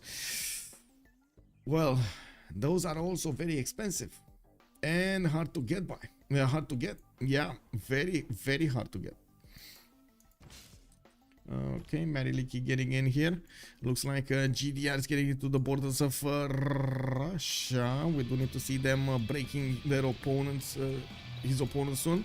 We got another GDR moving to the southeast. Looks like Macedon is doing the damage against Byblos. He sneaked it through with quite a few of his tank hordes, and we might actually see the city of Byblos being taken down. No problem. Oea is there, and there was another one somewhere. Wait, no? Oh yeah, there is another one. Mexico City to the west. Okay, a line of GDRs coming in. Smolensk's gonna be the first victim by the looks of it. You know, we just don't have enough fighters to be deployed here, so he can plug. Wait, he could actually. Well, does it even matter against GDRs? They're just gonna jump up, jump up, jump up. Yeah, he's just gonna jump. +6 intel on opponent's movements, military alliance, fascism legacy, flanking 158 strength unit here. And I think that's about it with the units deployed to the east side. He's probably going to want to get the west supplied here. Slowly but surely. And GG's! We got Komanda saying GG. Though its face may change throughout the How ages, will Kabachok deal with this? That is the question. How will Kabachok deal with this? Impressive gameplay coming out from Les Sumer Rangers. Even almost down a player, they managed to get this. Joffrus, Babylon, by your on point there. actions this day, Unbelievable. Oh, yes. C'est bon. Yes. Let's actually take a quick peek, quick listen to the post-game chat. Let me see if we can actually get it quickly here. Give me a second. Give me a second. Wow. I need to get into the correct channel. I need to switch my sound settings also so I can hear stuff. There we go. GG, well played. Yeah. hard game. You're close to getting those nukes though. Yeah, no, but it's not important to be honest. We don't have income. They have a very big problem. So I think we just thinking about you can see it some times ago, but then we try to culture. We try to invest in this in rock bands, but robots. Yeah. Yeah, a lot of robots, and they pillage me. But to be honest, like for 5 turns, we just thinking how can win. No ideas.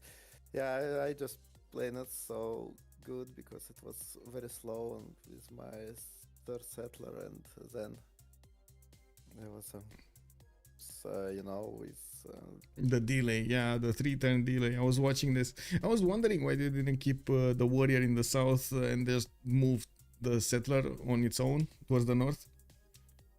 I guess you didn't see.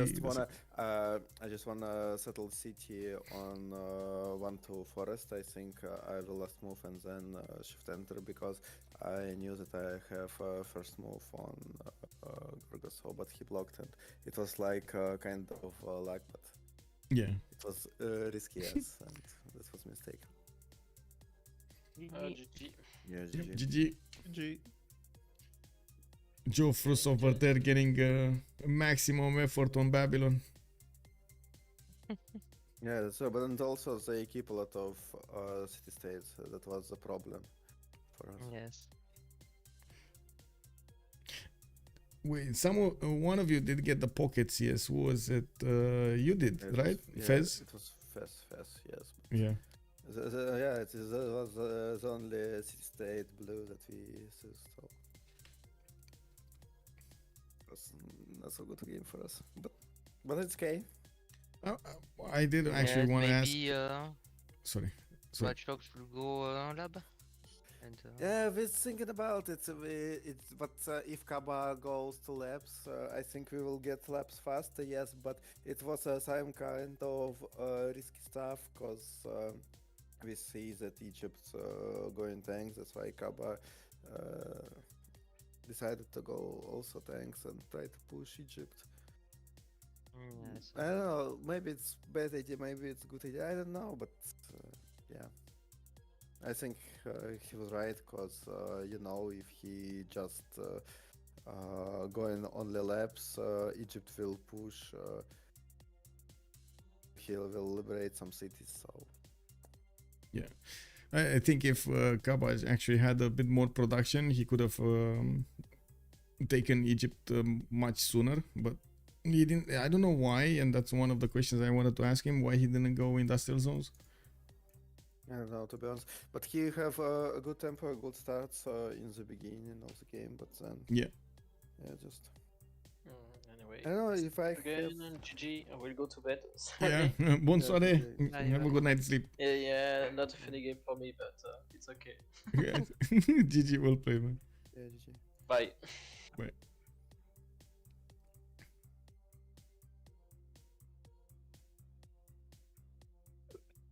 Well, GG, I will go sleep. Bye bye. Okay, have a good evening. Okay. Well, it seems like we did hear a little bit from Milantovic. Of course, he was a bit surprised about the result, and they were trying to think what they can do, what they would have done differently to actually get this victory. I'm pretty sure they're gonna have a bit of a post-game chat in between themselves, and they're gonna talk this out. Very good game, I do have to say, from both sides. Yes, we did have Macedonian action going against Dido. It is what it is. Dido is not made to withstand Macedon, to be honest. The same would have happened if Age of Empire would have been there anyway, or how to say, or Giara, for example, or Cleopatra. I do want to thank everybody for your presence over here. Thank you so much, and I do also appreciate all of the follows, all of the likes, all of the subscribes that you did give to the channel. Much appreciated for the gifts. Definitely putting that bread on my table. Thank you so much about that. I do also want to say, if you're watching this from YouTube, please give it a like, consider leaving a comment down below, give me your opinion about this game, and also tell me what What were your questions about what happened during this game? Thank you so much for everything. Don't forget to follow and subscribe, and see you in the next one. Tomorrow we're gonna have another game from the CPL Premier League, if I do remember correctly, and it no, we got Civ6 Squadron, Civ6 Squadron's SPA going against somebody, if I remember. Whoa. SPA going against Spaceship Battleships. This is also a team that we haven't seen in quite some time now. Have a good evening. Bye. Have some fun with some Civilization 6 gaming, and thank you so much. Thank you.